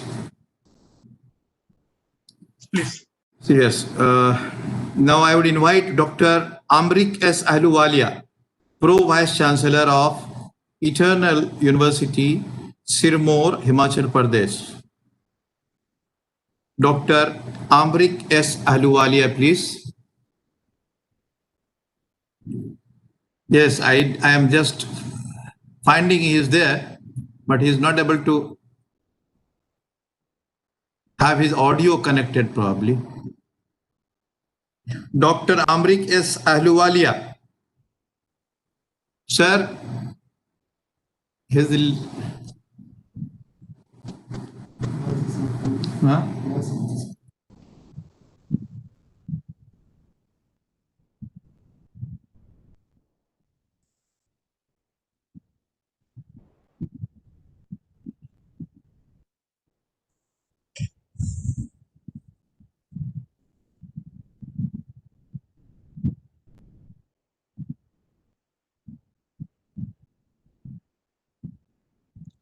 आवाज नहीं आ रही sir. Hello, may I have Dr. Saurabh Lakhanpal, Additional Dean, Student Welfare, Lovely Professional University, Jalandhar. Okay. Very good afternoon to one and all present here. I'm okay, Dr. Saurabh. Okay. Please go ahead, sir. Go ahead. I'll share experiences of my university. We have started our on-job trainings in the name of internship for engineering as well as management programs. it is giving us good success and good outcome also, because in when final year students get selected for their on-job trainings, generally the companies absorb them for later on for the jobs also. But how the concept is developed is that generally we offer the students, either they go for a semester program or they go for OGT. When they go for OGT, then we have put three criteria. First, the shortlisting and categorization of the company where they are targeting. Then second thing, we have made certain parameters about the mentor and the project that they are going to get over there. And third thing is mapping the parallel credits in our embedded degree, so that on if they are on OGT, other than taking their coursework, their equivalent credits are given to them. So number of hours are being engaged over there, and assessment and evaluations are made accordingly, so that credits are being mapped. So we are doing this for professional courses like engineering and management, whereas for medical courses like for pharmaceutical sciences, for physiotherapy, for dietetics and nutrition, we already have internship. Like for physiotherapy program, which is a 4-year academic program, it has an embedded add-on 6-month internship, and similarly for dietetics and nutrition too. So these students are generally visiting hospitals and other healthcare establishments to get their internship done. But the interesting finding that I would like to share with you, that even when mentors, when project, when industry are demanding these interns, they generally ask a minimum basic skill set in certain specialization too. So now we are developing especially the students for a skill that industry is required very specifically. Second thing is, when Government of India launched Swachh Bharat internship, we took an inspiration from them. Based on that Swachh Bharat internship, we also started community internship as an embedded program in our certain programs, especially in management, commerce, and economics field, where we are offering 2 credit course between the first year and second year, and we are calling it as an community internship. In that community internship, generally when students go back to their home, they have to do the community services for certain hours which is being defined, and then they have to come back and present their report, and it is being evaluated. So this is the second internship we have started after getting inspiration from Swachh Bharat internship that Government of India started. And the third thing that I would like to share in terms of OGT and internships, the challenge we are facing is the minimum requirement of the skill sets. The skills that are being required in the for the interns to be actually positioned in the industry, we are working on them. If I share with you, like in medical colleges, when student has to go for internship, before that in second year, third year, they go into clinical postings where they generally assist the medical and paramedical staff, and so they have a little exposure at the time of internship, and then they got actual hands-on things. So we are developing such kind of experiential and hands-on learning even before internship also. So this is the model how we are following at Lovely Professional University, and outcome is reflected more on placements based on OGTs and internships. Thank you. Thank you very much, sir. Now I would invite upon Dr. Sarita Sharma, Yes, sir. reader from deemed to be university, CTE IASE, Sardar Shah. Kindly just appraise what is this IASE, deemed to be university? Institute of Advanced Studies in Education. Okay. Kindly put up your Sir. views, suggestions. Yes, sir. Yes, sir. Just a minute, sir.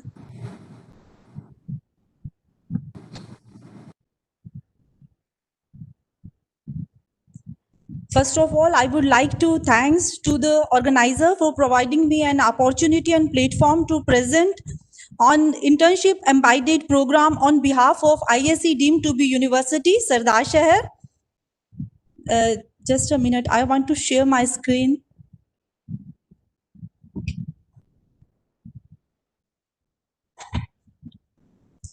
ISE deemed to be university have introduced internship in all the UG and PG programs of teacher education as per NCT guidelines since 2015, and in Faculty of Humanity and Social Science has inculcated internship in UG programs of all the 5 departments: Hindi, Sanskrit, Sociology, Geography and History. the program introduced in the faculty as per the guideline of National Education Policy 2020 to make India Atmanirbhar Bharat. It is a small initiative to inculcate the professionalism within the student and to enhance their employability skill.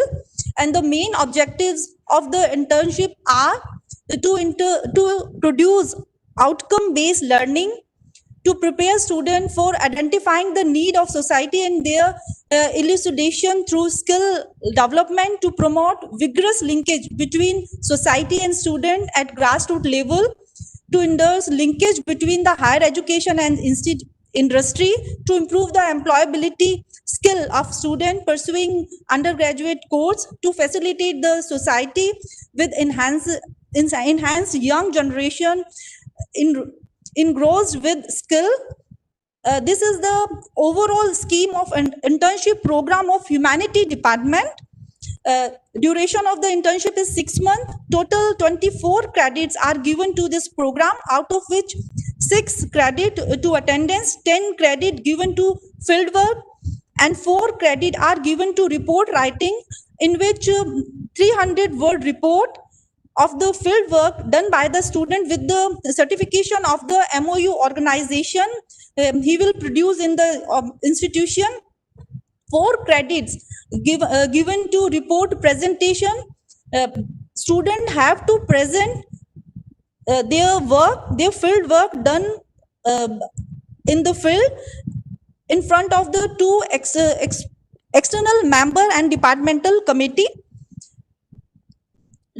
Due to the shortage of time, I am presenting here area of internship of history department as an example. The student have to complete the internship within 6 month duration from the time of initiation of the internship schedule. The summer and winter vacation will be included in the internship tenure, and the internship is introduced in 2nd year, and it is mandatory for all the UG programs. The provision of supplementary in the internship due to failure or absent will be given to student after the final term examination of 3rd year. The mark sheet and degree will be awarded to the student if they do complete this course or internship. This is the example of Department of History. The student can complete the internship in any institute, organization, trust, NGO, or government organization available in the locality and had an outlook of social upliftment and development. Suggested area to work are cultural study of historical places, survey of archaeological place, protection and preservation of traditional water conservation resources, study of folklore and lore and culture, study of artifacts, and exploration of new historical site and architects, maintenance and management of architects. The Department of History have MOU with the Mehrangarh Museum Trust, Archaeological Survey of India, Orientation Research Institution, Jodhpur, Fort Conservation Department, and the student can go beyond any one suggested field as per the demand of society and availability of the resources. Once again, thanks to all. Thank you, madam. In fact, very scientifically, you have projected one of the example of for the history discipline as to how this internship has been evolved to be inbuilt into that. But I don't know what is the job prospects like if the students with the history, if they complete their graduation. So are they employable after graduation, or they need to build up their career further in their studies, or they have to go vertical? They will get employability after graduation, and he will work with the industry, and industry if they get the skill and be competent, he will continue their job there. Okay, no, but one thing is that if the internship is been provided through different projects, like the student has to go and visit some of the Yes, historical isn't present. So Yes. getting a job from that type of internship, don't you think that it is not directly industry connect? Because as the job will be provided by the industry, but the internship has happened out of the industry. So there will be a disconnect with the as far as the prospect of the job is concerned. I think so. No, you will be in a better positions to explain that. But nevertheless, the course design is very scientific. Now I would like to move on to the next speaker, Mr. Sumit Kumar, Vice President of Team Lee's Skill University, Pitampura, Delhi. May I have Mr. Sumit Kumar? Yes, sir, I'm just unmuting myself, so there I am. Thank you so much for giving us an opportunity to present our views on the degree apprenticeship. Mr. Sir, sir, we are calling upon Mr. Sumit Kumar, the Vice President of Skill University. Am I audible? Yes. So you are going to speak on behalf of Mr. Sumit Kumar. I am Sumit Kumar. Okay, you are Sumit Kumar, but it is Y.S. Siddhagowda, isn't it? Your good self. I don't know what's reflecting there. I'm sorry, but I don't know. Nevertheless, sir, please go ahead, sir. Please go ahead, sir. Sure, sir. So thank you so much for giving us an opportunity to present our views on degree apprenticeship, something which the Team Skills University have been talking about for many, many years now.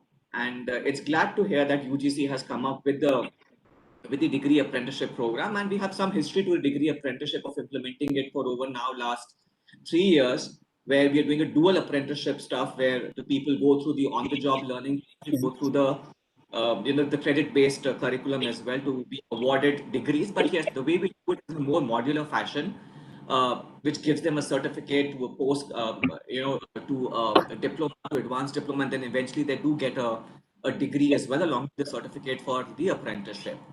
So while the emphasis on the degree apprenticeship, imagine the higher education, I think it will also make the vocational education very aspirational, and will also improve the graduate employability. Not to forget that it will also accelerate the gross enrollment ratio of the country that government aspires to achieve to about 50% by 2035. And our take is that the degree apprenticeship is the Nai Taaleem of 21st century that Gandhi ji had envisaged in 1937 in one of the Godhara meets that had organized. But yes, because of the colonial system, it did get shot down. So with our experience, I'm sure everybody since morning have been hearing that people are, talking about the pros of the degree apprenticeship and why it should be done. But I would like to stress more on how it should be done. With some practical experience of what we have. To begin with, I would say that let's not equate apprenticeship with internship, and they need to be kept separately. While internship is good for gaining the practical exposure and have served the purpose where it is as a part of the statute in a hospital or an article in an articleship. But apprenticeship is largely focused on gaining the professional efficiency in the craft, and it should not be. In fact, it should be for a longer duration, which is essential for enhancing the graduate employability. Second most would be that industry has to be at the center of this program for the degree apprenticeship to be successful. And there have to be an active participation of the industry end to end, right from the time of, while they design the curriculum to the time of executing it, assessment and the certification. And what I feel is that there has to be a tripartite arrangement. While obviously that would include a bit of regulations, modification as well. But right now the apprenticeship as per the law is there's an obligation, or the contractual obligation is only between the employer and the apprentice. But I think the role of the university also needs to be defined there. And also, first of all, the university needs to be included in the Apprentices Act, and also the role needs to be defined. And there has to be a tripartite arrangement between the university, apprentices, and the industry. Yes, and I think that the role has to be more of a third party, which gets the university get added as a third party in the apprenticeship contract, and that is very much possible under the Section 8(2) of the Apprentices Act. Also, what we feel is that the flexibility should be given to the industry to design the courses and opt for courses out of BOPT, DGT, or design its own courses under the optional trade as allowed under the principal law of the apprentices in the India. The BVO guidelines and the guidelines of the apprenticeship embedded degree programs issued in the July needs to be aligned. The first talks about on the NSQF level 4 to 7, and the second one is more openly, and I would say rightly so. So there's a need to be open, flexible, and should also, the course approval should also be more flexible for the university to execute it. Now I would like to emphasize more on the role of the university to execute the degree apprenticeship. The first, it will be to create a degree apprenticeship curriculum for the job roles in the active participation of the industry and the sector skill councils or any other concerned departments. They will map the credits for every module. Should actively play a role in mobilizing the candidates from the local communities and nearby location for enrollment into the degree apprenticeship. Should also be administrating the registration and documentation of the apprenticeship portal as required and defined under the Apprentices Act on behalf of the student apprentices. The theoretical or the off-the-job component of the apprenticeship should be executed under blended form, and which could be in the combination of either virtual or a live classroom. Assisting students, apprentices to maintain their daily work under the apprenticeship rules, and should take up the responsibility of a facilitator for the industry in executing the degree apprenticeships. So this is purely coming in from the feedback from the industry when they see that, yes, what is the benefit that they have of doing degree apprenticeship and how we can scale up the apprentices in the country by making it more aspirational. And obviously, it's a merit for everybody, be it the individual, where they have to enhance their employability skills, employability quotient, whether it is the industry where they have to look at for the talent development. And as a matter of fact, even for the country, where we're looking at how we improve the livelihood of the youth and how that contributes to the socio-economic development of the nation. So those are some of the pointers from our side, sir.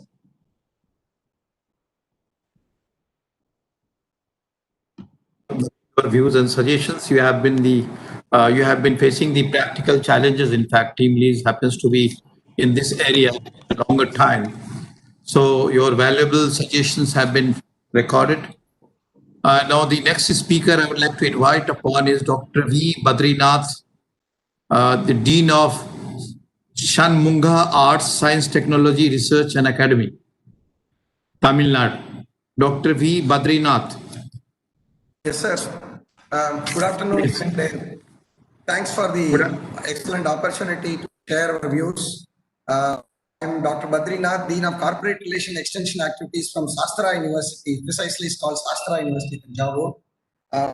Thanks for organizing this initiative. It's very, very essential, very important for this country at this moment. I know as a researcher on this subject, and I published a chapter in a Springer series book on skilling India. I did an extensive survey about the skill issues of India, and I understood it's a very, very serious problem that now the board is addressing. We have the apprenticeship and internship into arts and science curriculum. Definitely, it's a need of the hour, and we welcome this good idea of the government.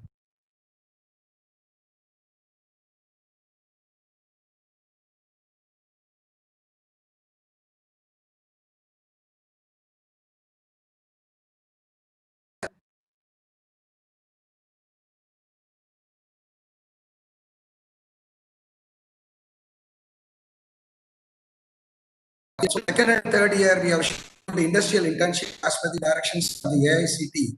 But because of the COVID situation, and we encourage them to go this time on online and work from home.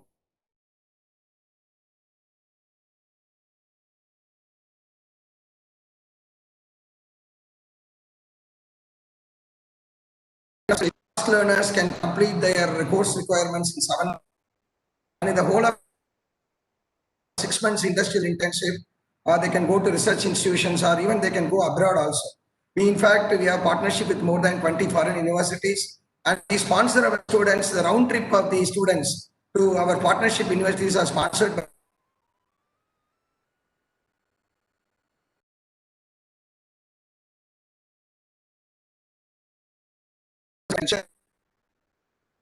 as a packet money for their expenditure also. It's called semester abroad program at Shastra University. Coming to these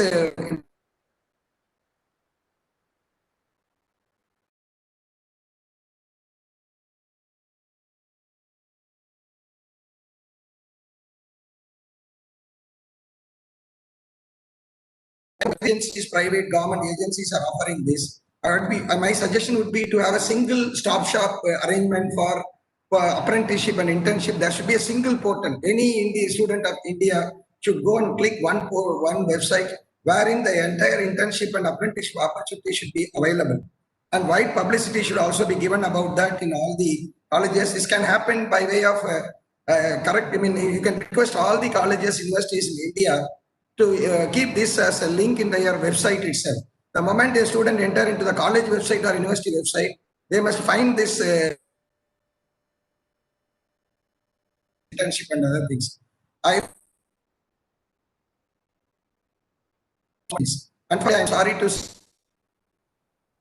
very less people know about the opportunities that you are providing. So wide amount of publicity is required about these offerings that you are making. That is one other thing. A skill survey should also be done at district level, regional level, and state level, and that should be publicized in your portal so that it is helpful.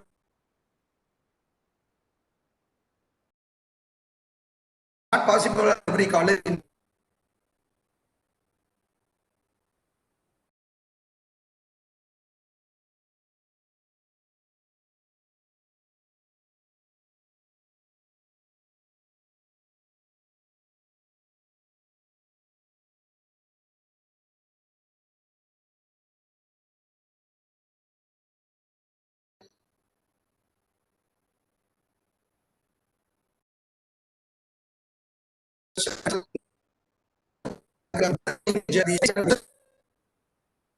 Software tool for software test, online test.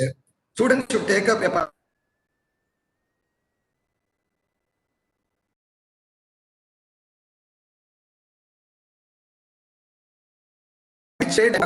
made away free of cost to the students to test it also.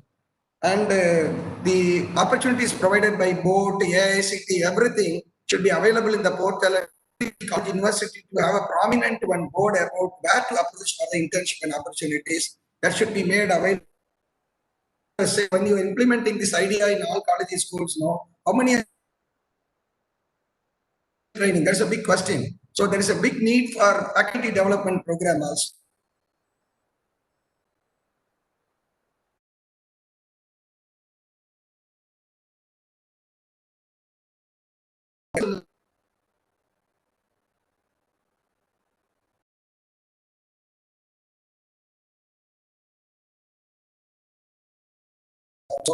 My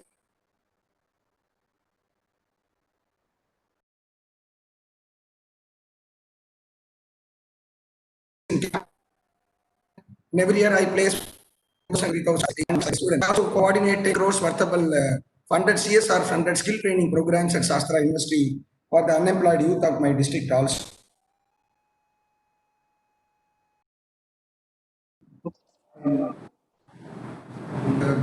Skill-based dual skills should be introduced in the arts and science curriculum. In the second semester and in the fourth semester, we must have one course on vocational skills. And we must give wide range of, like a cafeteria approach, we must give 50 to 100 opportunities or options to the students to select.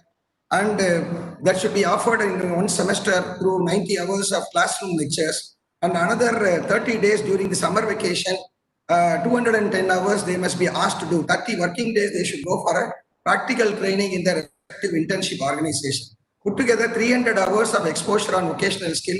2 skills they must learn to get a degree program. This is my suggestion. So 300 hours of exposure in a single skill may give them a reasonable confidence either to become a wage employer or at least they can think of some kind of self-employment also. This is what my suggestion is that, like our Prime Minister's Man Ki Baat, I want the board to organize a similar one twice in a year at least, and we must get connected with all the stakeholders, arrange such a thing so that we can share our ideas, we can collect a lot of ideas from other peers also. So thanks for the opportunity. I have done. Thank you very much, sir, for your inspirational as well as thoughtful views and suggestions that you have given. And thanks for sharing your beautiful advice of having a more connectivity with the board. So that certainly we can do. As an entity, we will try to come to all the universities closer more often in a year as compared to present. So moving on to the next. Mr. Yes, Ahmed, yes. sir, one good point I forgot to tell you. With regard to morning, the logistics supply chain, the SSC in charge has spoken about that. In fact, people approached me also about with that idea. The problem was that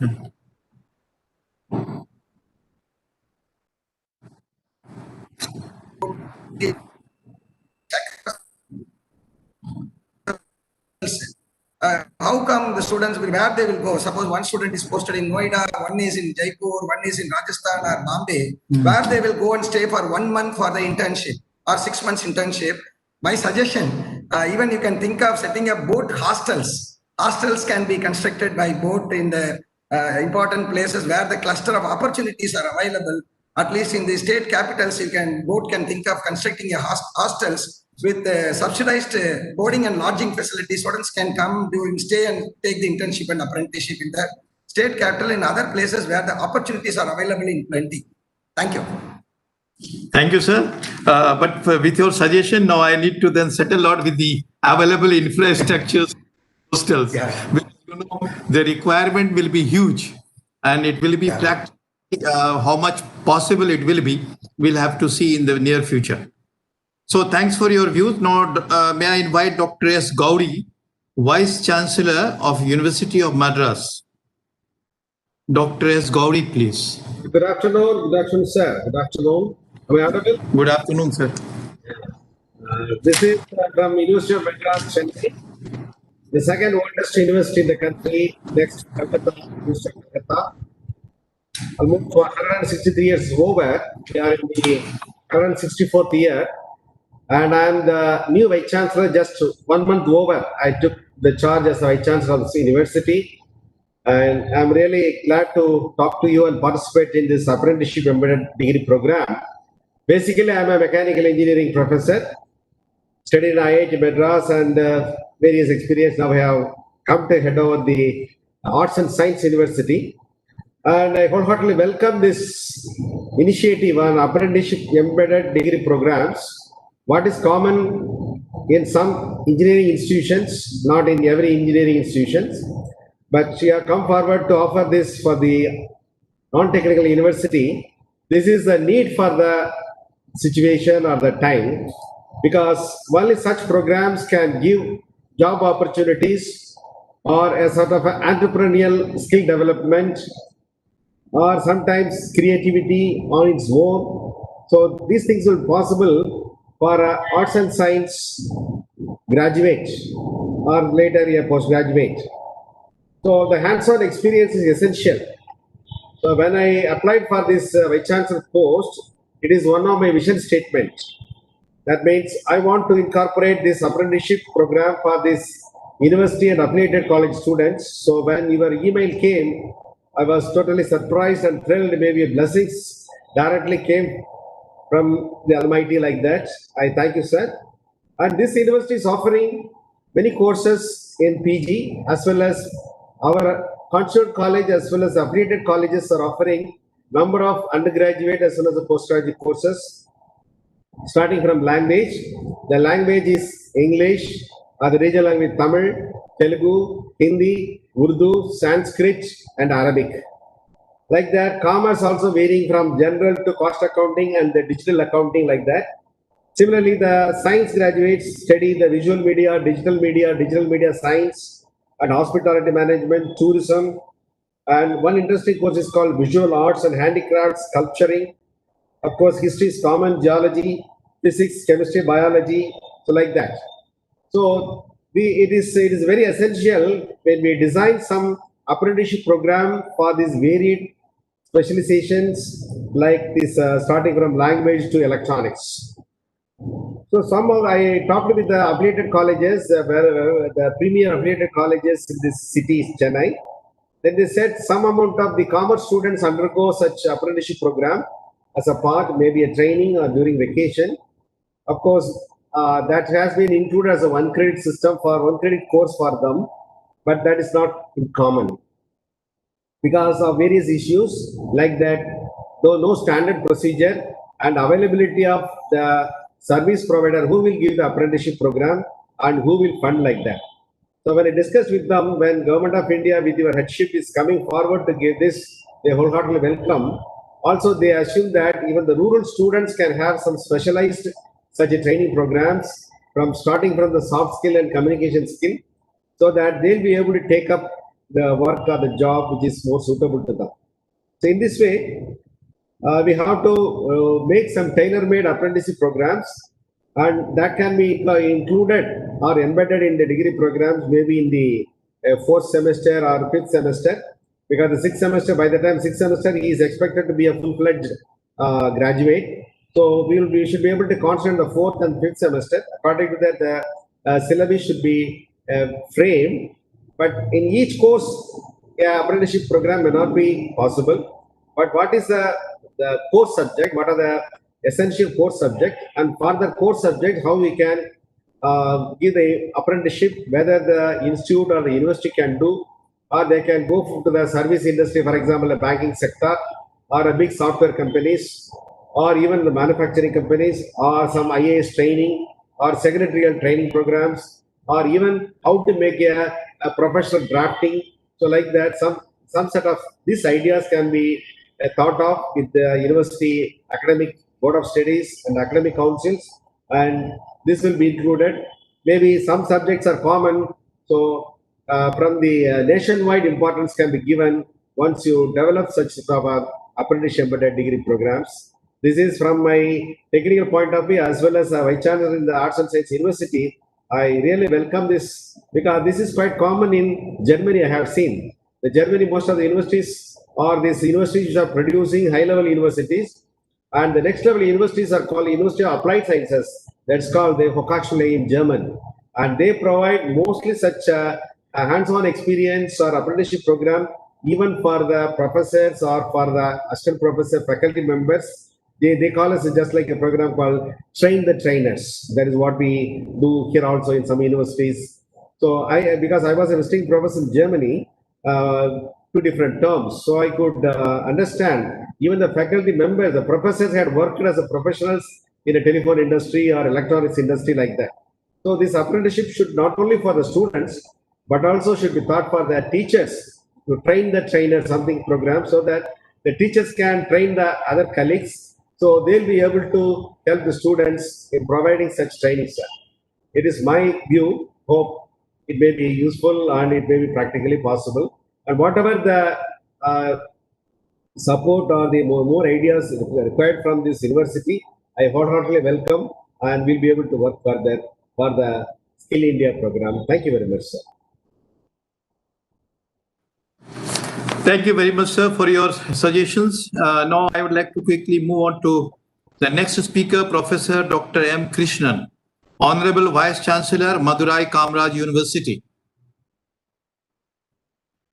May I have Professor M. Krishnan? Yes, sir. Good afternoon, everybody. Good afternoon, sir. Please go ahead. I am much thankful to the board to giving an opportunity to talk about that embedded skill development program from Government of India. As Professor Gauri told that Madurai Kamaraj University is also one among the old university available in southern part of Tamil Nadu. Madurai Kamaraj University is doing lot of skill development program already in the university board and also that in the courses. For example, whenever we are going for the board of studies, we are having the representative tell about what are the skill they are looking for. Accordingly, we are modifying that syllabus every year because 25% of the syllabus you can change every year to upgrade that knowledge in the particular industry. So that's the way. First, we are changing the syllabus, and also we are going to develop the skill with respect to the industry. Number two, we particular course like we are having a very good department in biology, we have the very good department in MBA, and this type of program, what we are doing it, for example, in the biology department, the UGC granted near about 10 crores of money to develop the genomics study in the biology department. How it's going to help? If you are telling the example, recently you can see that archaeology department, where they are getting the help from Madurai Kamaraj University to go for that DNA analysis. And also in southern part, we are the only university giving the consultation to transplant the kidney because we need a test for the donors and the recipient. How to, match that kidney transplantation. We are the only universities giving the consultation to the hospitals. By that, our students are getting the skill where immediately they are getting the appointment in the different very renowned hospitals in different part of the country. And also I proud to say that Tamil Nadu government is giving a special grant under the title of EDP, that's Entrepreneur Development Scheme, where we are getting the money and we are training the people from different, not only arts group and also science students to record skill for going for the different jobs. For example, MBA students, they are getting the secretarialship training to go for the banking. These are the things we are getting it by EDP. I have to thank central government under the grant of RUSA that they are giving the huge amount of money to the university to establish an entrepreneur development department and also the platform. And by that, the students are getting the training in different aspects. Number one, I can say they are taking the training for honeybee development. They are taking the training for single cell protein, bacteria development. And also they are going for how we can use the bio waste to change in the high energy product in our department, in the energy department. And proud to say that we are the only university in southern part to test the efficiency of the solar cell in our university. For that, we are getting the consultation fee from different industries. These are the things we are doing, but not only for the university, RUSA is also supporting the grant to give to the different government colleges where we are giving the entrepreneur development skill by giving the money to the government colleges. We are giving each college near about 80 lakhs rupees per year to select the students to improve the skill. For example, AC repair, or you can go for automobile repair. So anything they can get the training from government college along with the degree program. One program what we are having successfully where the 100% we are getting the employment, that is the electroplating industry of Tamil Nadu associated with the chemistry department of Madurai Kamaraj University, where we are giving the PG diploma. By that those students are studying in our department, our university, they are getting the skill for electroplating, and immediately they are getting the placement in the electroplating industry. So these are the things we are having. Now recently, I have to tell that we are collaborating with the National Institute of Immunology and Neurobiology, that's an NIMHANS at Bangalore, and associated with Madurai Kamaraj University. We are giving that psychosociological impact of disaster. Because nowadays, you know, the pandemic, the disaster, so many people are affected by psychologically, where we are giving the training for the students from different colleges, how you can manage the psychological stress when you are having such a disaster. Not only the pandemic of COVID-19, any other disaster, the people should give the training. Thanks to UGC, very recently, they awarded 3 PO program to Madurai Kamaraj University to take the secretariatship of MBA department, and also that bio aquaculture program in the marine area, and also we are going for the sustainable agriculture by getting the grant of near about 1.5 crores of money. By that, our students along with the degree program, they are getting the various skill from various agency. So we are getting a continuous fund also. By that, our students, most of the students, they are getting the grant. Finally, I want to tell that our students of biology, our students of biotechnology, our students of MBA, they are going for that final year project along with the industry. They are getting the skill. So when they are coming for the project, I very happy to tell that they are coming with the employment letter. So that is the way our students are getting the skill and the employment. Our university is very keen to bring more skill program, like we have a good computer lab consists of 300 computers, where we are giving the training for Japanese language, Russian language, French language, and also communication skill.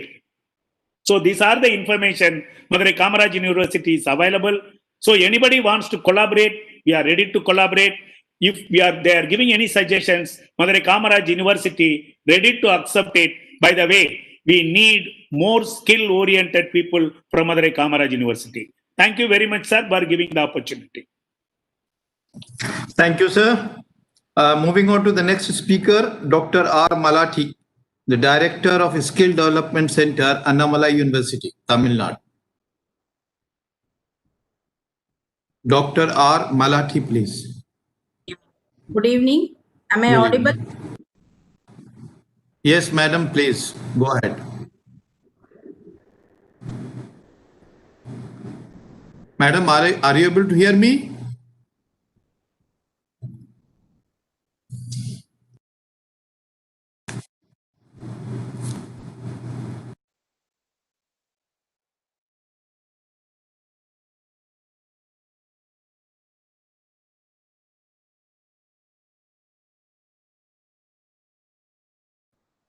Connectivity problem with Dr. R. Malathi. So in the meantime, we will keep her in the wait. We'll go to the next speaker, Lieutenant General Dr. M.D. Venkatesh, Vice Chancellor of Manipal Academy of Higher Education, Karnataka. Good evening to you, and thank you very much for the opportunity provided. And I bring in greetings from Manipal Academy of Higher Education, one of the largest multidisciplinary private universities of the country, and also an institution eminence, as the status accorded by Government of India, Ministry of Education. I would be very brief in my intervention. Firstly, I think this is a very, very good and very progressive reform that we are trying to bring in to embed internship, public apprenticeship into non-technical programs. It's a very, very a positive step. However, I want 2-3 things to be kept in mind as we go forward. Firstly, the university's experience is we already are having some of the BWalk programs, especially in in media and some other allied health programs, and the internship is already inbuilt to it, and the experience has been amazing. The outcomes have been very good, and the placements have been extremely good. The third point is about now we have a large number of allied health programs where the internship is already inbuilt. And therefore, the experience is there for us to how do we inbuilt internship, public apprenticeship into the curriculum. More importantly, as we look at it, as I went through the concept document, we are looking at bringing an internship and embedding apprenticeship in commerce, in BBM, in science programs, and also in humanities program. I see 2 opportunities for these programs to be successful with embedment. One, regular 3-year bachelor's program where 1 semester could be an internship, public apprenticeship embedded, with a really without modifying too much about the existing curriculum and the existing structure as the course programs are going on.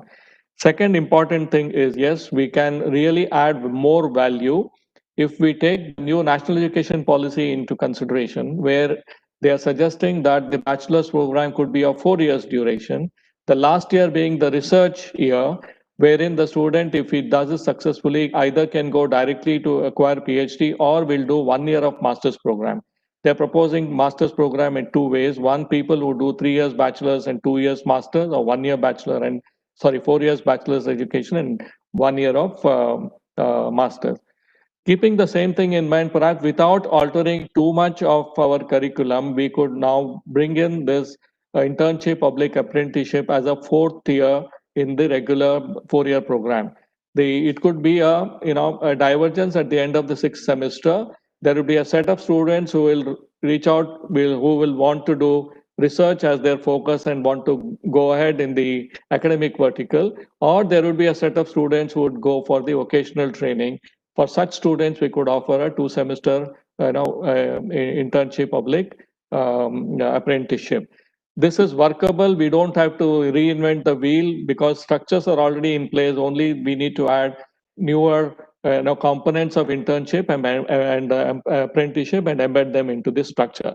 Therefore, this is something that we can do, and we have already done some homework on this. Now we have already identified some programs to bring in, alternate semester internship, alternate semester, in campus would be very difficult, administratively very difficult. However, if you bring in at the end of the year or the 4th, 5th, and 7th and 8th semesters, you bring in apprenticeship or internship, they revert back to the university only for their final evaluation. This is a more workable solution, in my opinion. A second important thing that we need to keep in mind is about the sustainability of these such programs. Therefore, there has to be an uninterrupted commitment from the industry that a definite number of internship, public apprenticeship definitely be made available to that one particular higher education institution. Then only we can devise this program and carry it forward. If I say that for 3 years, the industry will say, okay, we will support you, and the 4th year, if they turn around and say we cannot support you any further, then that kind of a thing, then it will adversely impact the program. Therefore, it has to be a tripartite, clear-cut, watertight support, both from the Government of India and BOP, and also from the sector skill councils and the industry, that there is a sustainable, uninterrupted internship provision available to such universities which propose this new program in this particular framework. This is something which is very, very important. Otherwise, we run it for 3 years, and the 4th year, if there are no internship, the program will lose its value. Second important thing is about the sustainability in terms of the scholarships of remuneration during the period of internship. This is also very important. There has to be a national policy, at least a BOP policy, that for all those internship, a definite amount of money would be coming. It cannot be industry driven, in the sense some sector skill councils may say, okay, we will pay you 5,000 rupees. Some will say we'll pay you 9,000 rupees. This is not acceptable. There has to be a national policy on this. BOP could be the leader in this. They have to define what will be the remuneration which will be made available to these students when they undergo the internship, public apprenticeship in various industries. Therefore, this is a very important aspect that we need to keep in mind, because the success or failure of such programs will depend on sustainability in terms of commitment and in terms of the employability of that individual. And also industry must promise to take on this. We have seen that when we had the skill development councils in earlier stages, some of the industries could not sustain the number of people who got trained and got certified. So this cannot happen in this. So this is a very, very, this is an idea for national growth, and there has to be a commitment to such an extent, but next 10, 15 years, these programs should go on uninterrupted, so that there is then it will become scalable. It is also important that not all programs can be embedded with internship public. So this has to be a very niche program, a separate program, which has to be, the student should be able to accept it at the inception. So we have to tell him, okay, at the end of the 6th semester, the 7th and 8th semester will be your internship. And if you choose this subject, these are the options that you have for internship. That time, at the time of admission itself, the university should be able to tell the student, look, these are the options that are available to you, 1, 2, 3, 4 internship options for the subject that you choose.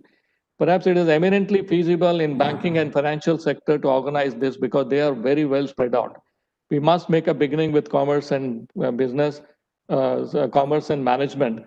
Then perhaps we could look at other, humanities and science at the next stage after looking at the pilot project, how this goes around. So these are some of my thought process and input. As a university, as the Vice Chancellor of MAHE, we are willing to devise At least we have already thought about 3 or 4 programs that we can embed internship. Some of them are already embedded. The new programs we can develop and embed them, the internship and the apprenticeship in these programs. That is all I wish to say, sir. And I once again thank you for the opportunity. And I'm sure if it is taken forward in the right spirit, this is a wonderful step for the country and for the youth of our country. Thank you very much.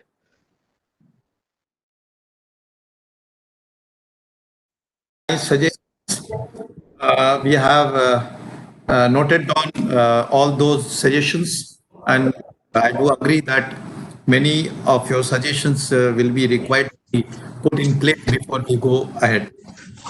Sir, may I now call upon Dr. R. Malisi?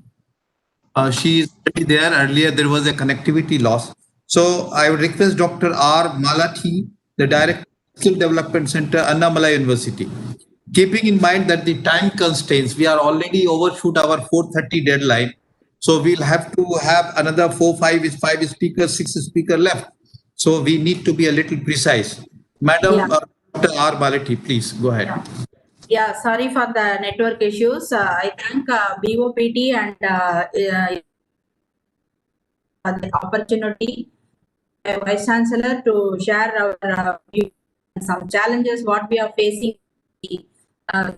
Actually, it's the oldest university.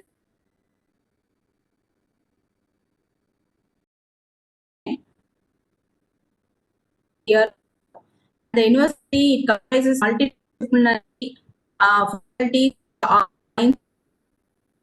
engineering, medicine, dental, and marine sciences. Also, well known the distance right from the 2014 when the skill courses were initiated. Our center is actually established in 2017, better offering 4 degree programs from 2014 onwards. And also, last year we introduced the embedded degree program on BBA Logistics, which is the apprenticeship based one. Now, currently, the students complete 1 apprenticeship, and now they are in the 3rd semester. And this our center is registered as a training. Annamalai University is a training provider, and we registered 2 training centers. And we offer NSDC-based job roles for the unemployed youth in and around our district and Chidambaram.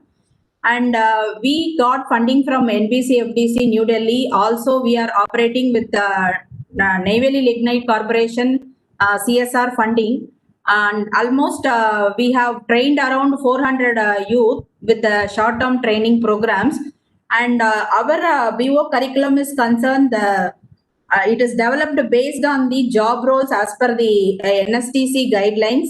And we are on par with the skill sectors, say health skill sector, electronic sector, and logistics sector.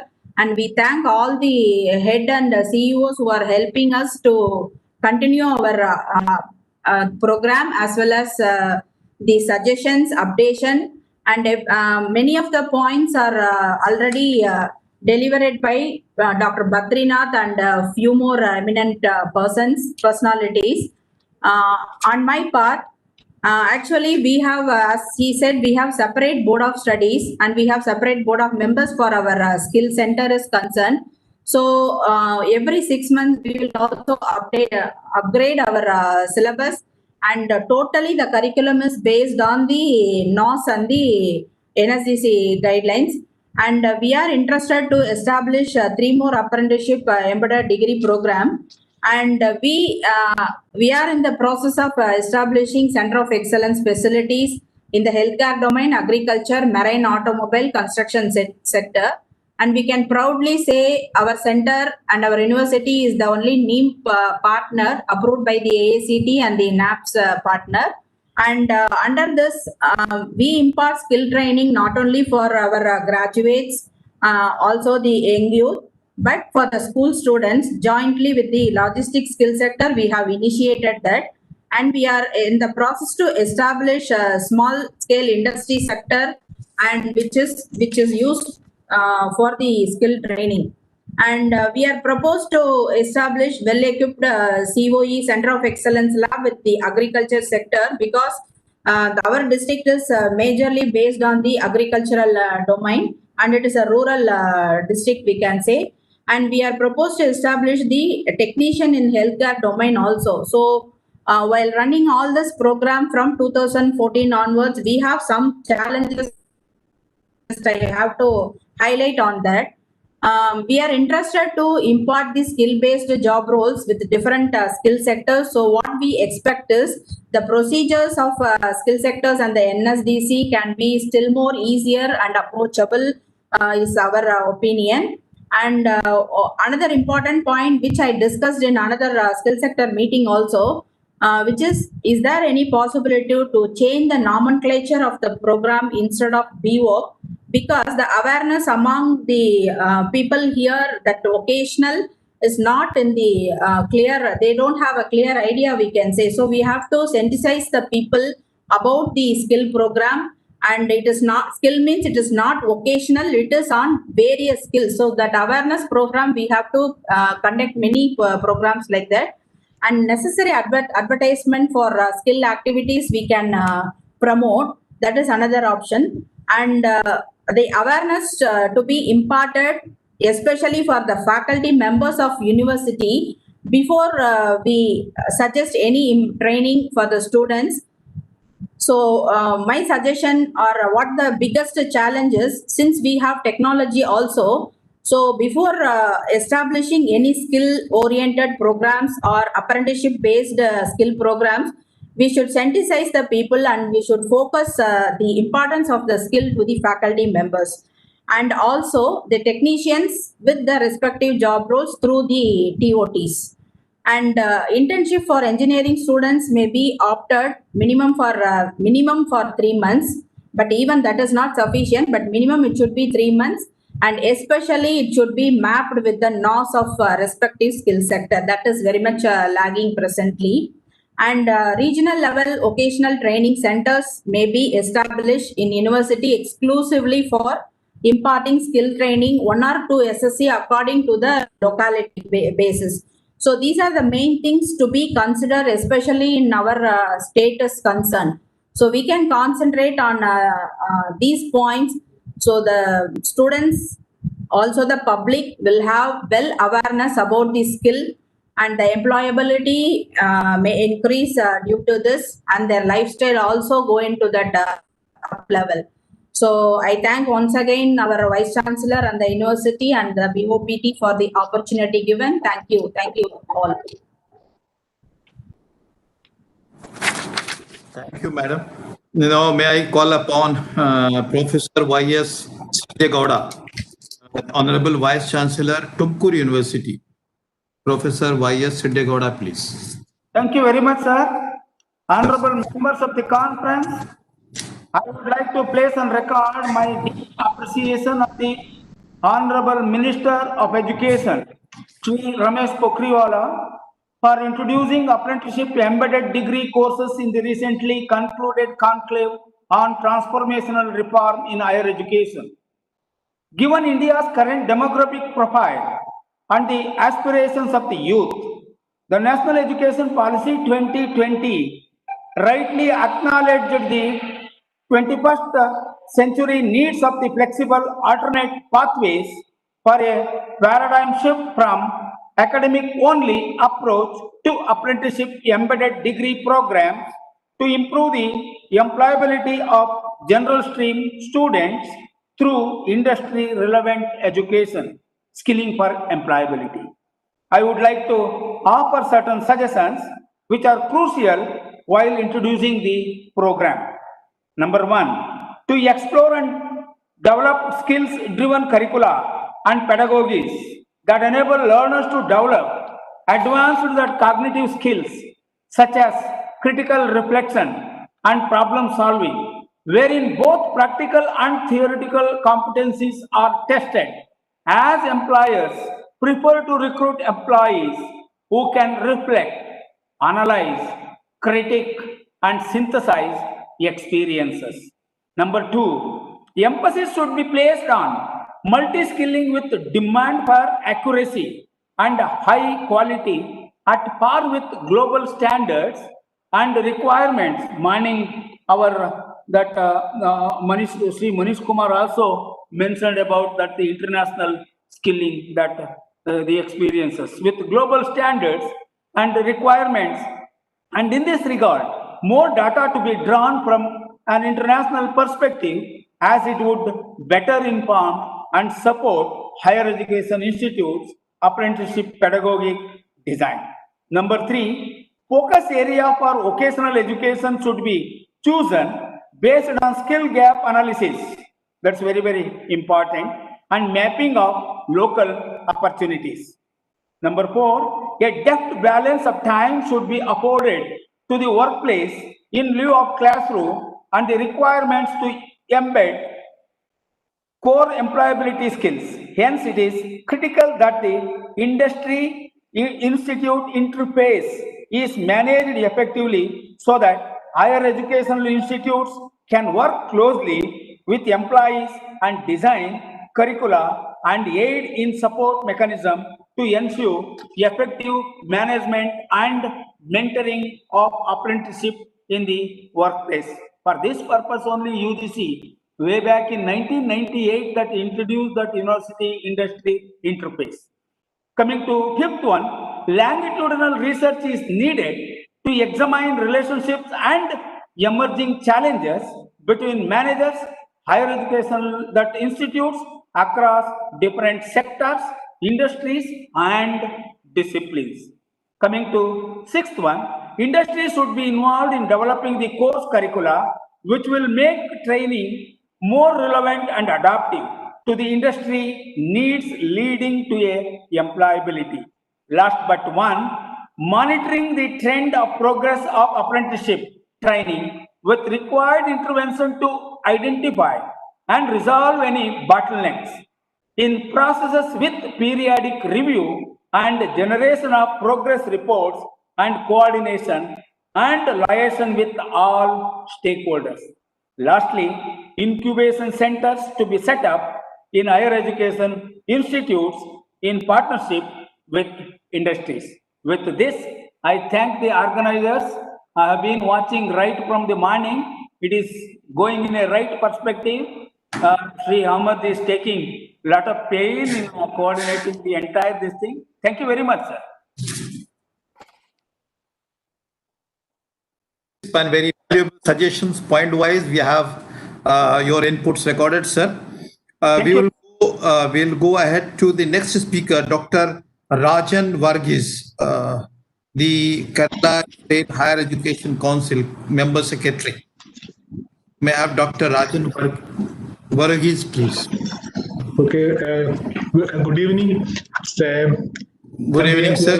Good evening. We are very privileged to associate with this webinar. Actually, the new initiative of the UGC is a welcome step. And in the state, the council, we are representing the Kerala State Higher Education Council. Council is also only an advisory body to the universities in the state and to the government. We have 14 universities in Kerala, state universities. And out of these 14 universities, only 4 of them are affiliating universities. And all other universities are, in a sense, specialized or discipline-based universities. And our affiliated colleges are the places where we conduct largely this undergraduate program.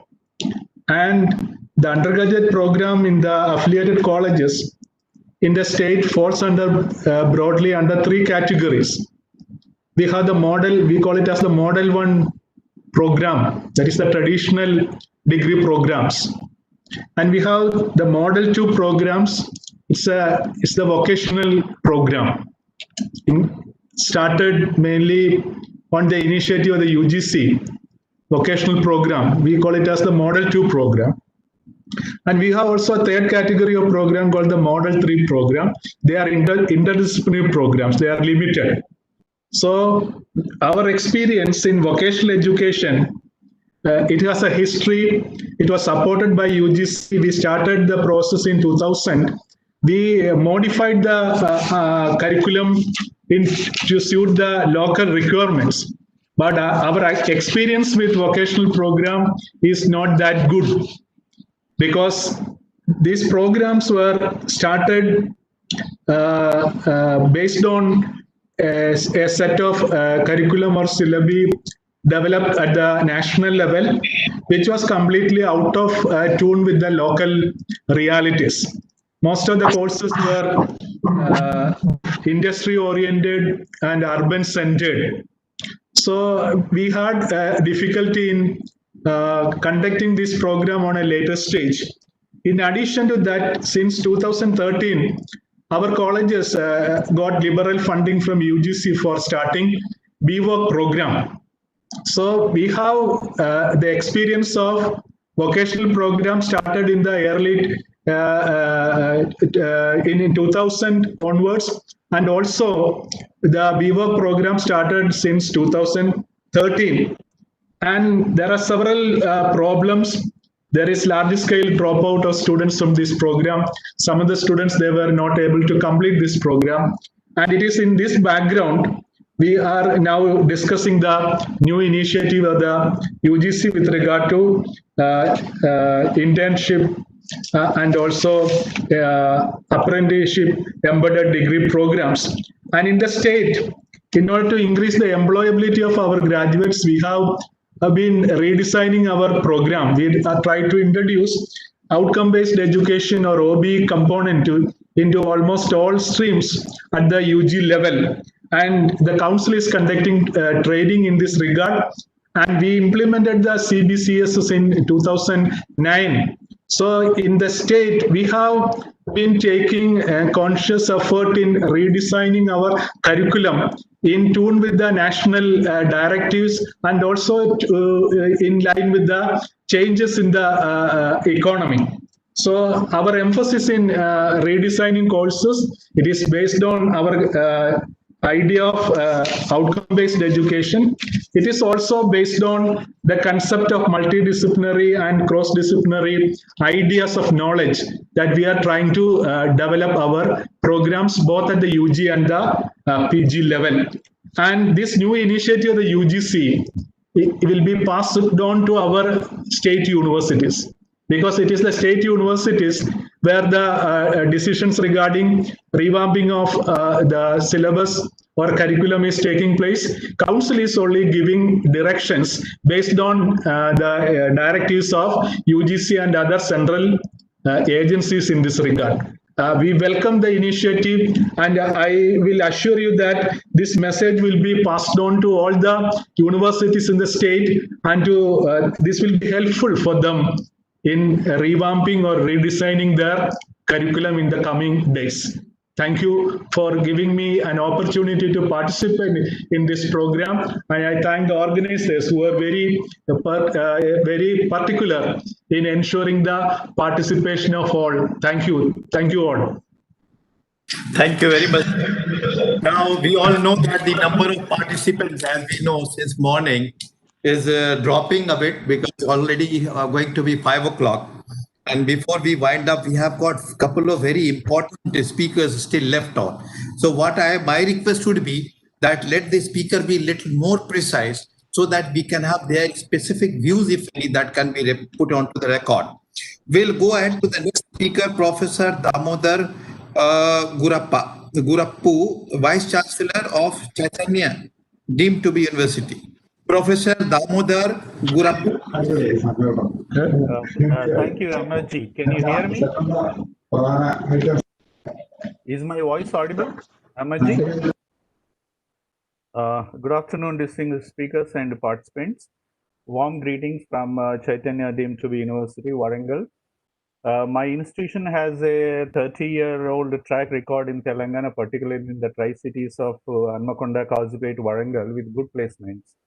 We have introduced job-oriented courses like aviation, robotics, data science, medical lab technician, business analytics, mass communication and journalism with internship and apprenticeship. We are glad to announce that our university is implementing the provisions of the National Education Policy 2020 by revamping the entire curriculum as per the LOC of National Education Policy. We are introducing 4-year degree course also with research based on practical training. Recently, my university has entered into an MOU with Tata Consultancy Services for the introduction of industry integrated courses. They want to use this term.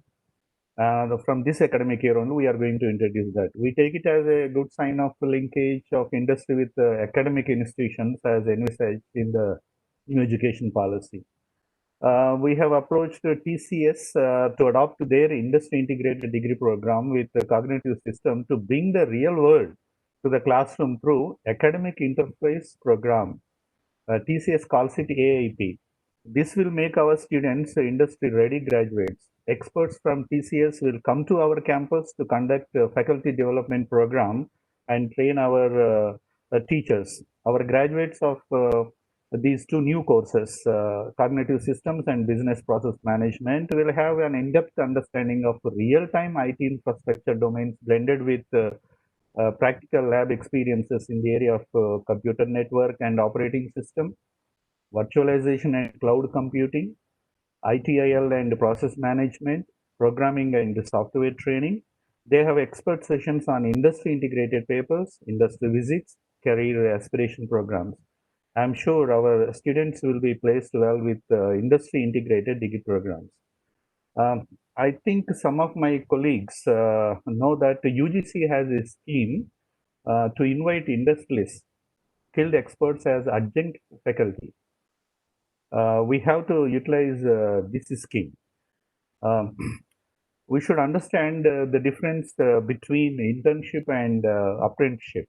Internship is informal activity to complement academic study for a few weeks, whereas the apprenticeship is independent, self-sustained, standalone program leading to a formal qualification and now covers a complete semester as per the new guidelines. Sir, I was going through a newsletter. In UP, there is an apprenticeship promotion scheme with 100 crores, providing a monthly allowance of 2,500 rupees to all the trainees in the state. I hope all other states can think of this scheme. To make our apprenticeship embedded degree program successful, we should make corporates come to campuses to find out what actually they want, so that our graduates become more employable. So we are precisely doing that at our university.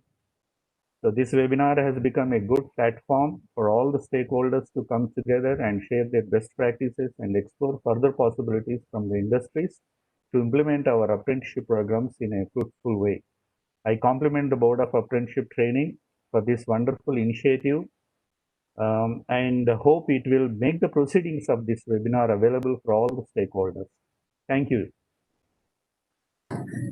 Thank you, sir. And we have got the last eminent speaker from the university.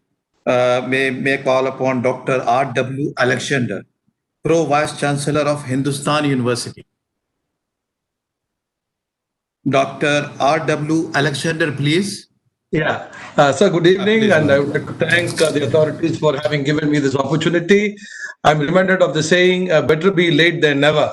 So thank you, authorities, for having invited me. Now, I come here with an experience of having served as the principal and secretary of Madras Christian College, which is one of the top colleges in the country, for about 11 years, wherein I have seen the introduction of the vocational programs as early as in 1994. Then in 2014, they introduced the B vocational program. And after having completed, seen all those things in the college, the Madras Christian College, I have, after my retirement, I've joined Hindustan University last month. Now, a few words about this university. This is a private university that was given the deemed to be university status in 2008, though started in 1985. It offers both engineering programs and non-engineering programs. Coming on to the non-engineering programs, we have 8 departments such as philosophy, psychology, sociology, fashion technology, food technology, physical education, and so on. And I'm happy to bring to your notice that all these 8 departments have got already connections with about 103 organizations and industries to obtain apprenticeship. So already these programs are embedded in the Hindustan University, where our students are given a 1 semester exposure in the different fields. Some of the areas that are of interest is like fashion design, which has got connections with 14 industries, food technology 20. And these are the subjects which are coming up quite well. And particularly in a country like India, I think we need to rely more on the skill development. So aspects such as fashion design, food technology, and of similar nature is going to be considered. I think it will be very useful. My suggestion, I think, is that we need recognition from the government of India.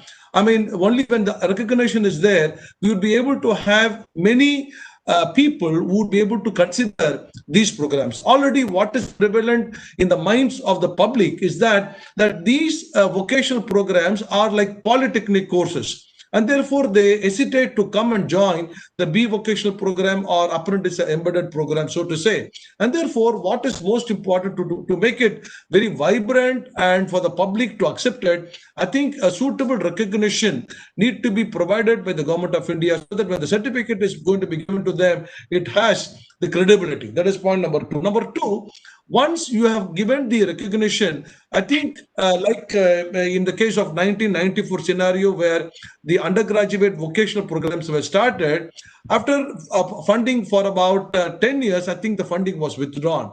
So it has to become a self-financed program. So once a clearance is given by the government of India, it will be nice that the status continues for a period of time, and an assessment could be made as to how many of these students who join these programs have become employable, thereby fulfilling the purpose for which these programs have been instituted. And therefore, Hindustan would definitely be welcoming any support, any suggestion, anything to be incorporated by the apex body, by the Ministry of Higher Education, and we will be definitely, hand-holding these programs.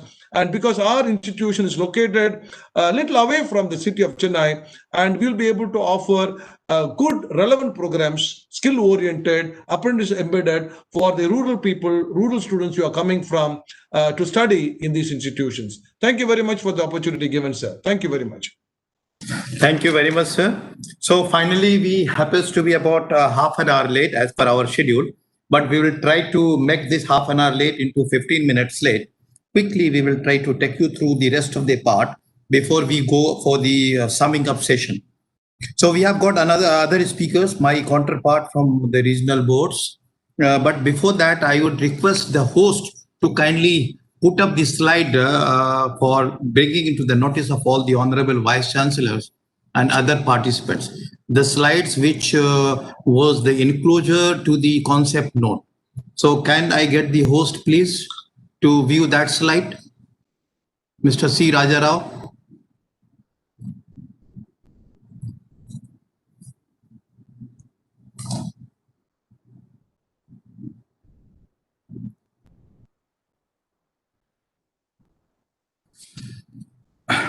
So honorable participants, kindly have this particular annexure A to the concept note.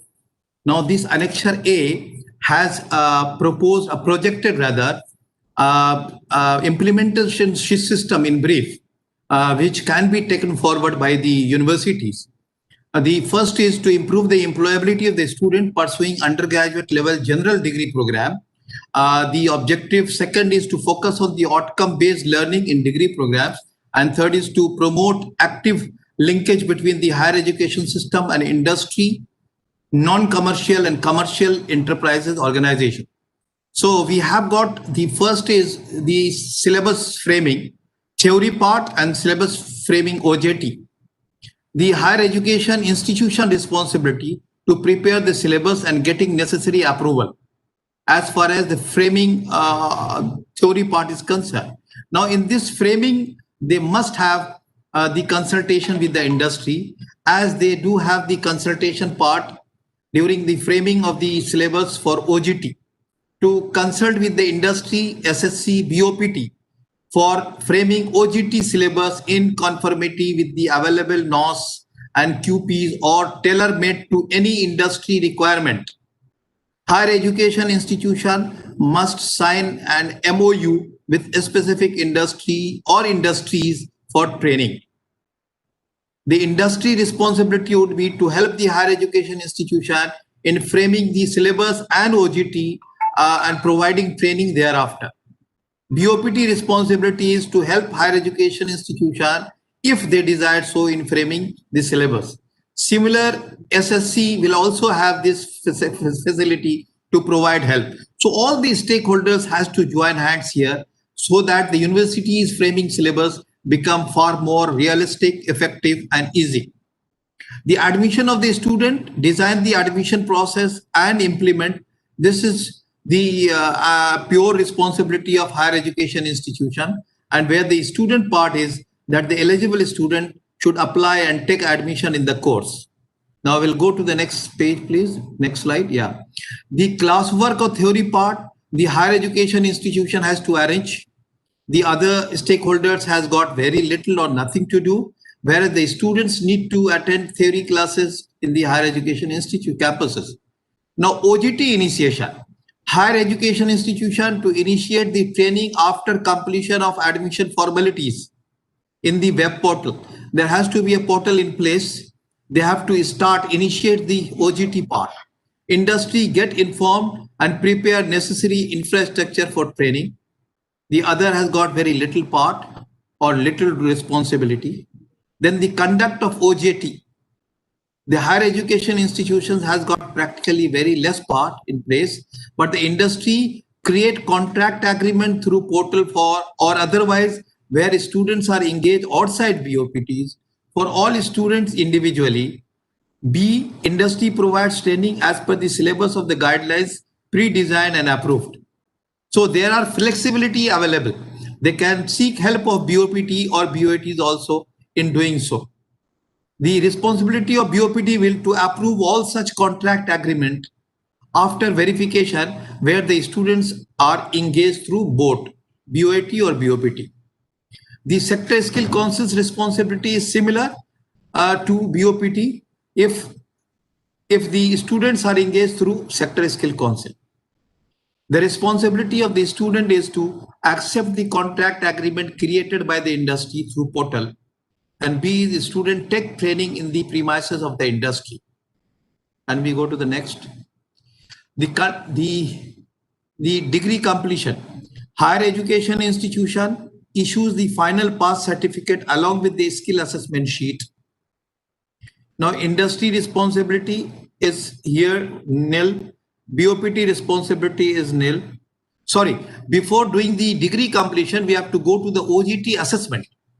After training, there's an assessment part. So the higher education institution join hands with the industry in recording the assessment. Industry's responsibility is to assess the student and update the performance in the portal or manually. Industry may take support of SSC and BOPT if they feel. BOPT's responsibility would be that as per the terms of apprenticeship evaluation of the college, the skill assessment sheet is prepared by the industry or BOET, which becomes part of the degree certificate. So each degree certificate issued by the university, there will be another component called skill sheet or skill assessment sheet. That will be issued by BOPT or by SSC, whomsoever will be associated in engagement of such trainees.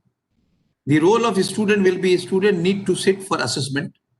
The degree completion, higher education institution to issue the final pass certificate along with the skill assessment sheet, which will be also made provided by the BOPT or SSC, whomsoever are responsible for engagement of apprentices.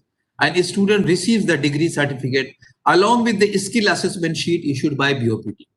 This skill assessment sheet will help the employers or the industries while giving the employment the opportunity to look for the skills that the industry is looking for, whether it is being possessed by and up to what extent it is possessed by the apprentices.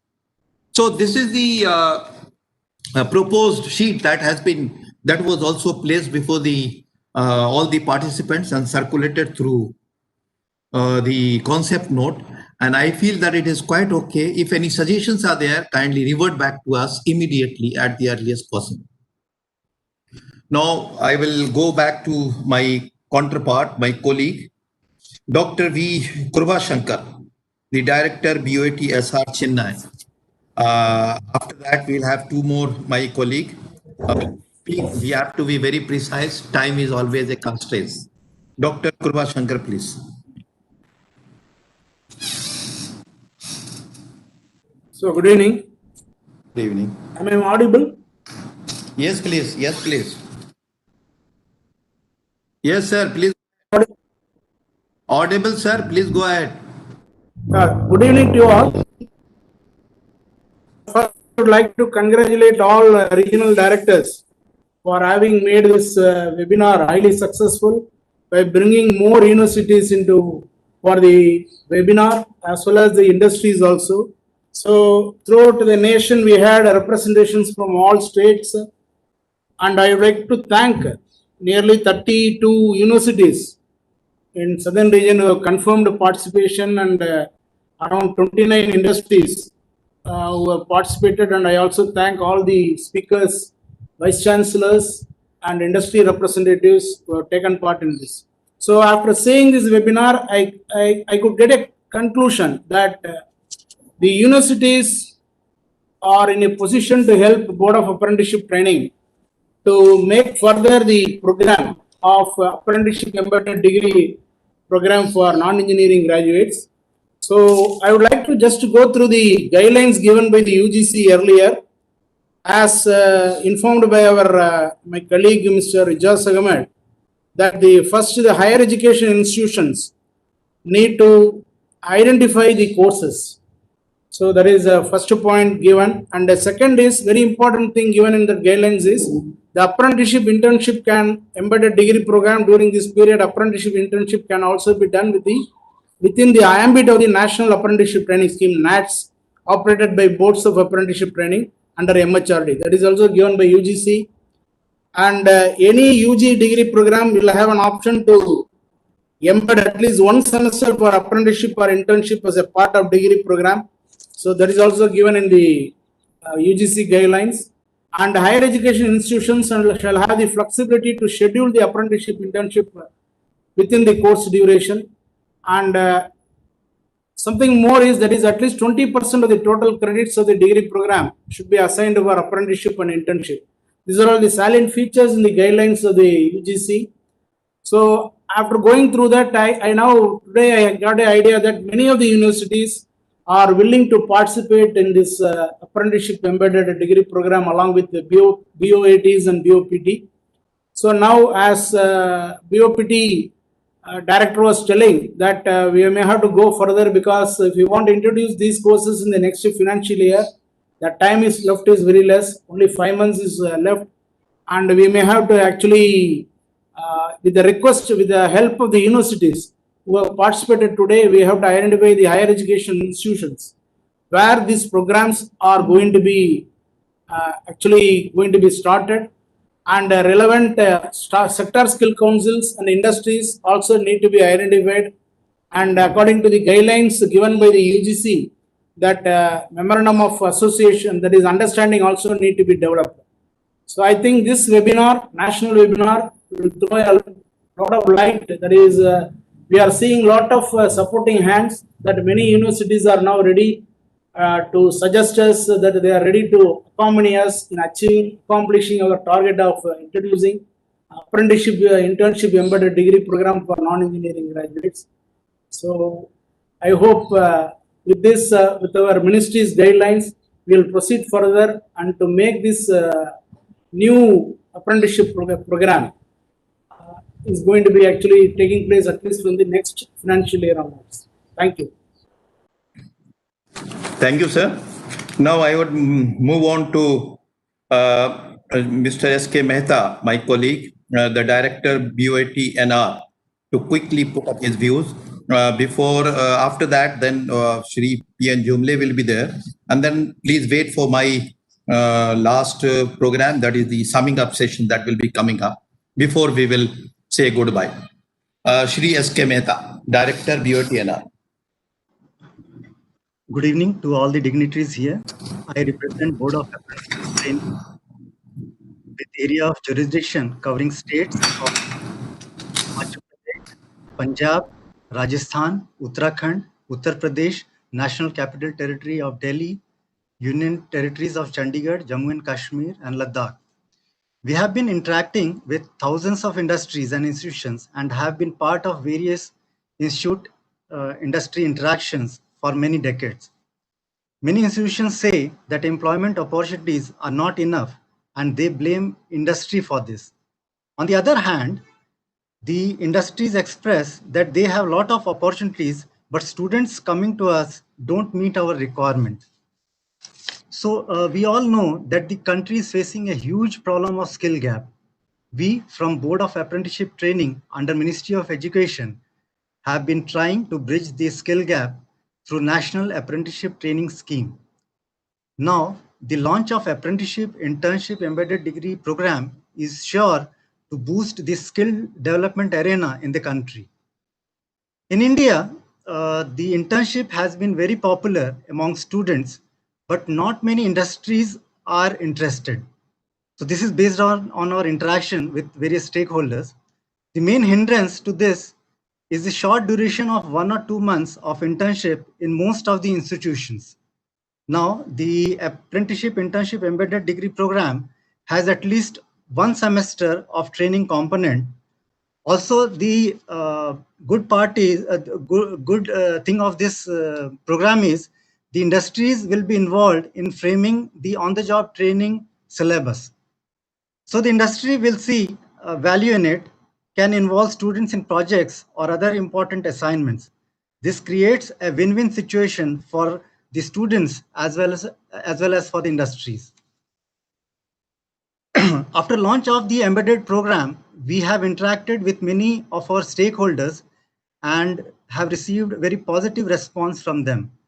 Many universities have shown interest to open new courses at degree level with components of apprenticeship, internship embedded to the degree program. The response from industries is also very positive. We are coordinating with industries since last month for this embedded training program. About 100 industries in northern region have already agreed to register for the program, and we are expecting participation of about 1,000 industries in the initial 2 years itself.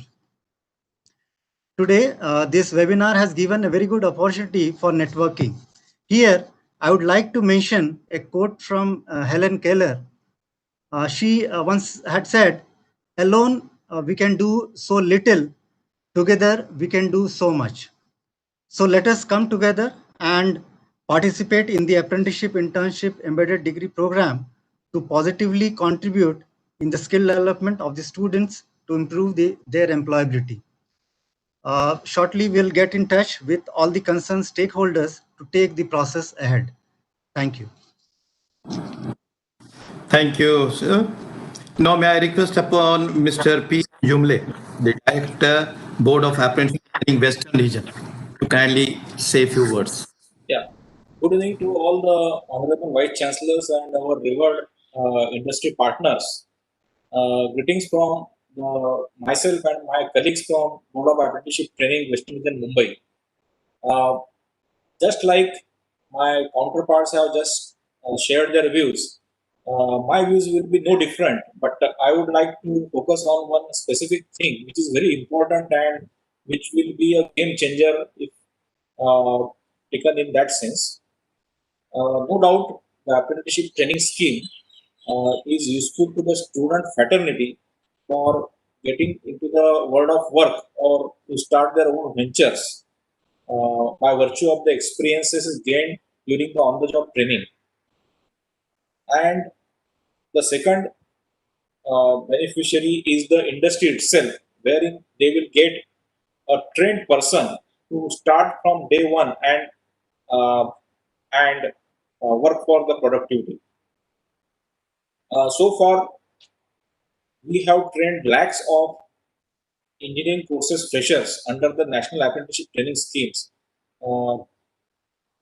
And for in the past 50 years, what we have noticed that industries are always welcoming these types of schemes, and now also they have given a very positive response in all the states and union territories of Western region. Only one thing I would like to suggest, that if the academia is taking proactiveness and coming forward and trying to interact with the industry persons more often and more properly on various issues, I think this scheme will be successful in a very short time. So participation of academia is very, very important. Industry personnel are always ready to share their expertise or share their resources for the benefit of the students. Now, since morning, we have seen that in many places, the universities have started or the sector councils have started the courses already. But still, I feel that it is a green field. It is not a brown field. And there is a lot more to do because these are very sparse or very exceptional courses have been flagged off. But what I feel that as compared to engineering, I will say that there is much more room for making experiments by virtue of the technology, by virtue of the innovative approach, because there are numerous, just see from humanities to art, science, and history, geography, whatsoever you take, a lot many faculties are there, and we can do great things by using our innovative concepts and out of box thinking. So I see that it is a green field and we have to work very hard in collaboration. Finally, I would say that here, as compared to the engineering courses, quantity will be very huge. And for that quantity, we have to impart quality also during the training. So we have to work very hard.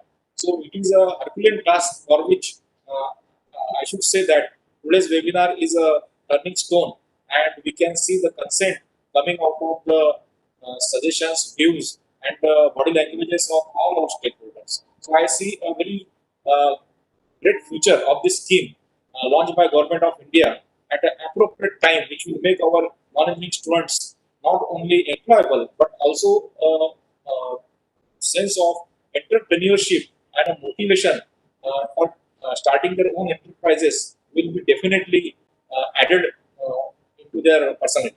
Thank you very much, all of you. Thank you very much, sir. Now it's more of an important job to be performed. I have been asked to really summarize since morning also. So let me put up the summary with the following points that I can mention before all the participants.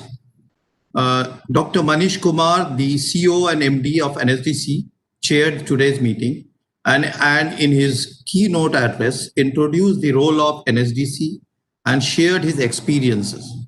He emphasized on the importance of apprenticeship training, considering the facts of change in the labor market, change in the interaction and communication skill requirement, rapid change in the technology and the lookout of the industries to transform its wealth for upgradation of the technology as per the present requirement. He also pointed out to capitalize on India's remarkable demographic dividend. It is essential not only to improve the quality of education, but also to provide employment eligible apprenticeship training program. He further said that Germany has a very nice system already in place. India workforce is about 4.2 crores, out of which 2.57 crores are unemployed, out of which 1.5 crores are students. The students' unemployment are also required to be addressed through apprenticeship, internship, embedded degree program. Captain T.S. Ramanujan, CEO of Logistics Sector Skill Council. Then we have got Mr. Meghdut A. Karnik, CEO of BFSI Sector Skill Council. Mr. Mohit Soni, CEO of Media and Entertainment Sector Skill Council. Mr. Ranjit Madan, CEO and Joint Apprenticeship Advisor, Life Science Sector Skill Council. And Mr. James A. Raphael, the Executive Head of RASI and Joint Apprenticeship Advisor, MSD, Government of India, shared their experiences to all the participants through their deliberation. Since these skill sectors councils are already in the process of implementing such degree program in different universities, so they have shared their experiences, and most of such experiences they have shared are very inspirational and are highly motivating. Next, stakeholders being the students. being one of the major stakeholders in all such beneficial scheme of Government of India. So the students who are undergoing embedded degree program has also shared their views, and they have experienced what they have experienced during the course of training. Most of the students, they have shown a they were very highly motivated, and they have expressed their high regards while undergoing such programs. We have got about 55 number of industry representative present. Out of that, 16 industries have spoken in today's webinar. While they were speaking very high about this particular Government of India's degree and embedded program with apprenticeship and internship. Most of them are already associated with one or the other form of apprenticeship in their industries. Therefore, understanding of the requirement have never been any difficulty for them. They have felt it's their pleasure that if they will be consulted to be part of such apprenticeship and internship degree embedded program. Amongst those industries, there were a couple of suggestions that have been recorded for. For example, some of the industries has asked for having a strong system of facilitator for students and industries, so that the entire arrangement can be more sustainable. Some of the industries has also expressed that the development of the curriculum by the higher education institution must be purely in consultation with the industries, which we also have agreed, and it has been in practiced already in such institution where these courses are running. Some of the industries has also emphasized to go for high level of awareness generation amongst the students at different level through different stakeholders. Some of the suggestion has also been put to create a better brand image amongst the student and the parents about the apprenticeship internship. Then some of the industries have said about the showcase of the role model that can be placed before the youth of the country, so that more and more number of students or the youth of the country can join such courses. FICCI in particular has already done primary and secondary research on apprenticeship, and they have shared their experiences. Need for appropriate rationalization for different STEAM framework that was also discussed by some of the industries. UGC guidelines wanted to be a little more clear on implementing agencies, either MOE or MSD, to which the reply was given that it will be MOE and MSD, both will be free to implement this scheme, and the universities will be free to approach any of these agencies. Apprentices are to be covered under insurance, separate insurance cover. These are the couple of important suggestions that have been made by the industries noted down. Now, from the point of view of the academia, we have got most of the universities have welcomed this national education policies of Government of India with the internship apprenticeship embedded degree program. Many universities are already running one or more such courses with excellent outcome. The universities who are already running such courses are required to consult in consultation with their nearby industries, Sector Skill Council or BOPT to provide more and more such courses, open more and more such courses in their universities. Such universities which have not opened these courses yet, they are required to please go for opening of at least 2 such courses in the coming academic session 2021-22. In this regard, they may take the help of any of the agencies, the local industries in and around them, the regional boards of practical apprenticeship training, or even with the sector skill councils. The suggestions that have been noted by the academia side has also been put in record. Some of them I would like to mention are that structured awareness campaign for stakeholders was suggested to be done.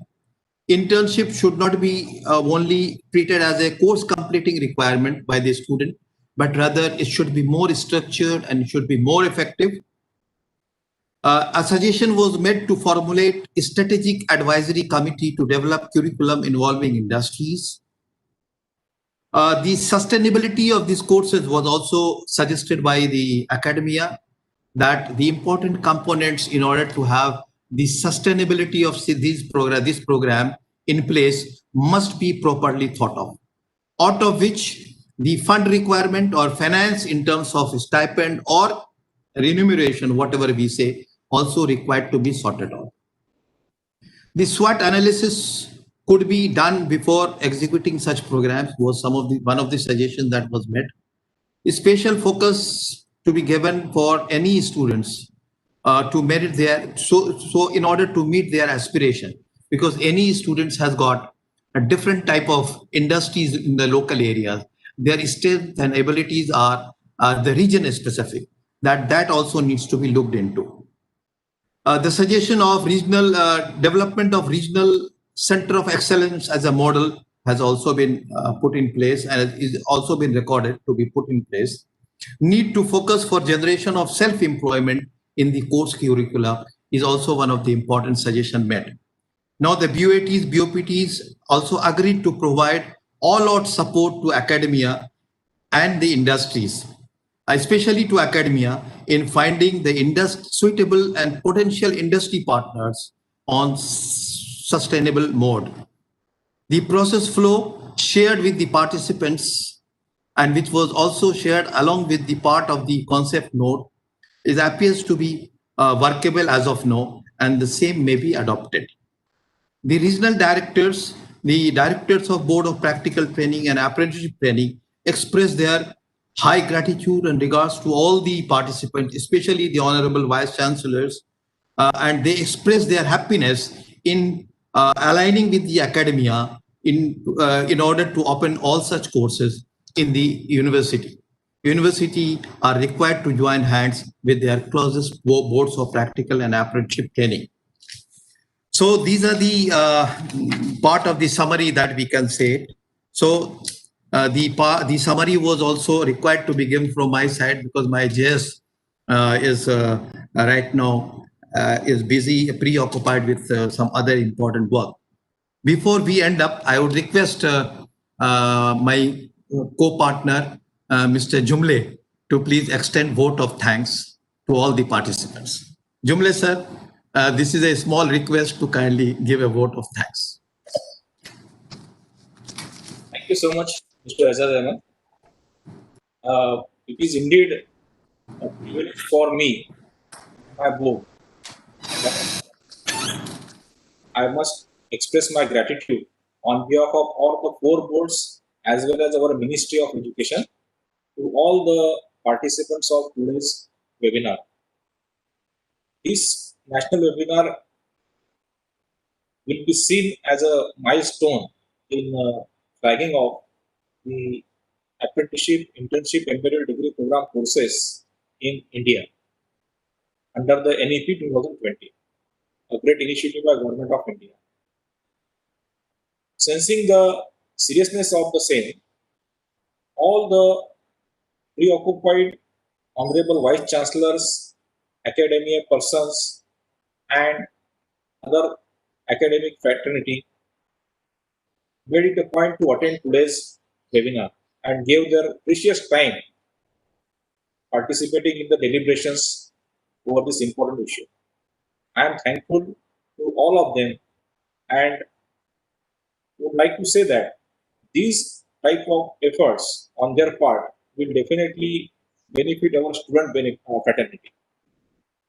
On the other hand, our revered stakeholders, I used to always call them revered because without those stakeholders, nothing is possible in the field of apprenticeship training scheme. Yes, I am referring to our industries, the industry persons, the industry associations, as well as the Sector Sales Council, NSDC, and similar other organizations.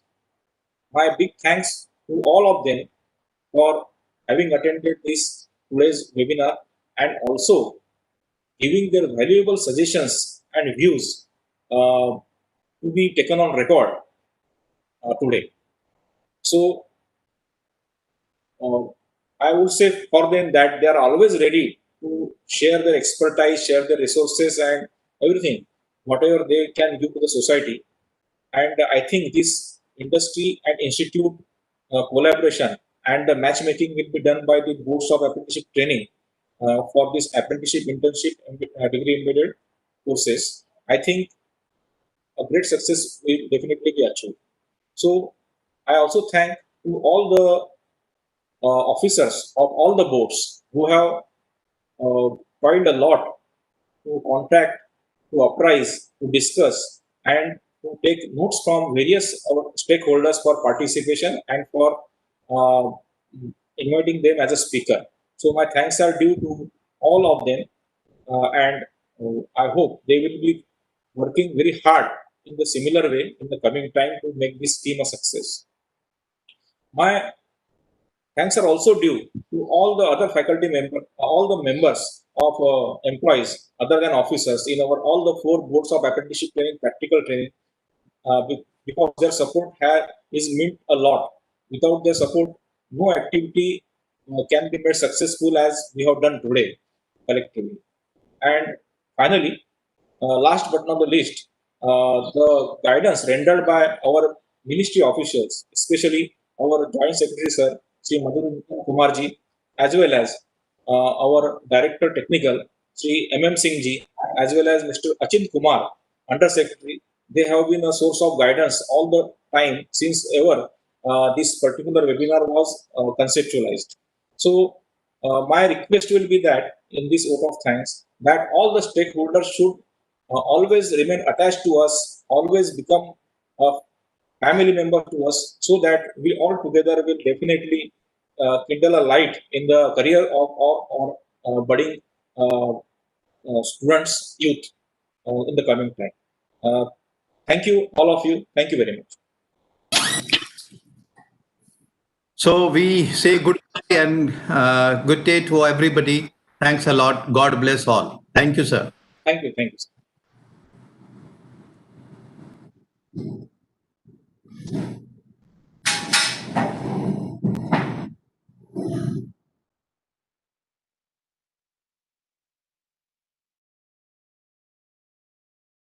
Thank you all the participants. Thank you so much. And thanks to organizers.